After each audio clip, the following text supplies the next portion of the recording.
Hi, welcome back guys. This is your sensei, back with another fanfiction. This is the first part of What If Naruto Followed Itachi's Path. Now before starting, please give this video a like and subscribe to the channel if you want more videos like this. Now let's get into the fanfic. Rashi studied the boy standing before him and addressed him as Uchiha Itachi. The child wore a dark blue short-sleeved shirt and shorts and looked more like a child than a shinobi. He was 8 years old, still soft around the cheeks with traces of baby fat, but his eyes told a different story. They had no warmth or childish mischief. They were the eyes of someone who had already stepped into a harsher world than his years would suggest. Itachi answered quietly, acknowledging Rashi. Rashi had occupied this body for half a month. The body belonged to a 14-year-old who had already been a shinobi and had seen combat in the war with Kumo. Rashi had grown used to the idea of being a fighter, but taking a child along on such work still unsettled him unless that child was Uchiha Itachi. He kept such thoughts off his face, then unrolled the mission scroll to brief the team, when a sweet smell drifted in. It was 9 in the morning. Sparrows hopped along the eaves, chirping in crisp tones. The air was fresh and the sunlight soft. From a nearby shop came the unmistakable aroma of rice dumplings. Rashi's gaze slid toward the little sweets shop, where the owner was already preparing skewers for the day. Rashi tried to call him Uchiha but coughed and decided to simply call him Itachi. Itachi acknowledged the correction with the same calm manner. Rashi asked if Itachi was hungry. That finally earned a reaction. Itachi's eyes flicked up in surprise and then followed Rashi's gaze to the shop. Itachi reminded Rashi of the mission, expressing concern about leaving the assignment, but Rashi pointed out that the rice dumplings looked freshly made and decided they could spare a moment. He said it partly to himself and partly as a decision, and as the mission leader there was no point in Itachi arguing. The boy followed. Inside, Rashi ordered 4 skewers of tricolored rice dumplings and 2 cups of tea to balance the sweetness. The skewers arrived on small green plates, each dumpling glistening softly under the sunlight. Cherry blossom pink, green tea, and plain white rice, dusted with powdered sugar. The aroma was warm, sweet, and inviting. Rashi rinsed his mouth with tea first. When he set the cup down, he noticed only 2 skewers remained. He looked across the table and saw Itachi with slightly puffed cheeks and powdered sugar clinging to the corner of his lips. The boy's calm, unreadable gaze was narrowed faintly, a small flicker of contentment showing, like someone quietly enjoying a stolen treat. Rashi asked the shopkeeper for 2 more skewers with a small chuckle and nudged the untouched plate toward the 8-year-old. A small blush appeared on Itachi's cheeks, but his fingers moved without restraint. Sunlight spilled through the window and scattered golden patterns across the table where the 2 sat, one a child destined for infamy, the other quietly watching and unable to suppress a smile. The rice dumplings were soft, sweet, and pleasantly chewy. A sip of tea afterward was perfect. Rashi let out a quiet, satisfied sigh, and Itachi also lowered his cup, clearly content. With that small pause behind them, Rashi unrolled the mission scroll and began the briefing. He explained that the mission was to clear out a group of bandits. There were no official portraits, only reports. The bandits used to plunder along the border of the Land of Rivers. When the Land of Rivers sent soldiers after them, they slipped across the border into the Land of Fire. The feudal lord's men gave chase, but the bandits fled again, this time into the Land of Rain. Both countries eventually dropped the matter, and just when things seemed quiet the same group reappeared on the border of the Land of Rivers. In the end, the Land of Rivers had turned to Konoha for help. Rashi's tone was almost businesslike as he continued, but his eyes narrowed slightly as he read further. According to the intel, there were no shinobi among the bandits. Even so, they had repeatedly escaped pursuit without a single casualty. Numbers were estimated between 15 and 20. Since no ninja were involved, this was a C-rank mission. Because of their size, however, the reward was 50,000 gold coins. He pushed the scroll across the table for Itachi to study and explained his own abilities. Rashi stated that he specialized in ninjutsu at both range and power, and that combat would not be an issue for this mission. His words were clipped, but his thoughts drifted. The body he now inhabited had been a border patrol shinobi whose last patrol had encountered a large squad from Kumo. 2 teammates had died and only he had returned, barely alive, clutching vital intelligence. By the time the broken body reached Konoha, Rashi had awakened or perhaps taken it over. He still did not know. What he did know was that he carried the 14 years of memories belonging to this body as well as over 20 years from another life as an ordinary man in a different world. Dwelling on the mystery was pointless. After half a month of recovery, he had chosen this mission as a way to re-enter the world of shinobi. Bandits were civilians after all. The real challenge would be finding them. He had expected to go alone, but the village had assigned him a teammate. Itachi assured Rashi that he would not be a burden. He stated that he could use ninja tools, had some grasp of illusion techniques, and could perform basic fire-style techniques. He added that if Rashi judged him to be a liability, Rashi could abandon him at any time. Rashi's brow twitched upward at such words from such a young mouth. He remembered that Itachi's father had praised Rashi as an excellent shinobi. Although Itachi often disagreed inwardly with his father on many matters, he trusted his father's judgment when it came to evaluating strength. Itachi added that although this was only a C-rank mission, the fact that they paired a middle-ranked ninja with a lower-ranked ninja meant that the senior's strength must be near the top of the middle rank, without obvious weakness. Hearing such a measured, almost clinical assessment from an 8-year-old made Rashi arch an eyebrow. He reminded Itachi that since the boy was confident, he must follow orders to the letter during the mission. Itachi nodded firmly to indicate his agreement. Rashi then turned to the question of the reward. He told Itachi that because they were in it together, Itachi should not refuse his share. The reward would be split 60-40, with Rashi, as team leader and middle-ranked ninja, taking the larger share but Itachi would not be shorted a single gold coin. Itachi murmured his understanding with a respectful, unreadable expression. The Land of Rivers, as the people of Earth called it, was like a demilitarized zone in the ninja world. It had a feudal lord, a functioning bureaucracy, and even samurai who took care of the safety of the people and nobles. Yet it lacked one crucial thing: a hidden ninja village. In a world shaped by chakra, that absence felt like walking unarmed among predators. Whenever threats grew beyond what the samurai could resolve, the Land of Rivers had no choice but to send requests to the Leaf Village, the Sand Village, or even the Rain Village, exchanging gold coins for borrowed strength. This peculiar arrangement gave birth to border towns like Koizumi, strange, lively, and thriving despite the instability. There were no high walls, no gates, no checkpoint inspections, only a dirt road that ran through the town. Caravans from the Wind Country brought skis, while hunters from the Fire Country carried mountain delicacies. The town bustled with people trading goods. In one of its humbler restaurants, Itachi sat before a steaming bowl of beef stew. Though his face remained calm, a trace of uncertainty flickered in his dark eyes. Their mission had been uneventful so far: smooth passage to the border, the official handover, a briefing on the bandits, and the customary check with the local trading officials. The chamberhead had stroked his neatly trimmed beard while dismissing the troublemakers as nothing but a rabble of filth, then added that they had plundered a few caravans but it was merely a minor inconvenience to trade.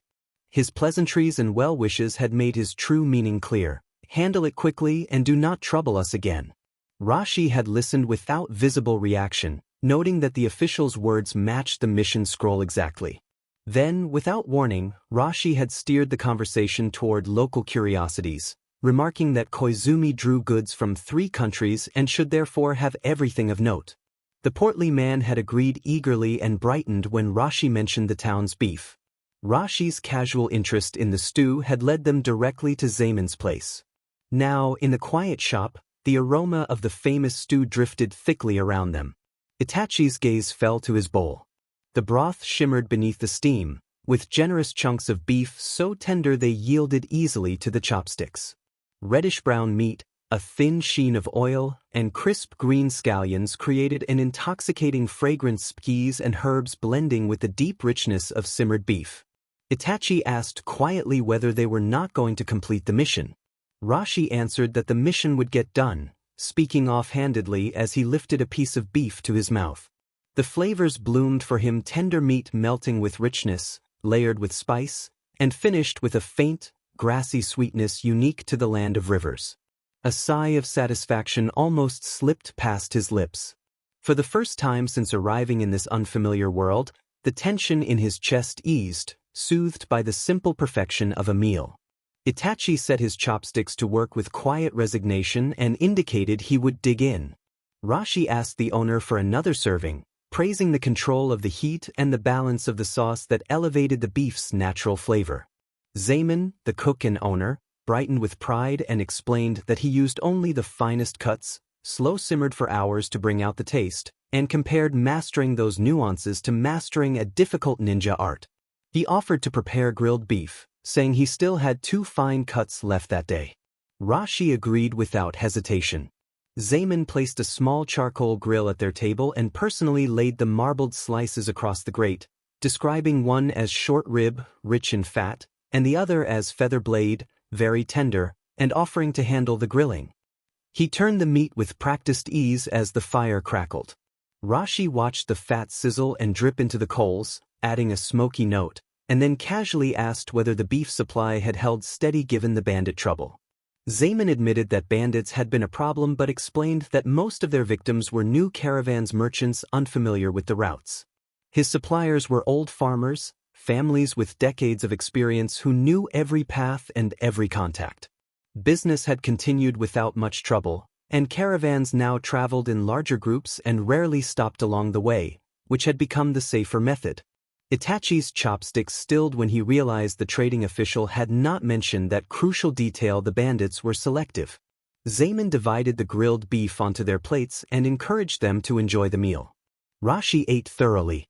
By the time they stepped back into the street, the sun had dipped low, dyeing the rooftops of Koizumi town with a warm orange glow. Merchants' shouts echoed as caravans unloaded goods, while the breeze carried the scents of grass from the nearby forest and lingering aromas from food stalls. The expensive meal had been worth it. The 750 gold coin bill equaled several days' hard labor for an ordinary villager, but with a mission reward of 30,000 gold coins, Rashi considered the expense a reasonable luxury. Itachi asked whether they were going to investigate the caravans that had been attacked. Rashi replied without breaking stride that there was no need. He explained that the night's observations had confirmed 2 things. First, the bandits deliberately avoided caravans with deep local ties. The trading officials' cooperation had been half-hearted and the information deliberately shallow. Second, those bandits had once fled all the way into the Rain Village yet had risked everything to return here, to the very borderlands where they were now hunting. He observed that such recklessness could only mean 2 things. He paused, eyes narrowing as he looked out across the darkening fields. Either they had left something behind, something so important they would risk death rather than abandon it, he thought, his gaze sharpening as it settled on the familiar outline of Shirakawa. Or the simpler answer was that they were not outsiders at all. This was their home, and they had never left it behind. Shirakawa village, nestled along the trade route, lay quietly in the deepening night. Neat wooden fences encircled the settlement, and its heavy gate stood wide open. A handful of villagers lounged on stone stools near the entrance, chatting idly. At first they hardly noticed the newcomers, but when their eyes fell upon the Konoha headbands and ninja garb, their casual expressions shifted. The man in front rose and bowed deeply, addressing them as respected ninja and asking how he might be of service. Rashi swept his gaze across the group calmly. From within his middle-ranking ninja's flak jacket, he produced a scroll and unrolled it with deliberate slowness. He announced that they were Konoha ninja, dispatched under the order of the feudal lord of the land of rivers. The villagers stiffened instantly. Eyes flickered between one another, and the leader stepped aside without another word. Itachi, standing silently at Rashi's side, noticed the change. Rashi's manner here was utterly different from the relaxed tone he had shown back in Koizumi town's restaurant. Here every word and gesture radiated control. Matching his senior's composure, Itachi remained quiet, keeping his senses sharp and his expression unreadable. Rashi asked where the village chief was. A villager stammered that the chief was at home and hurriedly pointed the way. The 2 ninja entered the village. Though night had only just fallen, Shirakawa was already lit with scattered lamps. The warm glow from paper windows outlined tidy homes, giving the place an air of carefully preserved comfort. At the village center, one building stood out, a grand inn built in the style of the feudal era. Yet it looked eerily empty, a stark contrast to the lively lights flickering from the other homes. As they walked, Itachi felt hidden eyes peering from behind doors and windows. Outwardly calm, he kept his senses sharp. Rashi, unbothered, headed straight for the chief's home. An old man stood at the doorway, framed by the glow of a lantern. His back was slightly stooped and his hair white with age, but he stepped forward quickly and bowed, ushering them inside with practiced respect. The house was plain but tidy. Once they were seated, the old man introduced himself as Shirakawa Kisuke, chief of the village, and asked what matter had brought them there.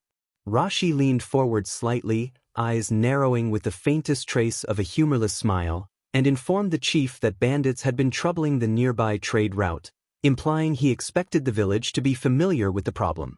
Kisuke answered haltingly that officials had asked before, but he truly did not know much. Rashi tapped his fingertip on the table, producing a crisp, deliberate sound that cut the air, and restated the question by asking if all registered villagers of Shirakawa were present within the village. Itachi, in a clear youthful voice, observed that several houses had unlit windows, as if no one lived there. For the briefest instant the old man's shoulders tensed before he forced a reply that some families had left to make a living elsewhere. Rashi's gaze drifted around the room, noting the sturdy, well-made furniture plain but not poor. He commented that a village appearing comfortable made it unlikely that many young people would abandon home to wander. Kisuke tried to explain that the trade road brought merchants and travelers and that young folk sometimes became restless and left. Rashi then pointed out the empty invisible through the window and suggested that the bandits had become a problem for the village. Kisuke lowered his eyes and said he prayed day and night for honorable ninja to rid the road of the scourge. Rashi's demeanor softened and he proposed working together, asking if the chief had any clues to share and reminding him that even the smallest detail might prove valuable. Kisuke insisted he was just an old man and knew nothing that could aid them. Rashi moved through routine questions about population and recent outsiders, then stood to leave and informed the chief they would lodge at the inn that night and asked to be informed immediately if anything was learned. In the room with straw mats above the inn, the oil lamp glow flickered with a light breeze. Itachi checked the doors and windows and confirmed the night was quiet, then turned to Rashi and asked if he had learned anything from the chief. Rashi, back in his gentler manner and sitting with a faint, almost amused smile, invited Itachi to offer his read. Itachi, an 8-year-old entry-level ninja, said he thought the bandits were connected to the village and that the village elders knew more than they admitted, possibly even complicit. He reasoned that was why Rashi had switched to a strict tone at the gate. Rashi said that was a fair read and then explained his choice of posture. He said opening with a difficult posture was groundwork. Being too friendly could invite probing questions and let people cover tracks. By acting strict, they forced a reaction. The villagers heightened attention when they arrived far beyond what merchants would get told them something. A village with a fine inn and steady trade should not stiffen at unfamiliar ninja unless other reasons existed to worry. He added that if he had been gentle, a practiced chief would have deflected them cleanly, and that the chief's reaction made clear the village could not fully separate itself from the youths who left and the bandits' appearances. Itachi asked what they should do next. Rashi returned the question, asking what Itachi would do if he were in command. After thinking, Itachi suggested using an illusion technique on the chief to extract more precise information about where the bandits might hide and then moving to neutralize them once they had a location. Rashi acknowledged the tactical option and steered the discussion toward consequences. He considered what outcomes they should prepare for if they used an illusion technique. One possibility was that the chief truly did not know the core details and the technique would yield little. Another was that the bandits were concealed inside the village. A third was that they were in the hills outside the village. Rashi noted that the last two possibilities were messy. Without hard evidence and with no overt hostility, the supposed bandits could appear to be ordinary neighbors, farmers who worked from dawn till dusk. The mission brief had said the Land of River's pursuers could not even identify them by appearance. That meant if they uncovered a location, those they found might be people who, to everyone in Shirakawa, looked like family. He fixed Itachi with a look that weighed the moral calculus and warned that striking without irrefutable proof risked sparking the villagers' wrath because people naturally shield those they know. Itachi warned that others might obstruct, question, or defend, and that anything could happen. Silence settled, interrupted only by the faint pop of the lamp wick. Itachi's face tightened in thought. The problem was now clearly larger than any simple takedown, concerning human loyalties, the law, and how to act when facts were unclear. The halo of the oil lamp flickered in Itachi's eyes, yet no answer came to his lips. The Uchiha had a way of doing things: genjutsu to control, force to suppress, and evidence seized later. Simple, direct. Whether innocents were harmed or conflict escalated had never mattered. The weak did not deserve an explanation, and the strong would never ask. Such was the Uchiha creed and the cruel logic of the shinobi world. The mission system reflected this divide. Missions involving only civilians rarely rose above C rank, with rewards capped at 100,000 ryo. The moment shinobi entered the equation, the mission became at least B rank, with rewards starting at 80,000 and no ceiling. Itachi had never embraced that logic. Every time he thought of the arrogance etched into his clansmen's bones, a quiet nausea stirred in him. He loathed the Uchiha methods and the curse of power born from grief. To glorify strength bought with loss and parade suffering as pride suffocated him. Dark memories pulled him back to the day he first awakened his Sharingan, when he had looked down at his fallen teammates. His father had responded with cold approval, affirming him as his son. In that instant, his heart had plunged into ice. He had never become a ninja for the sake of those eyes, he reminded himself, though he had never voiced it. Faced now with Rashi's question, the emotions he had buried began to swell. Itachi lifted his gaze. In the shifting glow, the faint outline of the two tomo shimmered in his eyes. He asked his senior for forgiveness and admitted that he had no answer. Rashi stated that they would proceed his way. The following morning, before the mist dispersed, Rashi led Itachi down the stone pathway of Shirakawa. Cooking smoke rose lazily from the houses, but the tension in the air was thick. They went door to door. The villagers' guarded faces were like closed shutters. Even polite questions were met with vague replies, and more than one family, noting the shinobi were only boys 114, the other 8 shut their doors outright without pretense. Rashi's expression never wavered. He shifted his rhythm, beginning with harmless chatter about the harvest and how the inn seemed quieter than before. Small talk pried at the villagers' silence one word at a time. Itachi stood by, watching sharply without speaking. If Rashi was the hand that knocked, Itachi was the hawk that observed everything.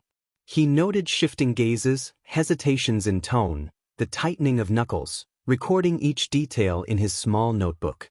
By sunset, beneath an old tree at the village gate, Itachi opened his notebook and, in a voice that belied his age, reported their findings. 37 villagers were mostly away, 15 maintained regular contact, 6 were sporadic but worked elsewhere, and the remaining 16 had unclear whereabouts. The villagers' claims were vague and often contradictory. Rashi looked at the rooftops fading into night and observed that not all of those missing were bandits. Some had left for work or adventure. He added that the chief's reaction the previous night had told him enough. Itachi snapped the notebook shut and added that traveling merchants had dropped sharply after the attacks. The inn owner reported nearly 30% less income, and villagers complained of stockpiled goods. Trade had slowed and people were suffering for it. Rashi smiled knowingly. If Shirakawa had been barren, only ruthless methods would have worked. But the village had once tasted prosperity. Those who had fallen from that height still felt the sting. Where force alone might fail, cooperation could be bought. They turned back toward the chief's house. This time, Rashi's presence was colder than the night before. He addressed village chief Shirakawa and laid the neatly organized investigation scroll on the table with deliberate slowness. His voice remained steady and almost gentle as he asked if the chief had anything to tell them. The old man's Adam's apple moved with effort. His withered fingers curled into the fabric of his robe as though clinging to it for strength. He claimed not to understand what Rashi meant. Rashi circled the table, his footsteps unhurried, and stopped before the chief. The last strands of sunset cut across the room, casting his shadow long and sharp. He leaned forward slightly and accused Shirakawa Kisuke, reminding him that they could have chosen a much harsher solution. The air inside thickened, even breathing became careful for Kisuke. Rashi pointed out that every line in the scroll represented the restraint and respect they had shown the village. He noted that evidence was rarely what decided matters, and suggested that if he submitted the report to the Land of Rivers and let it be known that Shirakawa bred or sheltered bandits, the consequences would be severe. The old man cried out, addressing them as ninja and begging them not to do that, insisting the village would never harbor such people. Rashi interrupted and reminded him that their goals could align. The mission completed, trade routes secured, the threat removed, and the village returned to peace with caravans restored and warehouses cleared of unsold goods. He allowed that the origins of the bandits lay beyond the scope of a C-rank mission and that his time was limited if the chief insisted on wasting their goodwill. His unfinished threat hung in the silence. He patted the old man's trembling shoulder in a gesture that carried more warning than comfort, then turned away and remarked that at his age the chief should know better than to protect the wrong people. Rashi slid open the paper door and let in the evening wind carrying the scents of grass, smoke, and cooking. He told Itachi that there was nothing worth eating in the village and that they would dine in Koizumi town that night. Itachi agreed to follow his senior. He cast one last glance at village chief Shirakawa, frozen in place and bent further under invisible weight, aged another 10 years in a single moment. The sound of wooden sandals echoed on the stone path and faded until the village road swallowed them. Alone in the dim room, Shirakawa Kisuke slowly closed his eyes. Only the faint crackle of the oil lamp's flame remained, devouring what little warmth was left. Rashi and Itachi's silhouettes receded along the trade road. From the shadows, one watchful gaze finally withdrew. A figure darted back toward the village, while several others slinked after Rashi's departing shadow clone, trailing it toward Koizumi town. Beneath the broad shadow of a tree, Rashi stood with Itachi at his side, and they watched in silence as the pursuers vanished into the distance. Itachi's eyes lingered, dark and unreadable, until the last hint of movement dissolved into the night. Inside the village chief's residence, the oil lamp burned brighter than usual, casting restless light across the room. Several of the village elders had gathered, their faces drawn tight, the air heavy with unease. A hoarse, angry elder said that he had warned them from the start they should have reported the matter. His hands trembled with contained fury. The elders remembered that at first, no one had known where their youths went after leaving home. When news spread of bandits being hunted in the Land of Rivers at the same time a dozen young men from Shirakawa went missing, the pieces began to align. When those missing youths reappeared, the raids resumed, and the elders connected the dots to an ugly truth. Opposite the angry speaker, a middle-aged man adjusted his round-rimmed spectacles and said that when the pursuit team questioned them they had sworn ignorance. He argued now being asked to change their story would invite scrutiny from the authorities and warned that if the outside world learned Shirakawa harbored bandits, the village would collapse. The scar-faced man slammed a calloused palm on the low table and said it was easy for the bespectacled man to speak of stability. He declared his own warehouse empty while another still held half a year's grain rotting by the day and warned that if this continued the whole village would face starvation. From the head of the room, Kisuke said that those two ninja already knew. A hush fell over the room. Shirakawa Sosuke struck the table, sending water sloshing from the cups. He ordered Kisuke that they could not waver any longer. He insisted the newcomers were not peddlers but ninja on a mission and demanded to know where they were now. Kisuke's lips quivered as he admitted he had sent word to Koichiro to have them followed. He faltered while saying that the boy had once been good and had been led astray by outsiders. The scar-faced man accused Koichiro of having hands stained by wrongdoing and insisted he was no longer a child, warning that protecting him now would doom them all. Sosuke replied that this was no longer about a few outsiders dying and that once ninja were involved there must be resolution. The bespectacled man murmured that they could not hand the youths over and that they must not allow the world to learn Shirakawa's sons had become bandits. The scar-faced elder demanded to know what the others proposed. Sosuke closed his eyes and reminded them that since the warring clans era ended, the trade road had been their lifeline. He said that only in recent years had they begun to live decent lives. If Shirakawa's name were stained, the caravans would vanish and every household would suffer. He told Kisuke he must cooperate. Kisuke began to protest, but Sosuke cut him off with a curt refusal. The old chief's faint protests dissolved into the hiss of the lamp's wick, and heavy, suffocating sighs filled the room. When the watcher outside confirmed the ninja had left Shirakawa's borders, the tension in the room snapped. The elders dispersed swiftly, their shadows slipping into the night and carrying the village's secrets with them. Soon after, on the outskirts, more than 40 young men gathered beneath the cold moonlight. They held tools refashioned into weapons, sickles honed to razor edges, and pitchforks sharpened into spears. Faces once familiar and warm were drawn tight with resolve. At their head stood Sosuke, with Kisuke beside him. Behind them, villagers carried heavy loads of wine and meat. No words were spoken, only ragged breathing and the soft clink of iron filled the night air. This was no era of peace. Barely 50 years had passed since the end of the warring clans era, when farmers and hunters alike had been dragged into conflict. Sosuke was one of the few who had survived the chaos. He still remembered how to lead men into battle. Under his command, the line of villagers wound into the forest like a silent serpent, gliding toward the mountains. From the trees above the road, Itachi asked Rashi whether he had foreseen this, his voice still childlike though his gaze was intent. Rashi said he had considered many possibilities. The villagers might confess and beg them to keep their secret. One of them could betray them out of conscience, or perhaps they would collapse into infighting. He admitted he had not anticipated that the villagers would take up arms for their reputation. Rashi noted that those blades were held by people he had once greeted with casual warmth. For the sake of reputation and livelihood, they had chosen to take matters into their own hands. Itachi said that their choice could also be understood as a form of atonement. By confronting the rot themselves, they sought to preserve the village's foundation. Rashi turned and studied the boy's profile, the face still soft with youth, but the eyes already hardened by what they had seen, and wondered whether he had been the fool, naive about the true cost of survival. Halfway up the mountain, hidden in a natural hollow cave, lay the bandits' refuge, a crude stockade of wooden fences, its entrance guarded by 2 men beside a bonfire. When they saw Kisuke leading a small group up the mountain path, their faces lit with familiar ease. One of them stepped forward and greeted the chief warmly, pleased that he had come with so many gifts. The man was Koichiro. Koichiro's face was full of vigor, still boyishly handsome. He reached to take the carrying pole from Kisuke's shoulders as if welcoming an elder relative. Kisuke froze, his steps suddenly heavy. Under the flickering firelight, his smile twisted stiffly across a face creased by age and fatigue.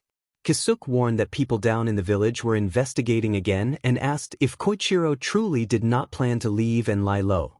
Koichiro waved dismissively and told the chief that they had already promised. He flashed a cocky grin and insisted they were careful, saying they only targeted foreign merchants and never the traders who dealt with Shirakawa. He argued that the greedy merchants deserved punishment and assured Kisuke he could rest easy. His eyes flicked to the bundles where jars of wine and slabs of meat peeked through. Koichiro's grin widened with boyish delight as he noted how much they had brought and said he would call brother Shinmi, who had just been grumbling that the wine was not strong enough. Kisuke's facial muscles twitched uncontrollably. He thought of that outsider, the smooth-tongued man who had fed Koichiro dreams of an easy life. He blamed Shinmi for twisting a hard-working, sensible boy into a reckless bandit. Grief, rage, and despair crashed over Kisuke, threatening to break his frail body, because he knew here, under this merciless moon, what had begun could no longer be undone. Deep within the stronghold, Shinmi sat on a smooth stone. At first glance, he seemed utterly ordinary, average height, plain coarse clothes, a face that would vanish in a crowd. Yet when his eyes met Kisuke's, a fleeting glimmer betrayed the danger lurking beneath the surface. Kisuke warned the men that the daimyo's palace had sent forces again and urged everyone to go into hiding. Koichiro and several young men protested, questioning what there was to fear. Shinmi, to everyone's surprise, nodded in agreement and bowed slightly, saying they should hide. Kisuke relaxed a fraction and advised them to eat and drink their fill before leaving. He gestured for his men to set down their burdens. Shinmi thanked him and instructed Koichiro to tell everyone to eat well, rest, and depart at dawn. The cave quickly filled with noise and cheers. Though many grumbled at the thought of fleeing again, Shinmi's calm words soothed them. During the feast, Kisuke and his men urged the bandits to drink and eat more while repeatedly reminding them to be cautious on the road. After several rounds, Koichiro and the others flushed and grew unfocused. Shinmi drank nearly 3 mugs but kept his gaze sharp, a ghost of a smile at the corners of his mouth. Kisuke watched him with a sinking heart, sensing something cold beneath that smile. Night deepened and the moon hung among the treetops. Only when the cave echoed with steady snores did Kisuke stand and gesture toward the shadows. A faint rustle came from the trees. Led by Sosuke, villagers emerged from the dark, farm tools transformed into weapons and held in determined grips. Some faces wavered with hesitation until the first scream cut the silence. Then expressions hardened into numb resolve.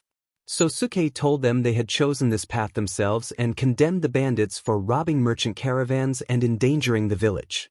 He reminded them of empty rice jars and unsold goods, warned that once people tasted easy profit they would never turn back, and framed the action as retribution for trusting an outsider's poison. His words cut through the confusion and the villagers surged forward, weapons flashing under the moon and mud splashing from frantic movement. Sosuke moved to where Shinmi lay and jabbed him several times with a pitchfork before stepping back, satisfied. He did not spare Kisuke a look. With little in the stronghold worth taking, Sosuke divided meager loot among those who had fought and bundled the rest. He ordered Kisuke to report to the ninja that this was all that remained and that the rest had been squandered by the bandits long ago. Kisuke, voice shaking, agreed. Sosuke declared the matter closed and demanded silence, instructing the villagers to say the bandits had been wiped out by Konoha's ninja. When every head bobbed stiffly, they vanished into the darkness before dawn, carrying their pitiful spoils and leaving the stronghold quiet and overturned. When the horizon began to pale, what had seemed like a corpse moved. Shinmi slowly sat up, brushing grime from his clothes, and allowed himself a wry remark that he had meant to keep them a while longer. Now things were simpler. His eyes swept over the bodies of villagers who had once been loyal, and he smiled, thinking at last he could live peacefully in the land of tea. A cold, clear voice then asked if he was a ninja. Rashi, a young man standing on a nearby rock in dark green attire with a forehead protector marked with Konoha's symbol, descended lightly as if carried on the wind. Shinmi tensed at the sight of the symbol. Rashi observed that a band of ordinary villagers had managed to slip through multiple lands and concluded that someone must be guiding them. Shinmi downplayed the group as petty thieves and argued the operation was at best a low-ranking mission of fewer than 20, not worth 2 shinobi risking their lives. He insisted he had not acted directly and was not wanted, proposing that if Rashi reported honestly and let him go, the mission could still be counted as complete. Rashi, fingers brushing his tool pouch, noted how precisely the operation had been kept small and suggested the careful hand of another hidden village, his suspicion growing. Before Rashi could finish, one of the figures behind him sprang to life. What had appeared to be a corpse was revealed as a puppet that burst upward with a crack and scattered splinters. The puppet launched dozens of senbon. Rashi reacted with lightning reflexes and began to counter the attack. At that moment Shinmi moved. His sleeves snapped open and he released a cloud of poison needles while drawing a gust of wind release. Great breakthrough. The roaring gale swept through, turning the projectiles into a furious storm and driving them with fierce force. The combined assault overwhelmed Rashi's defenses. He staggered and then collapsed, rendered unconscious by the impact and the effects of the needles. Shirakawa village lay shrouded in mist, the air damp with the scent of earth and leaves.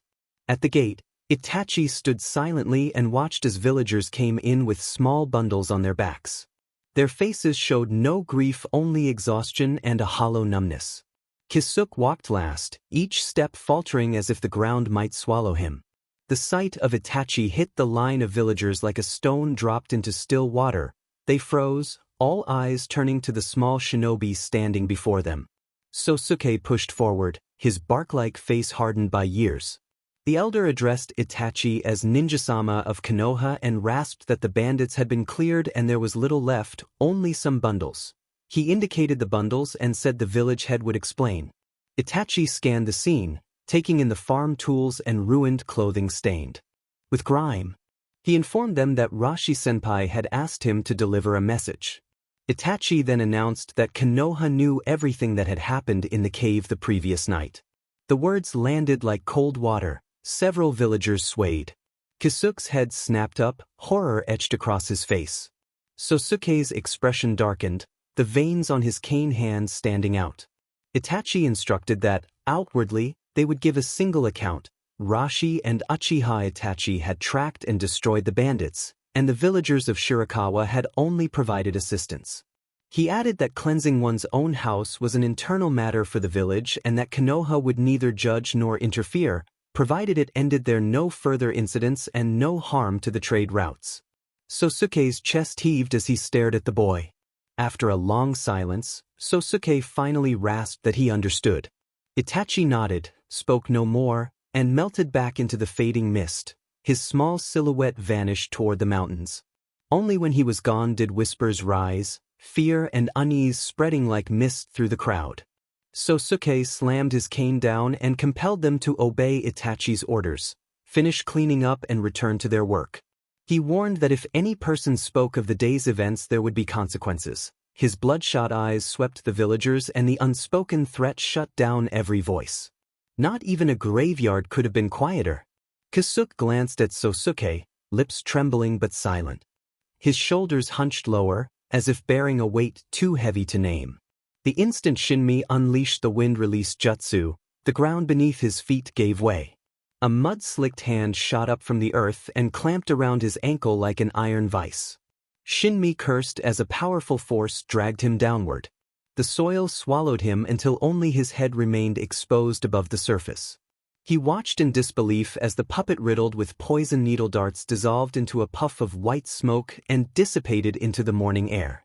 He recognized the technique as an Earth-style headhunter jutsu and noticed a shadow duplicate. He realized an elite ninja was present. He writhed, but the mud held him fast. Pain flared in his abdomen as wooden spikes erupted and constricted him from within like invasive roots. He choked and coughed, weakening as the assault from inside overwhelmed him. He could barely force words past his lips. Rashi noted that it was a puppet technique using poison needles in the Sunagakure style and confirmed the man as a rogue ninja as he approached.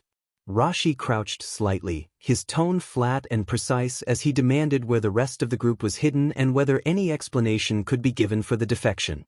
He added that a reason would be useful for the report and that, if none was offered, he would invent one.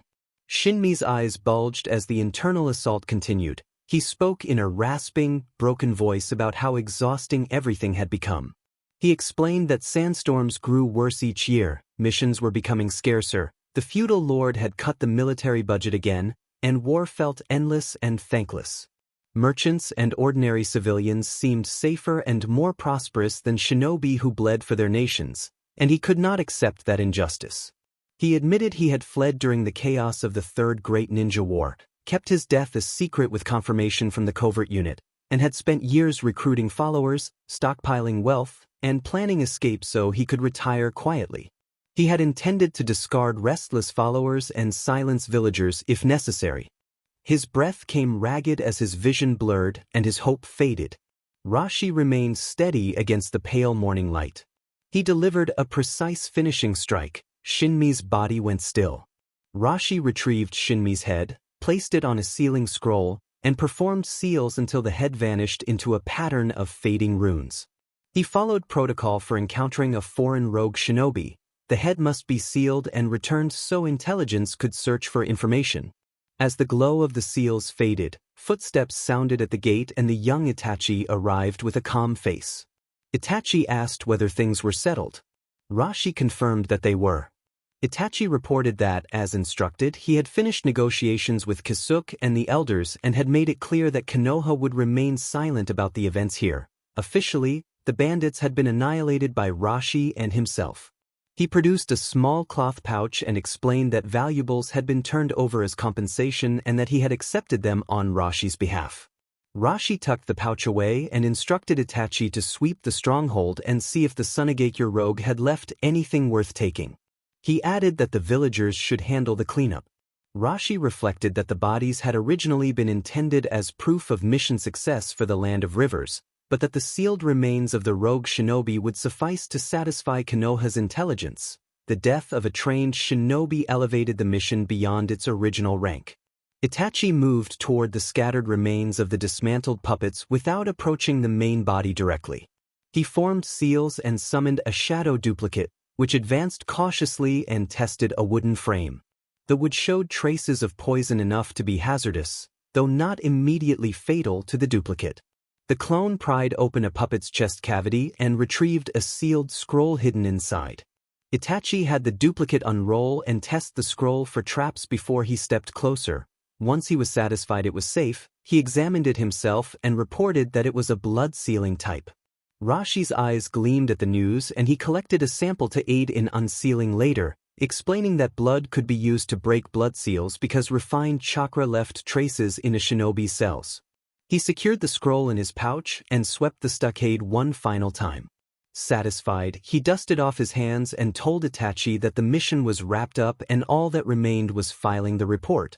Itachi stood quietly, expression unreadable. Rashi then snapped his fingers as if remembering something and asked whether they should stop by Koizumi town before heading back. Itachi asked for clarification about a visit. Rashi explained that the mission was done and that they could not go home without winding down a bit. Itachi answered yes to his senior, and Rashi added that it was not an order and asked for a genuine answer rather than a soldier's reply. After a short pause, Itachi asked if they might have dumplings. Rashi's grin widened. He agreed that it was an excellent idea. He rose, stretching lazily as the first sunlight traced the edge of his silhouette, and suggested they head down to Koizumi town to try the dango and pick up some local specialties to bring back. The dumplings in Koizumi town could not hold a candle to those from the Leaf Village. Their texture was coarse, and the sweetness clung unpleasantly to the tongue. Rashi grimaced, finally giving in and ordering a bowl of noodle soup to wash the taste away. The noodle soup, at least, was worth the detour. Though not as legendary as the village's famous noodle shop, the broth was hearty thanks to the fertile pastures nearby, and the meat practically melted in his mouth. Only the noodles disappointed, lacking that springy bite. Itachi, nibbling on his skewered dumpling, listened in silence as Rashi critiqued every detail. He did not need noodle soup to mask the sweetness. While Rashi ate with gusto, Itachi's brush moved steadily over parchment, his small hand recording the mission report. Their agreement was clear. Rashi carried out the mission, and the split favored him 60-40. Writing the report was Itachi's share of the work. Not that he minded. Even without the arrangement, shirking responsibility was not in his nature. But Rashi was not like the others. Itachi could not quite define it. He did not even have a clear concept of laid back, yet but his senior radiated something different from the typical shinobi mold. Itachi addressed Rashi and asked what being a ninja meant to him. Rashi looked up from his bowl, a strand of broth glistening at the corner of his mouth, and answered that it was a job. Itachi blinked. He had heard so many grand definitions: the blade of the village, the heir to a will, the foundation of peace, but never something so blunt. Rashi explained that he liked to eat and enjoy life, and being a ninja simply paid the bills. When Itachi asked what it meant to him, Rashi set down his chopsticks and pressed the point. Strip away the title. What was he beyond it? An Uchiha genius, a weapon molded by the village. What did he want? Itachi stared into the steam rising from his tea as the question sank deep. Rashi softened the tone and told him he did not need an answer yet. One day he would find it. He reminded Itachi that ninja might sound heavy, but in the end it was just one role among countless others. Rashi suddenly grinned and offered some noodle soup. Itachi declined politely, hair brushing his cheek. Rashi teased that sweet things always tasted better with something savory on the side. Itachi's gaze lifted, unexpectedly firm, and he insisted that sweet dumplings and clear tea were enough. Itachi had contradicted his senior for the first time. Rashi sighed theatrically, then allowed a small, satisfied smile. To his surprise, a tiny smile ghosted across Itachi's own face, fragile and fleeting, like the first crack in frozen ice. The Land of Rivers wasted no time confirming the bandits' elimination and broadcasting the news. Rashi and Itachi returned to the Leaf Village soon after. Submitting the mission report at the Hokage office was routine. The real work lay in delivering the rogue Sand Village ninja's head to intelligence. The reward would depend on what could be extracted if Shinmi's information proved useful, perhaps an extra 150,000 ryo, if not, closer to 100. As for Shinmi's sealing scroll, since recovering stolen goods was not part of the Land of Rivers commission, the spoils naturally belonged to the Leaf Village. Rashi left it with the village's sealing experts, confident it would yield something valuable. Tori, the junior officer overseeing registration at the Hokage office, nodded briskly and explained that if the items within the scroll contained secrets tied to other villages, the Leaf Village would keep a portion for storage or research and provide compensation equal to its worth. Given that, the village would not charge an additional fee for unsealing. Rashi thanked him and was told to return in 3 days. By then the intelligence division should have finished their work. With the formalities concluded, dusk was already settling in. Itachi parted ways with Rashi. On missions, living rough was routine, but once back in the village he was still just an 8-year-old child. Dinner at home awaited him. Rashi lingered, watching Itachi's small frame vanish around the street corner before turning westward toward the outskirts. His destination was an old mansion, standing for more than 50 years, spared during the Ninetales assault 3 years ago because it lay far from the village center. Cherry blossoms flanked both sides of the estate, their nearly spent petals drifting in the wind. A few alighted briefly on Rashi's shoulders before slipping away in silence. He announced his arrival to his grandmother in the courtyard. In the courtyard, an elderly woman in a deep brown kimono sat with silver-white hair carefully combed. At his voice, she inclined her head slightly without looking up. She asked if his body had any problems. Rashi assured her that there were none and demonstrated control by lifting his palm, where an emerald light unfurled and coaxed a sprout that grew rapidly before their eyes. Once, Rashi had been beyond saving, his body collapsing despite the village's finest medical need. It was Grandma Momoka who had taken him from the hospital, gambling on a forbidden hope, Hashirama cells. In the twilight of her 70s she had carried out that crude procedure herself in this old mansion, injecting the cells, binding them with a suppressive jutsu, and leaving the rest to fate. Rashi's body still remembered. The memory came back as a flood of power and a violent reshaping of himself, like being pulled apart and remade by a force far larger than will. It had been thunderous and overwhelming, an agony beyond ordinary description. Even now the memory left a dull ache deep inside him. Grandma Momoka asked what he made of the Uchiha prodigy. Rashi replied that the boy was just a child, calm and unflinching. Her lips twitched, an almost invisible ripple, and then she fell silent. Only the hush of falling blossoms stirred the courtyard. At length she rose, her movements dignified yet faintly frail with age. If his body held steady, she said, then he should live well. Her gaze swept past Rashi, settling on the drifting petals, and her voice deepened with long-buried fatigue and sorrow as she reflected that their clan had given too much to the Leaf Village. Her words were almost a sigh, yet carried the gravity of years. They had given up their lives. She whispered that they had given up their hatred and that, in the end, they had not even been able to keep their ancestors' names, Lord Hashirama, Lord Tobarama, and she wondered what remained of them for the village. Her whispers thinned into the twilight and dissolved into the silence of the courtyard, leaving only the rustle of blossoms, soft, melancholy reminders of a glory long gone and a quiet decay taking its place. More than 54 years had passed since Konoha's founding. The Uchiha, Hyuga, Sarutobi, and the Ino Shikacho clans, countless clans with secret arts, still kept their traditions and pride alive. Only the Senju were different. The name survived mostly as rumor, a memory carried by those who remembered Tsunade wandering the lands. The Senju were not destroyed so much as they chose to dissolve themselves by Hashirama's will. Senju Momoka remembered that moonless night as if it were carved into her bones. The air had been so heavy it felt as if the world had been stripped bare. Candlelight threw monstrous, trembling shadows across the tatame. The whole room felt like a threshold between life and some other, bleached world. Hashirama sat in the main seat. The familiar kindness in him was gone, replaced by a silence that pressed against the ribs. He still smelled faintly of smoke and dust, but deeper than that was a weary sorrow, as if some part of his soul had been burned away.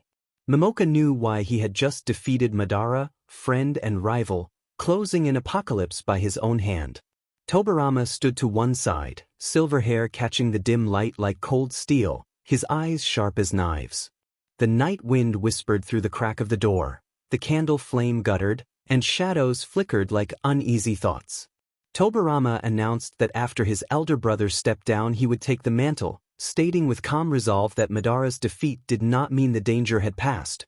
Rather, it had changed shape into something subtler. He warned that if the Senju remained visibly at the head of Konoha, people would see the village as the Senju's possession. He said such suspicion would coil around the foundation like a poison vine and that other clans would lose heart. Their will to build a shared future would rot away. Hashirama lifted his head slowly. The eyes that had once been as green as a forest now seemed sifted with ash, emptied by a wildfire. He declared that he had defeated Madara for the village and that when ideologies clashed, even the deepest friendship and the greatest power could end in ruin. Pain threaded his voice, a grief that had strangled his closest friend, yet that very suffering had forged a resolution as cold and inexorable as iron. Hashirama explained that they had created the village to end the endless slaughter between clans, to make sure children would not grow up surrounded by death as they had. He insisted the place must not remain the property of one clan but must belong to everyone and carry everyone's dreams. That, he said, was the path he had chosen. He drew a steady breath and declared that for the purity of the village, so Konoha would not be seen as the Senju's private holding, so no suspicion could rot its root, so every clan could truly call it home. He would accept whatever it required. Hashirama met Momoka's eyes and stated that for the village, friends, brothers, and even his own flesh and blood, if they threatened its future, might have to be set aside. The words fell like a tide of ice. Momoka felt an almost physical presence press through the room, not raw violence, but the absolute, unbending authority of a man who had paid the highest price and found it still not enough. Resistance before such will was not merely foolish, it was inconceivable. Hashirama spoke with the quiet finality of decision. He had chosen the village system as the only viable future, and he would accept whatever it required, including the fading of his clan's name from prominence. Tobirama continued without pause and declared that the clan would be dissolved. He explained that this generation might keep the name, but the next would not. He unrolled a thick scroll and read that those who chose to leave the clan and adopt a new name would receive compensation from the clan's assets. Money, secret jutsu scrolls, land, tools, everything distributed under detailed regulations. Enough resources would be provided so any departing member could secure a livelihood and pursue personal development far beyond what the clan system could have afforded them. The decree hung in the candlelit room, a formal unraveling of legacy, a promise of provision, and the end of a chapter written in conflict and sacrifice. The candlelight wavered, throwing shifting shadows across the room and painting the conflicted faces of those gathered. Shock and anger came first, but slowly calculation replaced them. To abandon the proud name of Senju cut deep. Yet Hashirama's words carried a weight no one could deny. Then there was the compensation. Scrolls of secret techniques once guarded with fierce devotion, wealth that entire generations had sacrificed for now offered freely. With both Hashirama and Tobirama holding the mantle of Hokage in succession, few would dare act against those who shed their clan name. The reality was inescapable.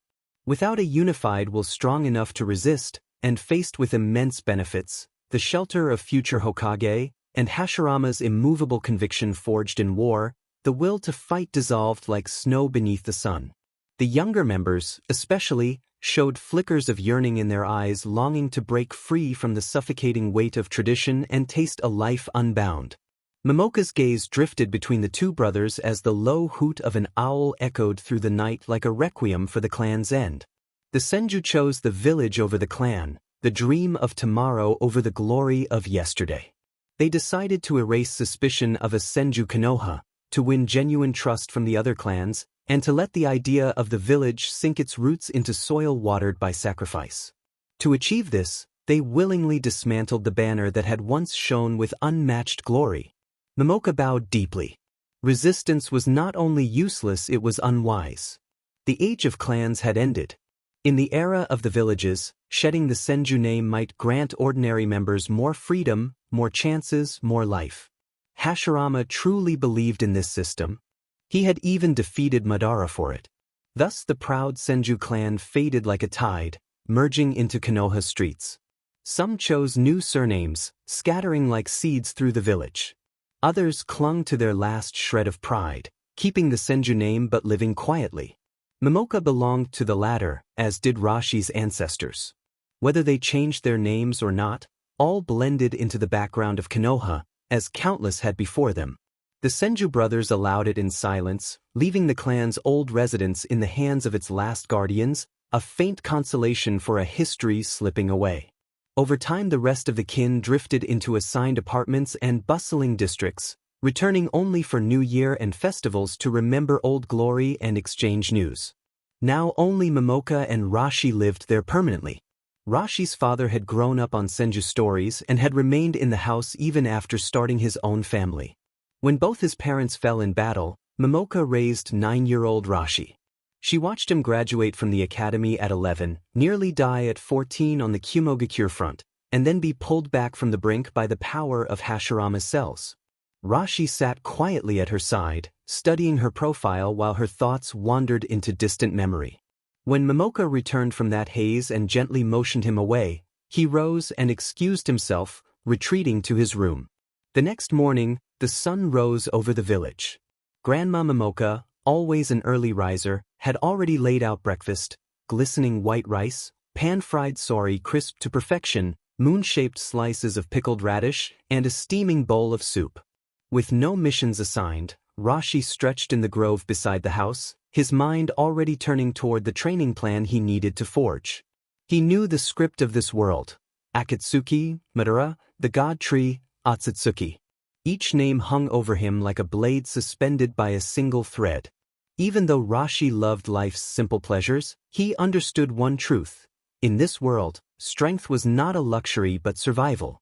The shinobi's path to power had always been clear: temper the body, squeeze out potential, hone taijutsu, refine skills, master ninja tools, and adapt to all change, study ninjutsu, expand one's methods, and bend to the environment. Among these, ninjutsu brought the fastest results, but the foundation always lay in the body. Tempering the body was forging physical energy, and every time he pushed past pain, his will sharpened. Physical strength and mental fortitude fed into one another, nurturing chakra until both reached the peak of his natural limit. Only then was a shinobi ready to pour himself fully into ninjutsu. In truth, aside from chakra and the staggering potential hidden within the billions of cells in this world's humans, the logic of growth was not so different from Earth. As a descendant of the Senju, Rashi already possessed greater chakra reserves and a sturdier foundation than most. Now, with the fusion of Hashirama's cells, his ceiling soared far above ordinary shinobi. But even that was not enough. Kage-level strength might match the Akatsuki, but beyond them loomed a calamity that only those near the Sage of Six Paths level could endure. There were only two known roads to such heights: the Otsutsuki system and the Sage Art system. The Otsutsuki, the very source of chakra, were a race of star-born marauders who devoured life force, converting it into power. The Senju, Uchiha, Uzumaki, and Hyuga all bore traces of that bloodline, strengthening themselves through chakra. The Uchiha path, as shown in the original tale, was clear: fuse Hashirama cells, gain powerful yang chakra, blend it with their own yin, awaken the Rinnegan, seize the Ten Tails, and ascend to an Otsutsuki-like state. The Senju's method remained obscure. Perhaps it required a Sharingan or something equally impossible to grasp. Rashi noted a crucial detail often overlooked. Madara, who awakened the Rinnegan, was the reincarnation of Indra, son of Hagoromo Otsutsuki.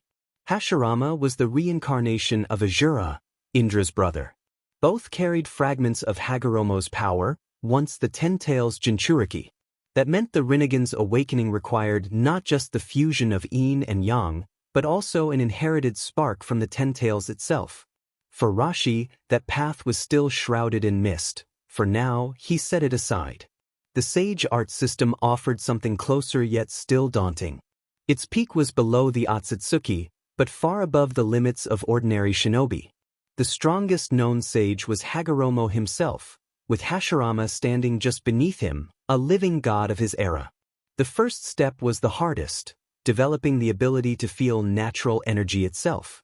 From there, one had to absorb it, balance it with physical and spiritual energy, and refine it into sage chakra.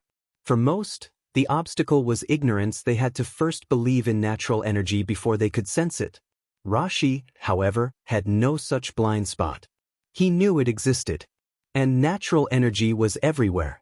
He even suspected it was the reason humans in this world were stronger than Earth's, why giant beasts walked freely. The land itself had been steeped in that power for generations.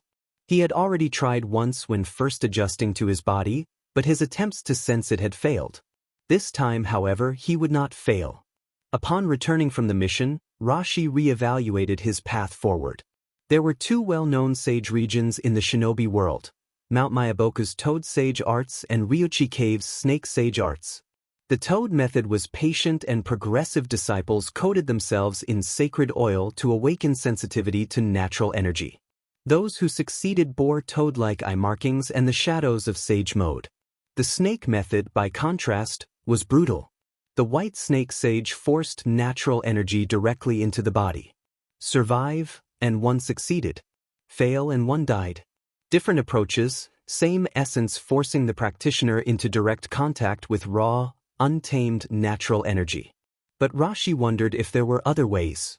The God Tree. The Otsutsuki planted it to drain planets dry, siphoning natural energy into a chakra fruit. One such tree had already risen in this world, its fruit harvested once before. If it could digest natural energy, perhaps its echoes lingered still. And then there was wood release. Hashirama Senju's secret art could suppress even-tailed beasts, absorbing chakra at its root. Rashi hypothesized that Hashirama, through his bloodline and Asura's chakra, had instinctively mirrored the god trees. Nature itself. If so, Rashi's path was not simply to master wood release jutsu. It was to pierce its core, to draw out the true essence of that bloodline power. Rashi's voice was low and steady as he invoked wood release, verdant growth technique, and the ground trembled. From the soil, a tender sapling pushed upward, unfurling at visible speed. Sunlight caught its young bark, and leaves whispered as they stretched wide. When the tree reached shoulder height, Rashi deliberately slowed his chakra flow, keeping only the faintest thread of connection. He urged it to keep growing and extended his senses, weaving invisible threads of perception into the sapling's spiritual core. The tree responded with startling vitality. Roots delved deep into the earth, spreading outward with purposeful force. The soil shifted and heaved beneath them. Twigs and branches stretched, hardening in the light and angling toward Rashi as if drawn to him. A primal hunger seemed to pulse through the wood. A sharp sting raced across his skin and sweat slid down his temple. He made a hand seal of the snake and told the tree to calm, pressing his will into guidance. The branches halted a breath from his face, tense and restless. Rashi redirected the tree's focus, guiding and urging it toward the unseen current of natural energy. The sapling took it. That elusive, omnipresent force Rashi had failed to sense before now pulsed faintly through the young trunk. Just as hope surged in him, the tree shifted again. Its bark darkened with strange, flowing patterns, and the trunk shot upward with renewed speed. A pale, unsettling aura spread from the roots up the trunk, and the surrounding plants wilted and went silent where that aura passed. Rashi stepped back instinctively, watching as the grove fell into an eerie stillness. He gathered himself and adjusted his approach. A short pause followed as he assessed the sapling's strange reaction and planned his next move. Bark, leaves, even the trembling tips of branches were frozen in an instant. In 3 heartbeats, the living sapling became a flawless stone sculpture. Rashi stood motionless, his chest heaving and his forehead slick with sweat. He had failed, and that failure had nearly killed him. Wood-release constructs, even when supported by his chakra, were fragile. They lacked the foundation to withstand raw natural energy. Against its flood they collapsed like sandcastles before the tide. Yet amid the ruin there was discovery. At the moment the wood release brushed against natural energy, the air rippled small, subtle waves like a pebble cast into still water. That ripple changed everything. For the first time, Rashi, who could not naturally perceive natural energy, had brushed against its aura, faint, fleeting, but unmistakable. In the quiet of the forest he closed his eyes and focused on the memory of that ripple, determined to replay it, memorize it, and feel it again. This was the beginning. Days later, when they crossed paths in the quiet corridor of the Hokage building, Itachi's gaze lingered on Rashi. Itachi noted that Rashi's complexion did not look very good and saw the faint shadows beneath his eyes. Rashi rubbed his temples and admitted that he had been training, stifling a yawn. He mentioned that the payment had come in and suggested they go to Yakiniku-Q to eat and split it. Itachi, already used to Rashi's ways, had informed his mother beforehand and followed without hesitation. They slipped into the evening bustle, the streets alive with chatter and the warm glow of lanterns. The smell of grilled meat drifted from nearby stalls. Rashi hummed an off-key tune as he walked ahead, Itachi trailing half a step behind. For Itachi, there was something oddly soothing in these moments. Around Rashi, there were no probing eyes dissecting him as a genius, no suffocating weight of expectation, just the simple feeling of being an ordinary kid. The barbecue shop was overflowing with energy. Pork belly hit the grill with a sharp sizzle as fat dripped onto hot coals and sent up sparks. Rashi seized a slice as its edges charred to golden crispness, dipped it in dark sauce, and ate it without hesitation. The hot juices burst across his tongue, mingling with savory richness, and for a moment the exhaustion of days of training melted away. Rashi exhaled with satisfaction, eyes narrowing in pleasure, then without thinking dropped another perfectly grilled slice onto Itachi's plate and urged him to eat more, saying he was still growing. Itachi asked whether Rashi was working on a new ninjutsu. Rashi replied that he was trying something like that but it was not going well, and then asked Itachi what he had been practicing. Itachi listed taijutsu, ninjutsu, and shuriken training, mentioning that he had been practicing with a senior from the clan. Rashi asked if he meant Uchiha Shursui. Itachi's chopsticks paused almost imperceptibly and his dark eyes flicked up to Rashi as he confirmed that he knew Shursui. Rashi noted that, apart from Itachi being the fastest graduate in a generation, Shursui's name was the most prominent in the Uchiha. Rashi said he had heard of him, though they had never met. Several rounds of meat later, the gnawing emptiness in their stomachs was replaced by warmth and satisfaction. Rashi dabbed his mouth with a napkin and leaned forward to inform Itachi that the reward was confirmed and that the Sand Shinobi scroll contained about 10 million ryo. The number hung heavy in the air. Rashi observed that for an ordinary chunin, that sum was more than a lifetime's earnings. Itachi set down his chopsticks and asked why that sand ninja had betrayed his village. Rashi did not answer immediately, instead he asked Itachi what he thought a village was. Itachi considered carefully before giving the academy answer. He said a village was a place where shinobi lived, took missions, and protected each other. Rashi nodded but his gaze shifted to the city lights beyond the window as he traced the village's origins. Rashi explained that Konoha had begun as a settlement born when the Senju and Uchiha set aside their feud. When the two strongest clans clasped hands, other families in the Land of Fire had no choice but to join for survival. No clan could stand alone against such an alliance. For survival they had to join Konoha. Itachi straightened without realizing it and listened intently as Rashi continued.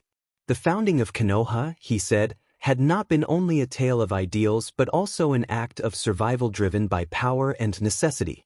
When most of the Land of Fire's clans gathered under one banner, the village naturally became the nation's strongest military force, and even the daimyo's court could no longer pit shinobi against each other as easily as during the warring clans era. A thick cut of meat dripped fat onto the coals, sizzling loudly as smoke curled upward. Rashi returned his attention to Itachi and said that, at its beginning, the village had been a platform, a way for clans to work together under rules that offered protection and competition. He added that Konoha had once been a fragile alliance, a dozen families huddled together against the cold, until the Senju clan voluntarily disbanded and the village began drawing in orphans, wanderers, and shinobi without clan ties. When the second Hokage founded the Anbu, Rashi explained, the village gained power of its own power, no longer tied entirely to the clans but belonging to the village itself. Outside the private room, the footsteps of a server carrying a tray faded into the distance, leaving a brief silence in their wake. Rashi said that this transition was crucial. The village was no longer just a gathering of clans. Once the pressure of survival eased, suppressed desires began to surface. Individual pursuits, hidden beneath the collective, emerged, and some of those were bound to clash with the village as a whole. The rising smoke from the grill curled between them, half hiding their faces. Itachi pressed on by reminding Rashi that he had once said being a shinobi is just a job, and asked how Rashi viewed rogue ninja. Rashi's expression did not waver. He replied that under normal circumstances rogue ninja were enemies because within the system of the hidden villages, shinobi were restrained and could not casually harm civilians. That restraint, he said, allowed farmers to till fields, merchants to run shops, and families to live their lives. It kept violence contained, let economies grow, and made simple pleasures like this meal possible. Rashi's tone hardened as he discussed the sand ninja who had left his village for what he thought was a better life. On the surface it might sound harmless, Rashi said, but if they faced someone without restraint, someone who acted without regard for others and endangered lives, then that presented a different kind of threat. He took a sip of tea, swallowed, and then set the cup down with a crisp tap. Rashi said he only wanted to eat in peace, and if anyone insisted on ruining that, he would, within his limits, intervene to protect that peace. Itachi listened in silence, his small fingers tracing the rim of his teacup and feeling the faint ridges of the ceramic. He asked whether Rashi believed the village system could maintain order forever. Rashi looked toward the window at dusk. He observed that no system was perfect, and what mattered was whether it created something better than what had come before. The hidden village system, he said, had ended the warring clans era and stopped clans from tearing each other apart without end. In that sense, it was better. He tapped his chopsticks against the table, slow and deliberate, as the evening lights of Konoha glowed beyond them. Rashi explained that the village had given ninja something new, a sense of belonging, a place they could call home, but with that had come restrictions and contradictions. He added that every system carried contradictions that could not be erased.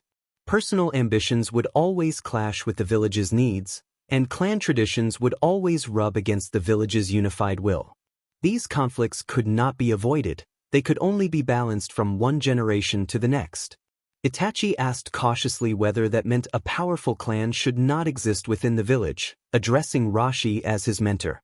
Rashi shook his head and explained that the village still needed clans, especially those with unique inherited abilities.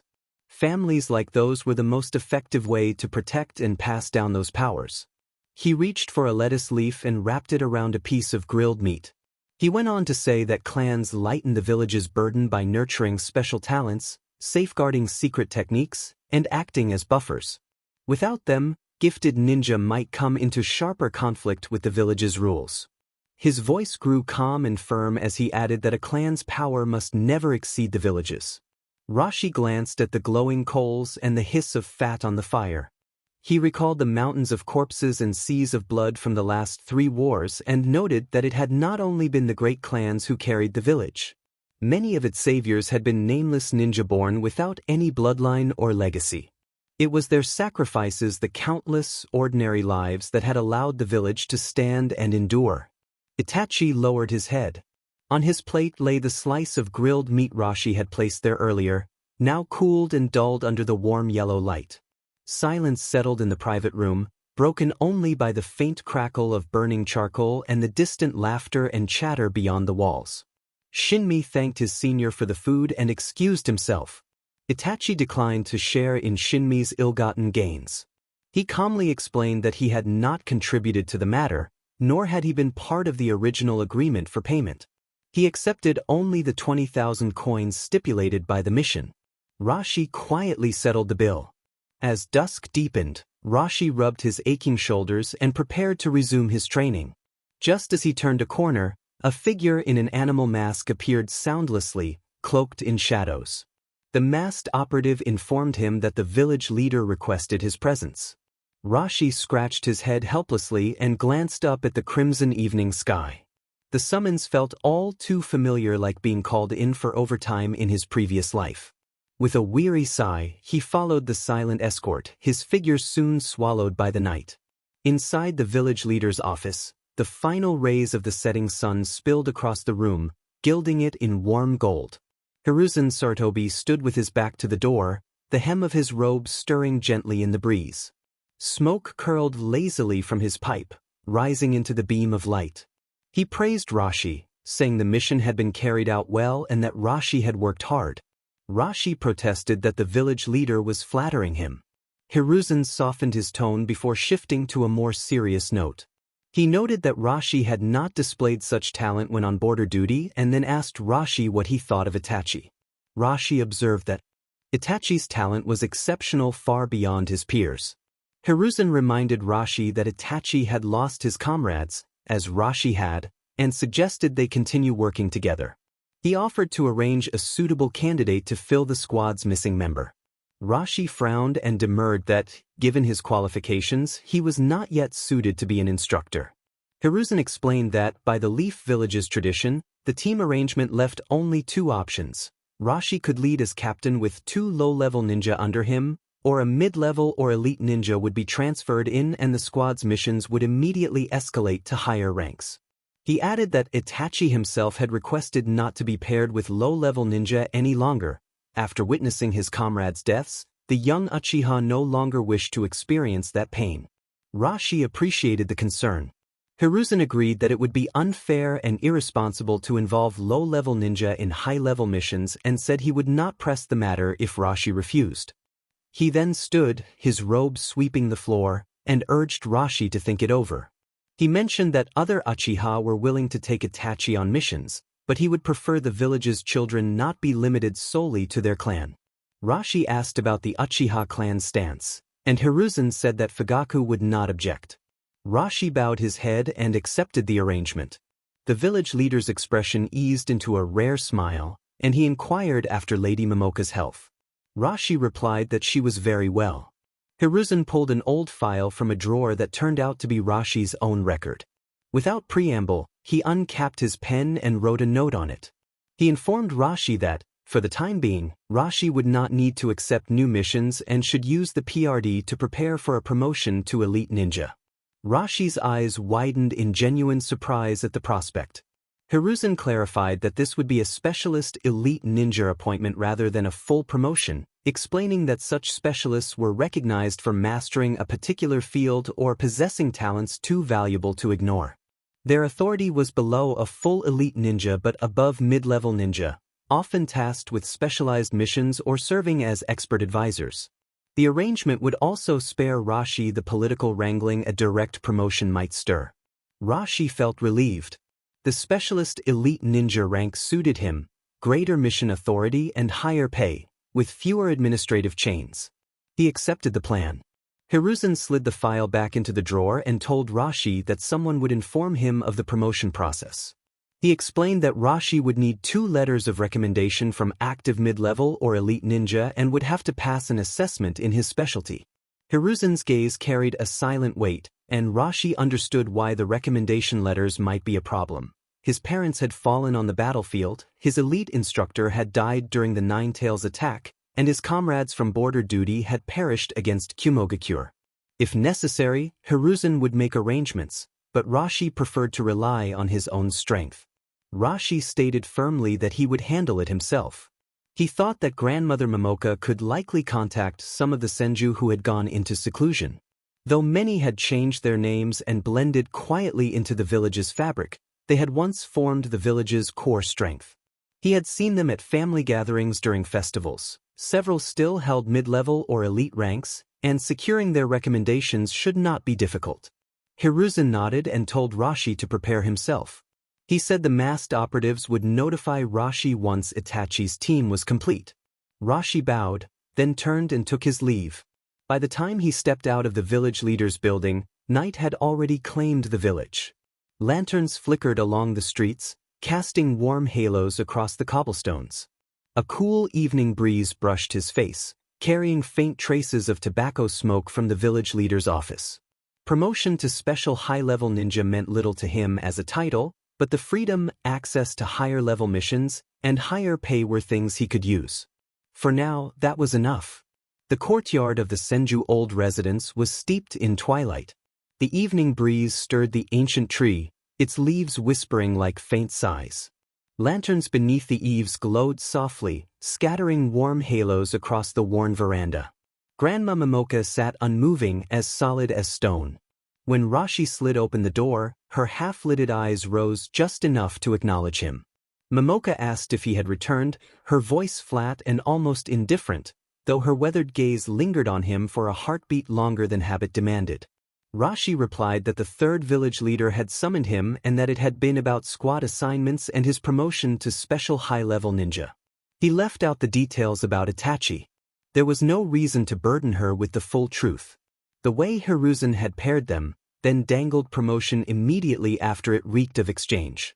The fingers holding Momoka's teacup faltered almost imperceptibly at that thought. She said nothing, her gaze drifting toward the shadowed corners of the courtyard. Rashi explained that he would need recommendation letters from 2 active mid-level or high-level ninja and a special ability assessment. He asked if she could help with the letters.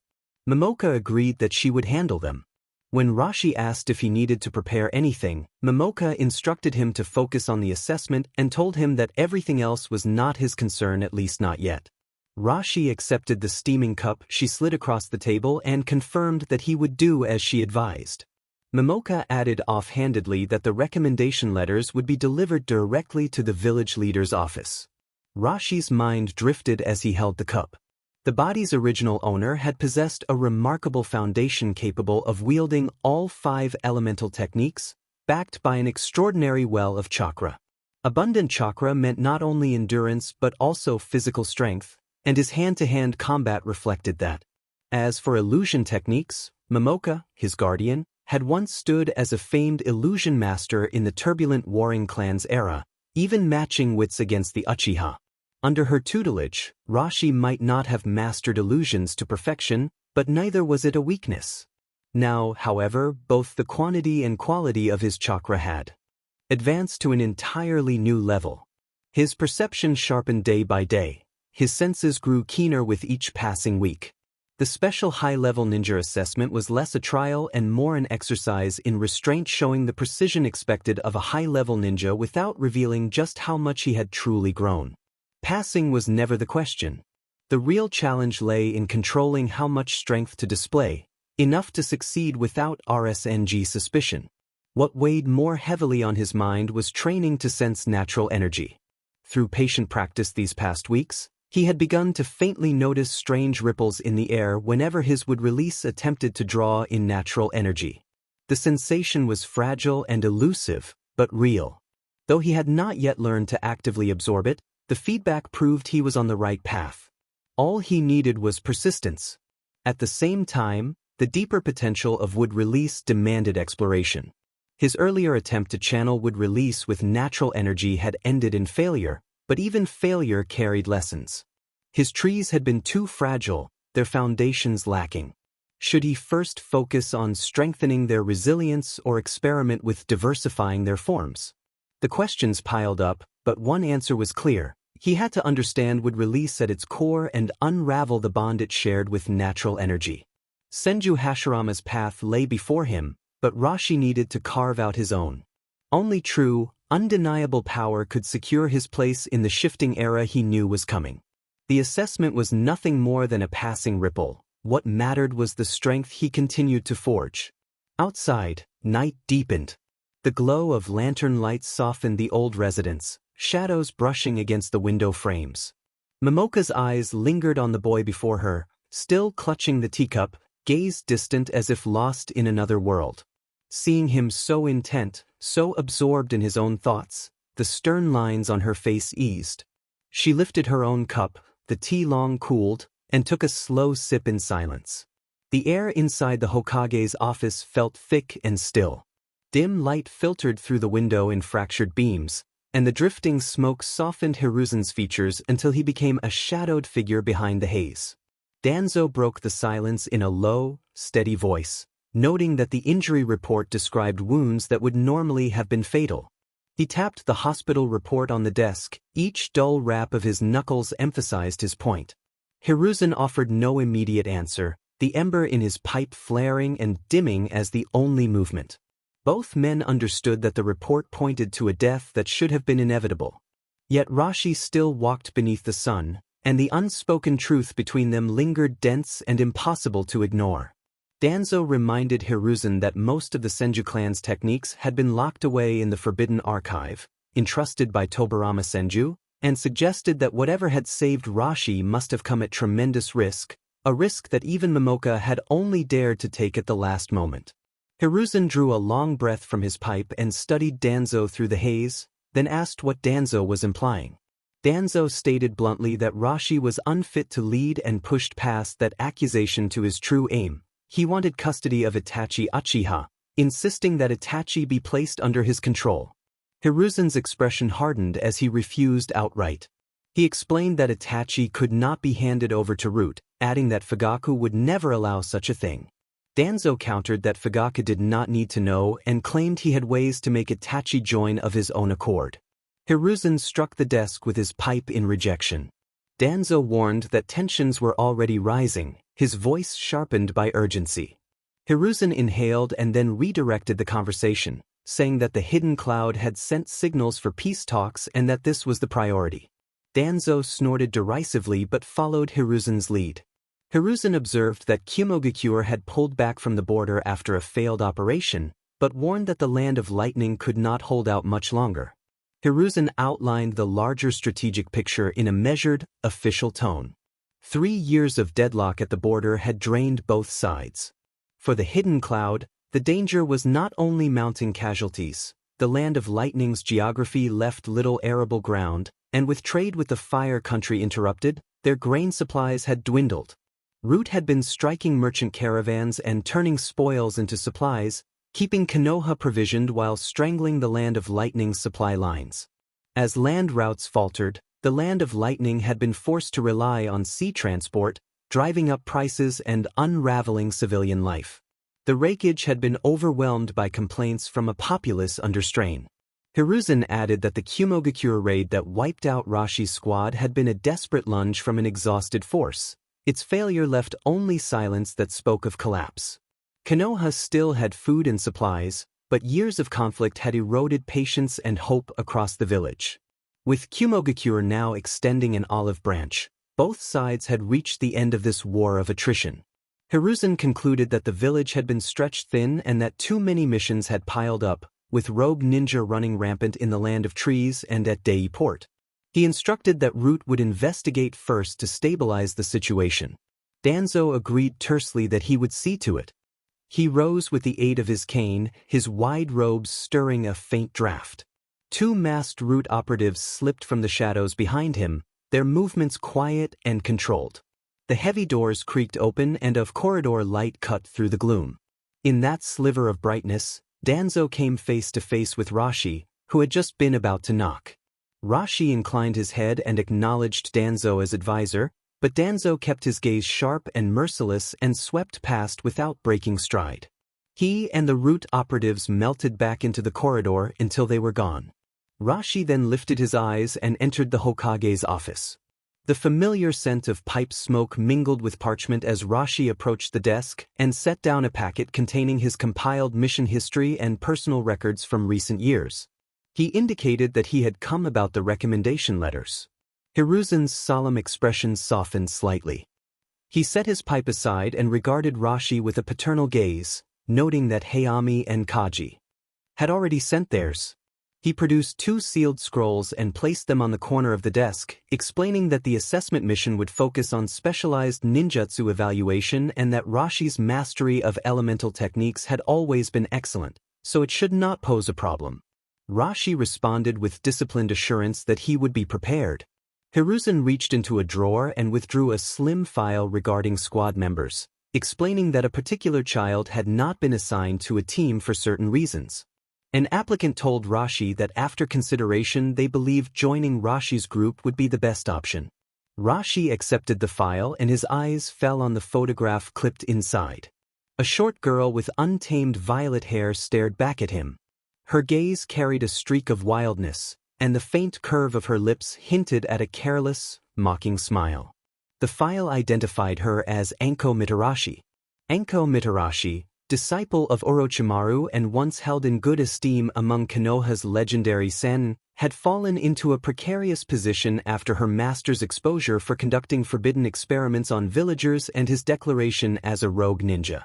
She and Rashi were born the same year, Konoha year 40, and had attended the ninja academy together, though never in the same group. Their connection was little more than acquaintanceship. After Orochimaru's fall, Anko was imprisoned by the Umbu for months. Only after exhaustive investigation was she cleared of suspicion and released, a gesture that felt more like formality than genuine absolution. Orochimaru's crimes, murder of villagers, human experimentation, and the betrayal of the village's foundations were too grave for even Hiruzen to shield.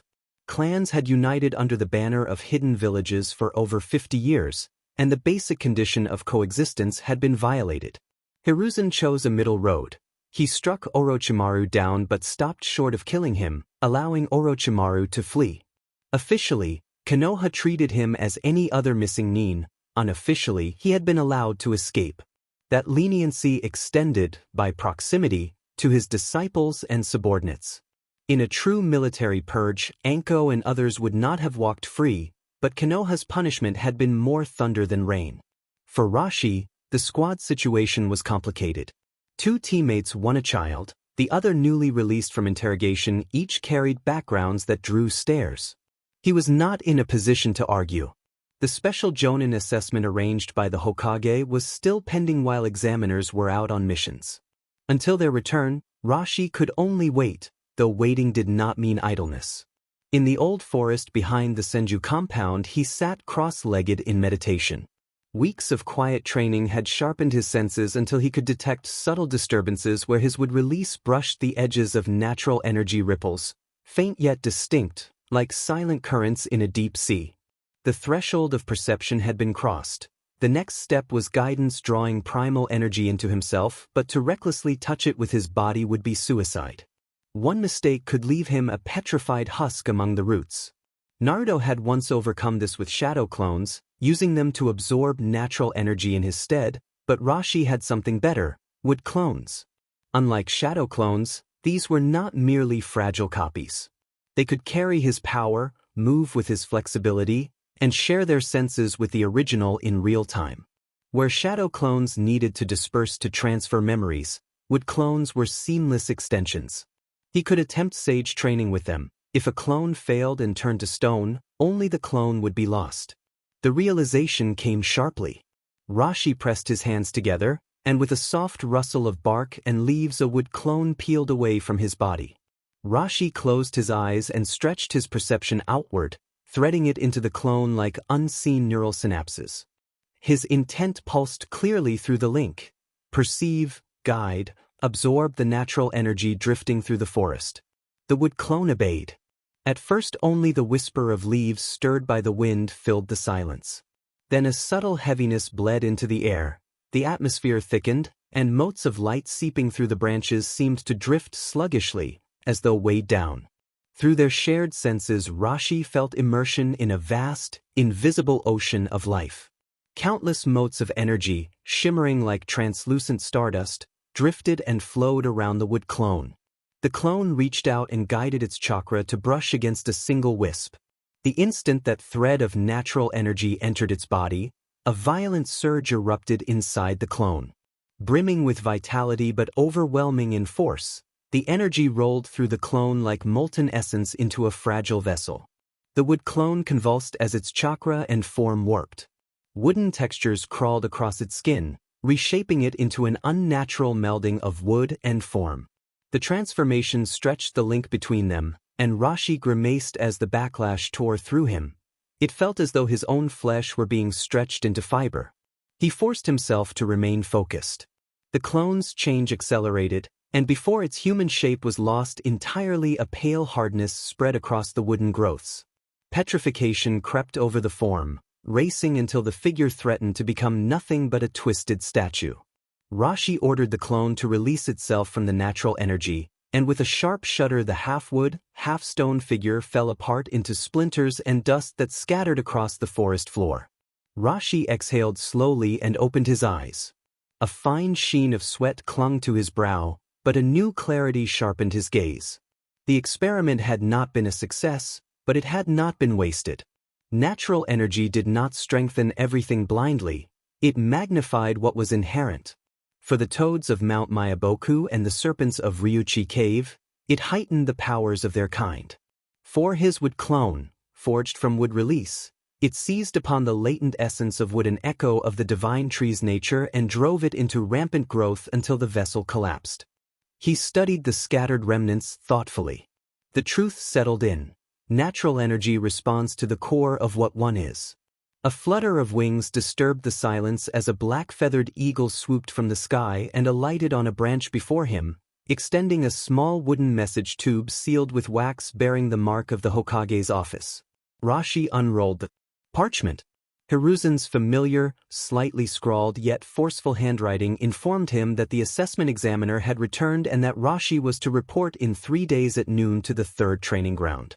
3 days later, at noon, Konoha's third training ground lay under the merciless summer sun. The earth was baked yellow and hot enough to scorch bare skin, and the air shimmered with heat haze. Cicadas shrilled relentlessly, amplifying the heavy dryness of the day. Rashi arrived precisely on time, wearing Konoha's dark green flak jacket and a polished forehead protector. At the center of the training ground, 2 figures already stood waiting in silence, both clad in the standard dark gray uniforms of the Umbu and wearing expressionless animal masks that concealed identity and emotion. The taller Umbu, silver hair slipping free from the edge of his mask, informed Rashi that this was a special Jonin promotion assessment and that they were his examiners. He explained that Rashi was to demonstrate the ninjutsu he had mastered and that evaluation would be based on power, control, efficiency, and combat adaptability. He told Rashi to begin when ready. There was no ceremony, no wasted words, just the cold efficiency of Umbu. At once the silver-haired Umbu blurred. Rashi's pupils constricted and his body snapped aside on instinct. A blinding spear of blue lightning cut through the space he had just vacated, leaving a blackened scorch and the sharp scent of ozone. The silver-haired Umbu stood with his right hand crackling in lightning release, an unmistakable Chidori that demonstrated a gulf in experience. The silver-haired Umbu noted that Rashi's combat reaction was satisfactory, then continued the assault by casting a great fireball. Rashi countered with a water wall, steam exploded outward, engulfing the battlefield in a choking white mist. Using the cover, Rashi retreated and formed seals for a wind technique that dispersed the mist and hurled a gale at his opponent.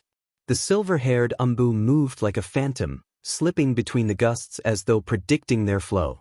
He raised an earth wall to intercept the wind, but razor-thin wind blades sliced in from a blind angle. The silver-haired Umbu made a sound of annoyance and twisted at an impossible angle to evade, the hem of his cloak falling to the ground, neatly cut. He commented on the wind release control as excellent. The younger, thinner Umbu finally moved. He formed seals with rigid precision and unleashed a wood release technique that sent thick vines erupting from beneath Rashi's feet toward his ankles. Rashi realized the presence of wood release and the possibility of Yamato-style training, and his focus tightened. The shorter Umbu followed with an earth collapse that opened the ground beneath Rashi into a shallow pit, crushing and tangling the vines and stalling their advance. Seizing the opening, Rashi leapt skyward and executed a lightning technique that sent blue arcs crackling through the fractured ground toward the younger Umbu. The shorter Umbu remained composed and formed seals to create a wooden golem wall that arched from the ground in a perfect curve, absorbing Rashi's lightning and holding firm despite scorched marks. From the flank, the silver-haired Umbu closed in silently, a kunai humming with dense lightning in his grip like a poised fong, and he dashed the blade toward Rashi's side. Caught midair with nowhere to plant his feet, Rashi formed 2 quick seals and used a wind release to blast his body sideways, narrowly avoiding the kunai's arc. He landed in a crouch, breath uneven and sweat beading on his forehead. The silver-haired Umbu dropped to the ground opposite him and reported that Rashi's ninjutsu application was proficient and his chakra reserves abundant, signaling that Rashi's qualification was all but certain. The shorter Umbu stepped forward and formed seals for a massive wood release, causing the earth to heave as countless gnarled roots burst free and trees erupted into being. In moments, the open training ground became a suffocating miniature forest, a living cage pulsing with primal vitality that pressed in from every direction. The silver-haired Umbu leapt back, watching the storm of wood and roots. Rashi took a steady breath and created a shadow clone. Chakra surged and his hands moved in a blur of seals. He launched a condensed crimson fire dragon that fed on a wind jutsu from his clone to become a blazing wind dragon, incandescent and forceful.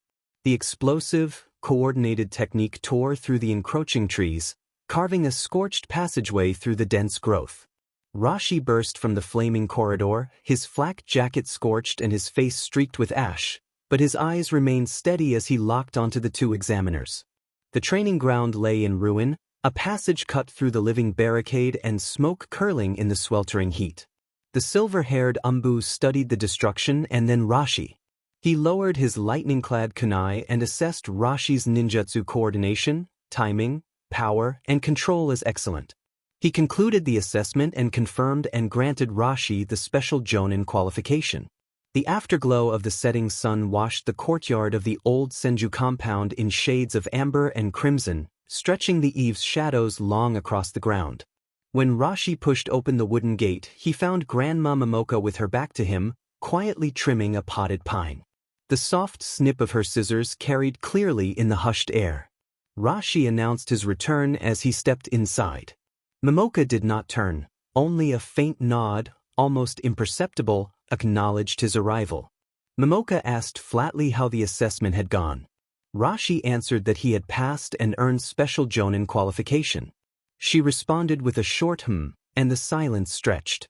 Rashi shifted slightly and lowered his voice. He reported that the examiners had been 2 ANBU, one silver-haired, strong in lightning release and taijutsu, and the other who used wood release. Momoka's hands froze.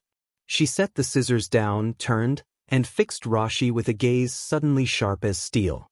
She demanded to know whether he had countered with wood release. Rashi shook his head firmly and made clear that he had relied only on ordinary ninjutsu. The courtyard fell quiet again, broken only by the rustle of leaves in the evening breeze. After a long pause, Momoka let out a dry scoff and muttered Hiruzen's name, accusing him of growing old.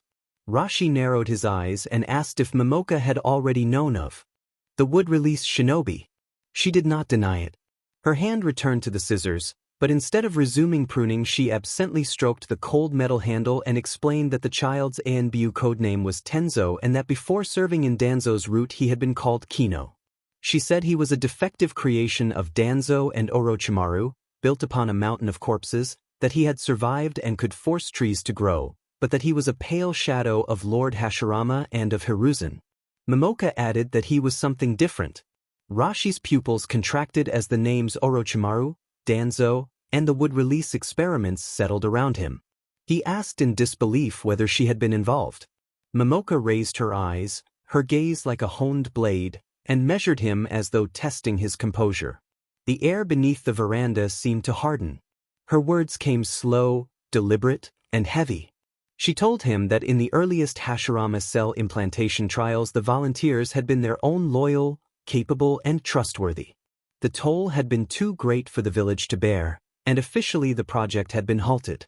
But Konoha still craved a weapon to control the tailed beasts, so outsiders had been chosen, and Danzo and Orochimaru had been given silent permission to continue. Because the work used Hashirama's cells, the Senju could never be fully absent. Each word landed on Rashi like a hammer blow, stripping away the gilded surface of Konoha to expose the rot beneath. Yet Rashi's expression barely shifted. His brows furrowed and his gaze turned inward, but the anger or wounded disappointment Momoka expected never appeared. Instead, he met her revelations with an unnerving calm, cold, steady, and composed, as though he had long anticipated this and was now digesting it. Momoka felt something stir and found the reaction wrong, too composed for a boy who had once been gravely injured. Where was the outrage or shock she had expected? The thought that had haunted her since his injury, that she wished only for him to live safely, rose again, blotting out other emotions. She tried to probe, asking whether he did not feel angry or betrayed by what the village had done. Her tone softened without her noticing, tinged with an elder's concern. Rashi was quiet for a moment. His gaze drifted past her to the moss-covered stone lantern in the corner of the courtyard. Bathed in twilight, the dark green clinging stubbornly to its surface seemed almost defiant in its endurance. He then spoke with a steady voice that carried pragmatic clarity. An individual's moral code could not restrain a vast collective that survived on power, nor could it be used to judge a leader forced to choose in a cruel reality. Survival and development were the truest correctness, he said, and whether something was dirty depended on what it was meant to achieve and whether a cleaner choice had ever existed. Momoka felt the words strike her like stones into still water, sending ripples through her long-settled heart. The ruthless clarity and pragmatic wisdom she heard from this boy she had raised hit harder than she cared to admit. For the first time she sensed that he had not merely changed but been reborn. That composure, that insight into the world's harsh machinery, far outstripped his years and stirred an emotion she could not name. Rashi went on to say that the village did need power to balance the tailed beasts, then asked about the Uchiha's Sharingan and whether it might also control them. Momoka laughed sharply and dismissed the idea as naive. She explained that in all 54 years since Konoha's founding, the Sharingan had controlled a tailed beast only twice. Once when Uchiha Madara had attacked the village with the Nine Tails, and again 3 years ago during the Nine Tails rampage. She argued that the Sharingan had bound the Nine Tails and unleashed it upon the village, costing the fourth Hokage, dozens of Jonin, and hundreds of Chunin and Genin sacrifices made to restrain the beast's fury. Her hand clenched faintly over the scissors as she warned that the so-called ability to control tailed beasts in the Uchiha's hands was a blade hanging above the village's throat. Rashi made no counterargument. He only felt the weight of blood and truth. Even without Madara, the scars of the Nine Tails rampage 3 years ago had yet to fade. Rashi then asked whether he needed to report an answer to the Hokage's probe. Momoka studied him in silence, searching for cracks in his composure and the thoughts he did not say aloud, but all she found was stillness. At last she sighed, exhausted yet tinged with reluctant understanding, and conceded that so be it. 3 years earlier, the claws and flames of the Nine Tails had torn through Konoha's heart, leaving its central district in smoldering ruins. Yet in the aftermath of that devastation, opportunity had emerged. The old Konoha had been little more than a haphazard settlement, born when the Senju and Uchiha shook hands and carved out peace. The founders could never have imagined it swelling into the sprawling Shinobi village of today, sheltering tens of thousands. But the growth had been chaotic. Clan compounds of later joined families had sprouted in scattered clusters, jutting out like stubborn bone spurs and restricting the village's development. The Nine Tails attack, though a catastrophe, had been like a brutal surgeon's cut.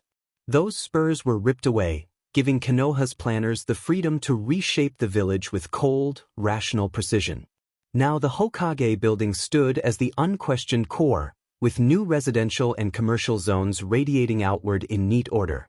The clan districts were pushed to the outskirts, tidy, contained, easier to monitor. And of all the clans, the Uchiha had been sent farthest. The official reasoning had been lofty: proximity to the police force headquarters, efficiency in patrolling, maintaining public order. But every shinobi who had lived through that night still remembered it vividly: the Nine Tails, its eyes swirling with the crimson tomo of the Sharingan. That image alone was damning. The exile could not have been more blatant. Uchiha Fugaku, the clan head, had swallowed it in silence. Rage and humiliation burned in his chest like molten iron, but he could do nothing. At the entrance to the Uchiha district, a small figure already waited. Itachi wore the clan uniform of deep blue with the fan crest across his back. His black eyes, calm and unreadable, turned toward Rashi. Itachi bowed politely and explained that his father had instructed him to wait there and escort Rashi. Rashi inclined his head and thanked him, studying the boy. Today Itachi's presence felt even calmer, more reserved than usual. Now that Rashi had officially earned the rank of special high-ranking ninja, he was also stepping into his new role as captain. Itachi joining his squad had already been decided, yet sending an 8-year-old into missions ranked B and higher required one unavoidable formality: facing Uchiha Fugaku. Rashi himself had gone to war at 11. In the Shinobi world, 8 and 11 remained starkly different. One was still a child at the academy, the other, already a soldier with blood on his blade. Itachi led the way and quietly asked whether this was Rashi's first time in the Uchiha district. Rashi replied that he had been stationed at the border for years, his eyes following the boy while also scanning their surroundings with measured caution. The Uchiha compound felt enclosed, as if an invisible barrier separated it from the rest of Konoha. Inside the entrance, the streets were immaculately kept, flanked by traditional wooden houses with tiled roofs. Small shops lined the lanes, tool vendors, modest eateries exuding savory aromas, even a refined dessert shop with delicate mochi displayed behind spotless glass. Pedestrians were few, mostly Uchiha in their clan blues and blacks, nodding politely as they passed one another, forming the air of a self-contained, insular community. It was clean, disciplined, almost too perfect. But Rashi noticed the eyes. Civilians, women, elders, and children looked at him with curiosity tinged with unease. The shinobi were different. Their gazes cut sharp as kunai, openly appraising him, weighing and measuring, and quietly rejecting. The district itself seemed detached, a village within a village, watchful, walled off, and quietly hostile. Rashi's steps faltered for the briefest instant. It was not the stairs. It was something else, an unseen gaze, distant yet unwavering, fixed on the main gate behind him. A high, innocent voice rang out and shattered the tension. From a side alley, a tiny figure barely 3 years old came barreling forward in a blur of enthusiasm. Dressed in a miniature clan uniform, the little boy's legs pumped furiously as he launched himself toward Itachi. Sasuke ignored Rashi completely and collided into Itachi like a cannonball, clinging tightly to his leg. His wide, great black eyes sparkled with pure joy. Sasuke demanded play and ran on despite Itachi's responsibilities. For the first time, Itachi's mask of calm cracked. His expression softened and melted in an instant. Bending down, Itachi ruffled Sasuke's soft black hair with infinite gentleness and told him that he needed to take Rashi to see their father first, but that he would play with Sasuke later. Sasuke's tiny mouth immediately pouted and his round face crumpled with grievance. His large eyes shimmered with unshed tears, yet despite his reluctance, he obediently nodded and let go of Itachi's leg. Before retreating, he stole a curious glance at Rashi, then scampered back into the alley, glancing over his shoulder every few steps as though unwilling to leave his brother's side. At some point, Fugaku had appeared at the entrance to the residence. He stood in silence, his expression unreadable. Only when Sasuke disappeared into the alley did his deep gaze shift to Rashi, an inscrutable glint flickering within it. Itachi straightened and returned to his composure, giving Rashi a small nod to signal they should continue forward. Soon they arrived before an imposing residence.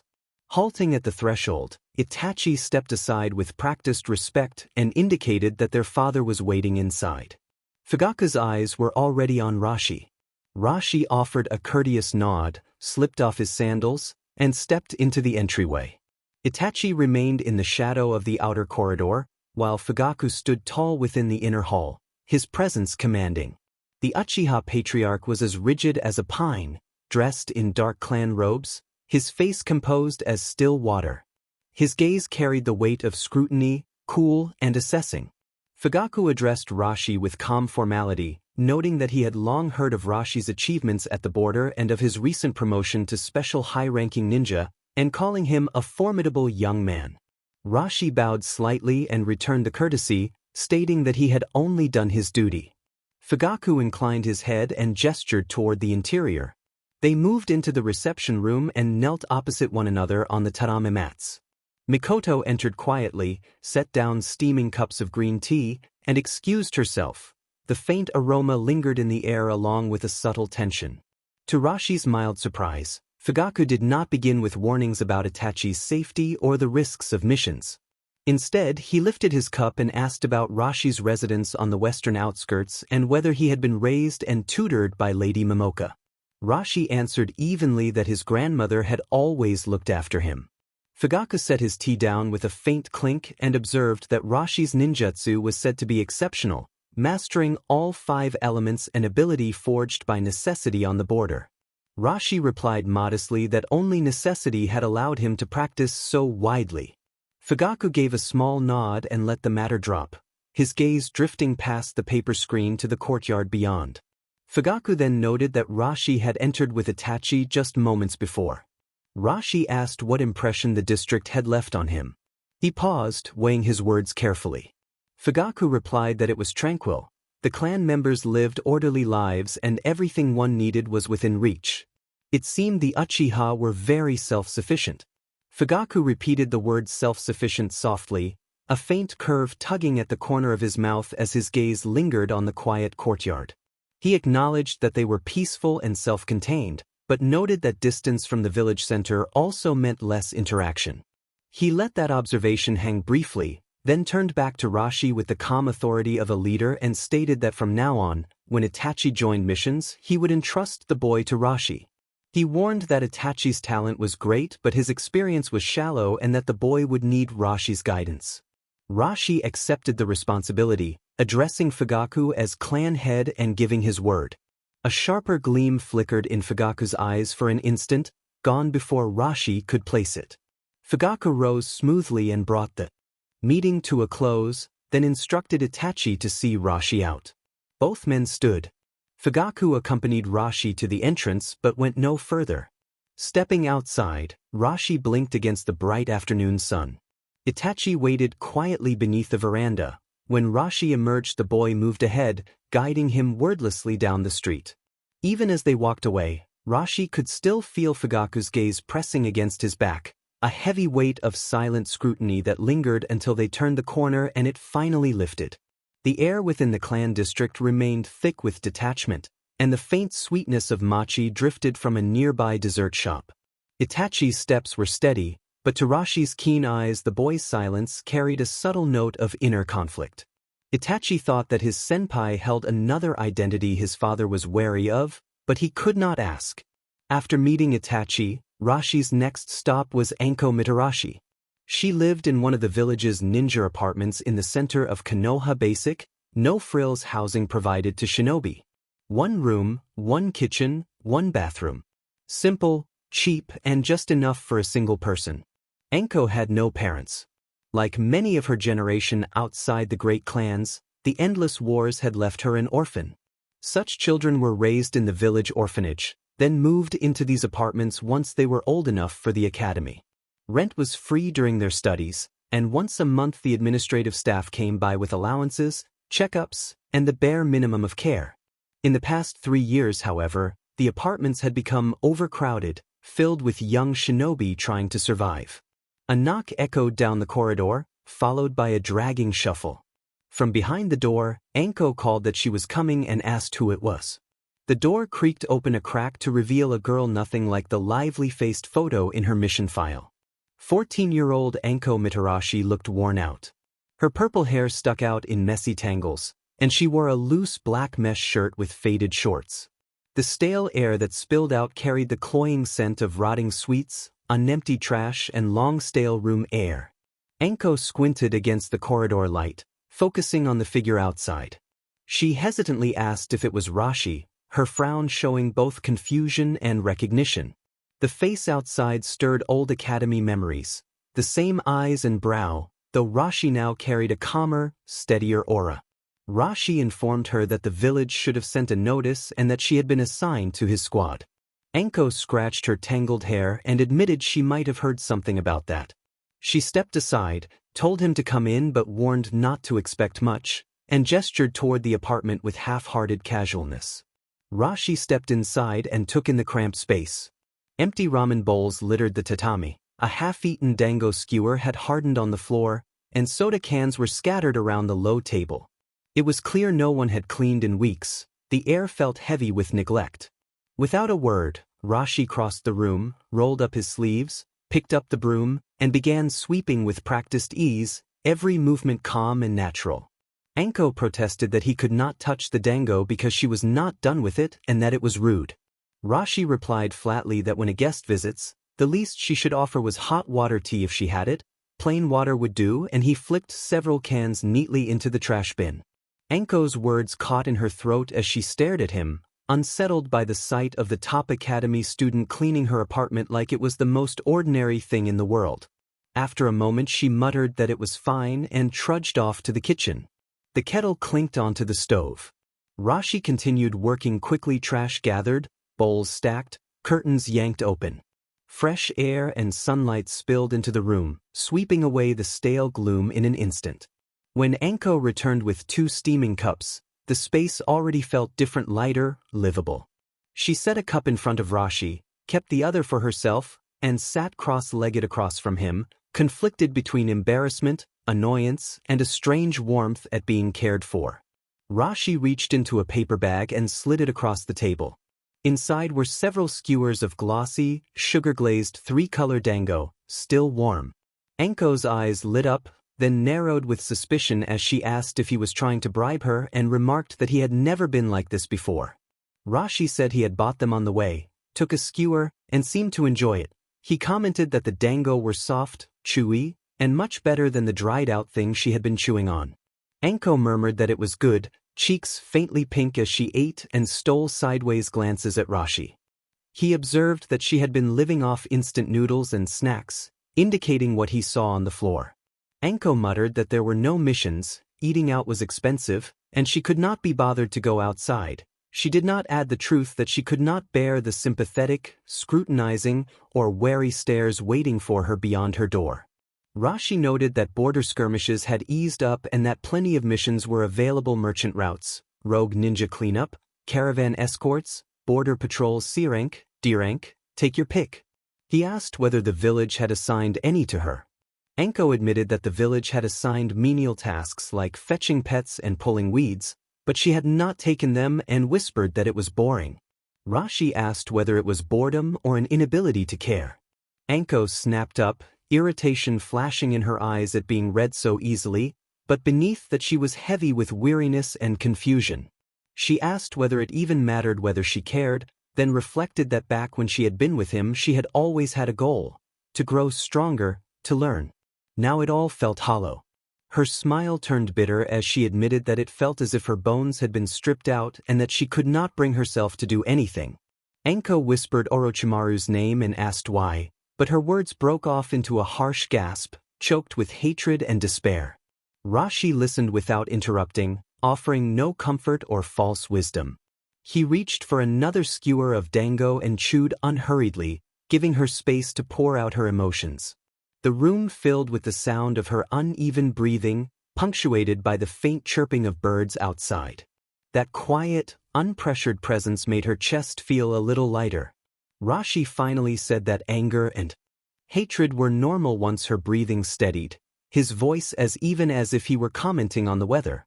He reminded her that life did not stop and that locking herself away and living on instant noodles and stale dango would do her no good.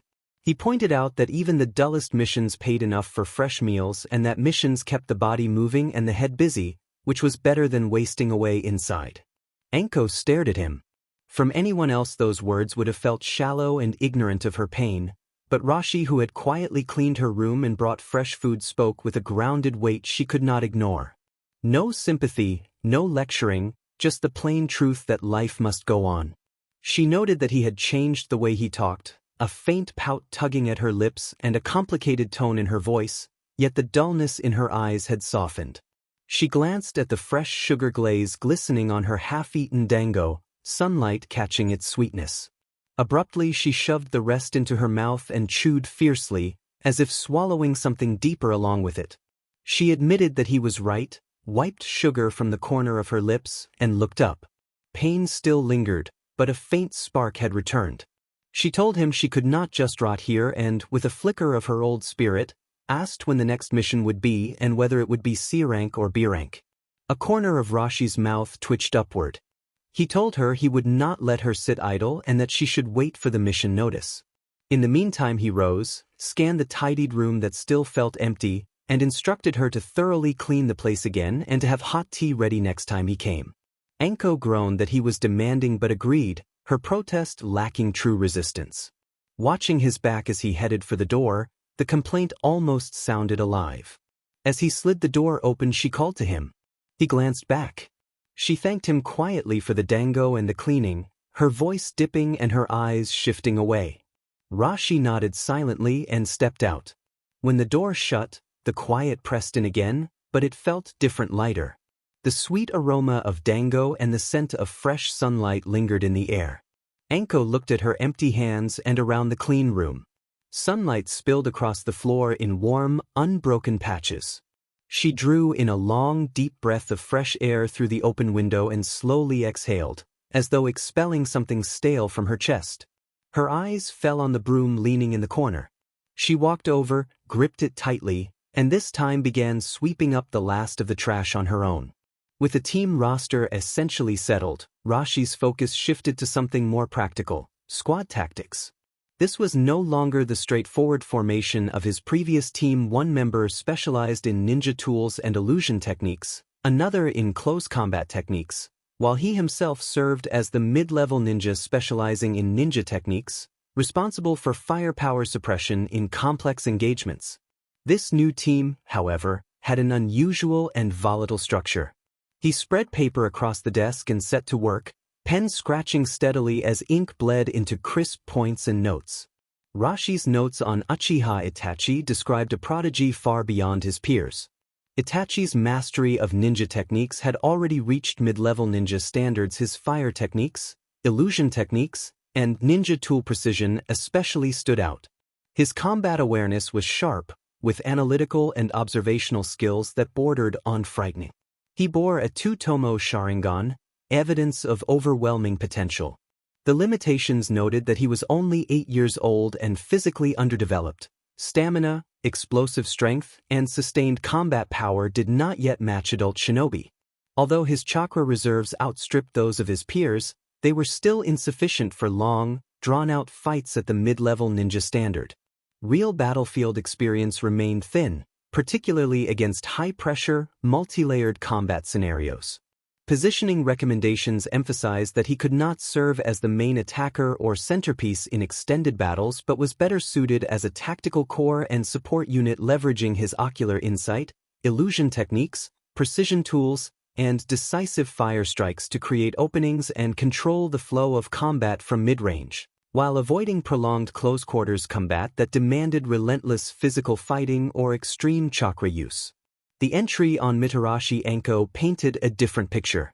The file described a textbook elite mid-level ninja with strong fundamentals in physical combat. She was balanced in speed, strength, and agility, with a wide-ranging repertoire of ninja techniques, particularly fire and earth releases and the hidden shadow snake hands method.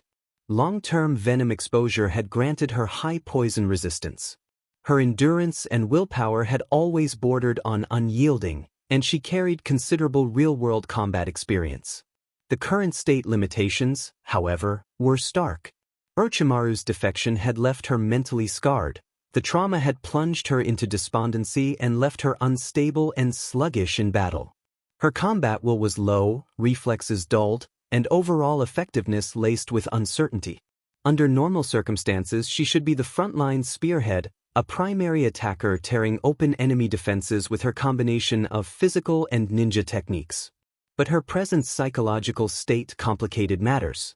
The temporary strategy recommended that, until her condition was confirmed, she should not shoulder the heaviest close combat pressure and would be better deployed on flanking maneuvers, second-wave assaults, or as mid-range disruption using ninja techniques and serpent tactics to inject chaos and spread damage without forcing her to carry the front line immediately.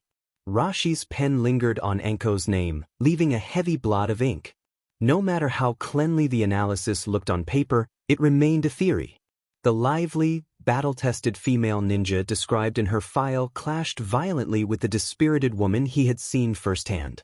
Did her physical strikes still bite with the same ferocity? Could her snake-style techniques still flow freely?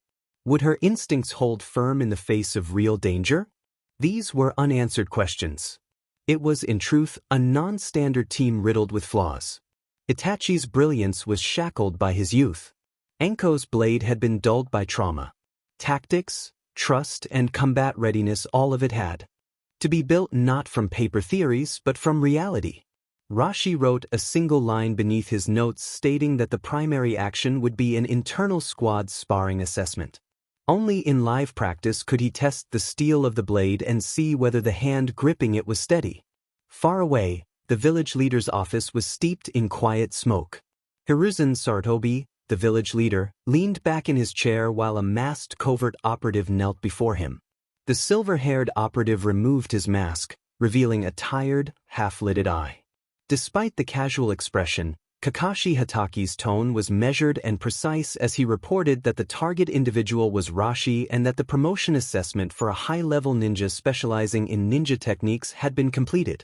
Hiruzen nodded for him to continue.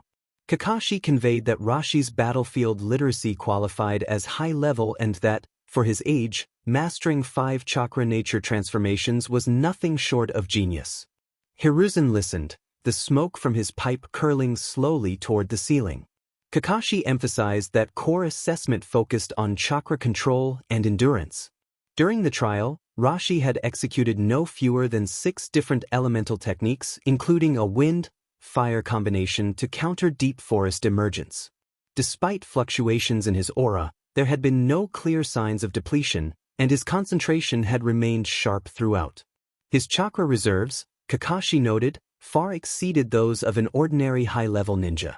Kakashi admitted, almost reluctantly, that Rashi surpassed him. Hiruzen closed his eyes, smoke curling from his pipe as he considered the report.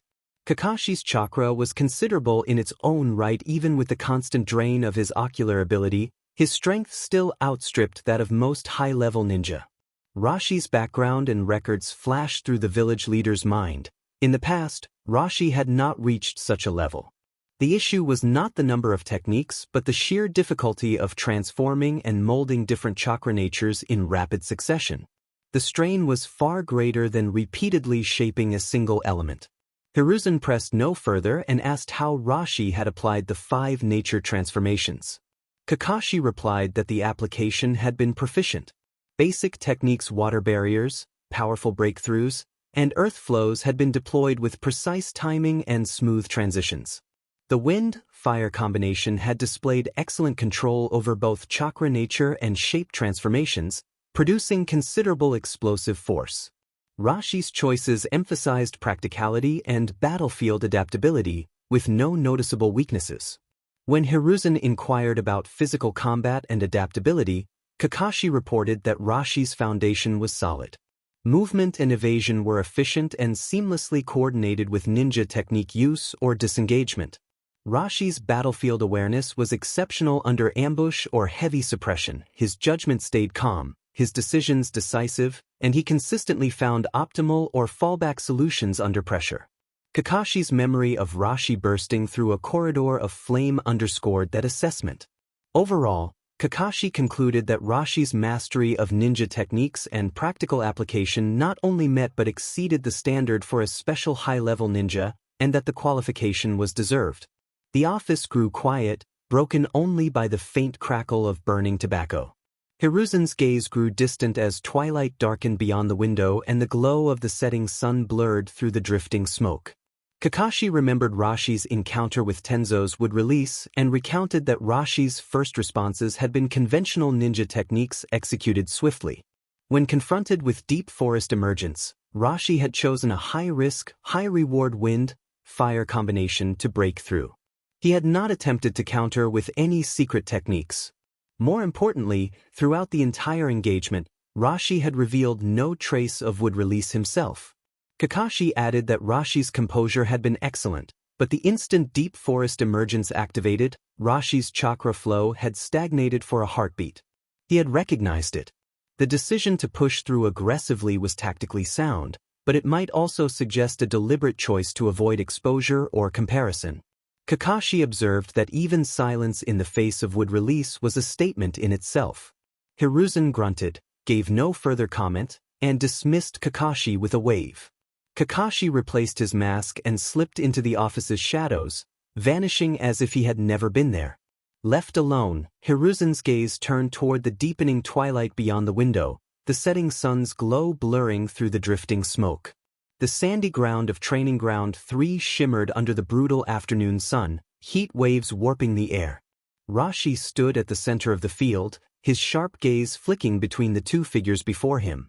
Uchiha Itachi, clad in a dark blue clan uniform, stood straight-backed, sweat trickling down his youthful yet taut cheeks. His dark eyes fixed on his opponent with unwavering intensity. At just 8 years old, his slender frame seemed almost too small for the vast training ground. Opposite him, Anko Mitarashi wore a faded black mesh shirt and shorts. Her purple hair clung to her temples with sweat, her hands shoved casually into her pockets. Her posture was loose, but her sharp glance at Itachi betrayed the readiness of a coiled spring. Rashi announced a live combat assessment and instructed them to demonstrate effective cooperation, reminding them to stop before causing serious injury. He signaled the start. Itachi moved first, his body blurring into an afterimage, speed ghost-like among his peers. To Anko's eyes, his path was clear. 3 throwing stars whistled through the air, aimed not to kill but to disable toward her shoulder, her knee, and her wrist. Anko exhaled through her nose and snapped forward with the swift, fluid motion drilled into her by Master Orochimaru's striking exercises. With a single precise sidestep, the throwing stars grazed her clothing and buried themselves in the sand. Anko formed hand signs in a blur and launched 3 condensed fireballs that roared forward like cannon shells, closing on Itachi in a triangular net of heat. Itachi tightened his pupils. His red-eye technique had not yet awakened. Faced with the searing onslaught, he stomped and veered right. The fireballs tore past his arm, the scorching airflow nearly throwing him off balance. Anko pounced on his stumble, her hand shooting from her sleeve like a striking viper. She activated a concealed technique, and 2 venomous snake constructs burst out with a hiss, aiming for Itachi's ankles where he had just landed. In that instant, Itachi's eyes flared, the comma-shaped markings appearing. The snake's strike slowed in his vision. Every muscle twitch came into sharp focus. He twisted violently and barely freed himself, the touch of the snakes against his legs sending a cold shiver through him. The awkward dodge sent him staggering. Anko lunged, driving forward with focused force. In the blink of an eye, Itachi's markings spun faster. He did not resist the stumble, he let it carry him backward, his small body bending as if broken. Anko closed in, fist aimed for his ribs, but her concentration faltered as an illusion flooded her senses, harsh lights and uncaring snake eyes. The illusion seized her mind briefly, she snapped free an instant later, but her body lagged and her attack faltered. Her fist struck only wood. The Itachi before her dissolved into a substitution log. The real Itachi emerged silently in her blind spot, a blade pressed against the fabric of her back as a warning rather than a wound. Time seemed to stop.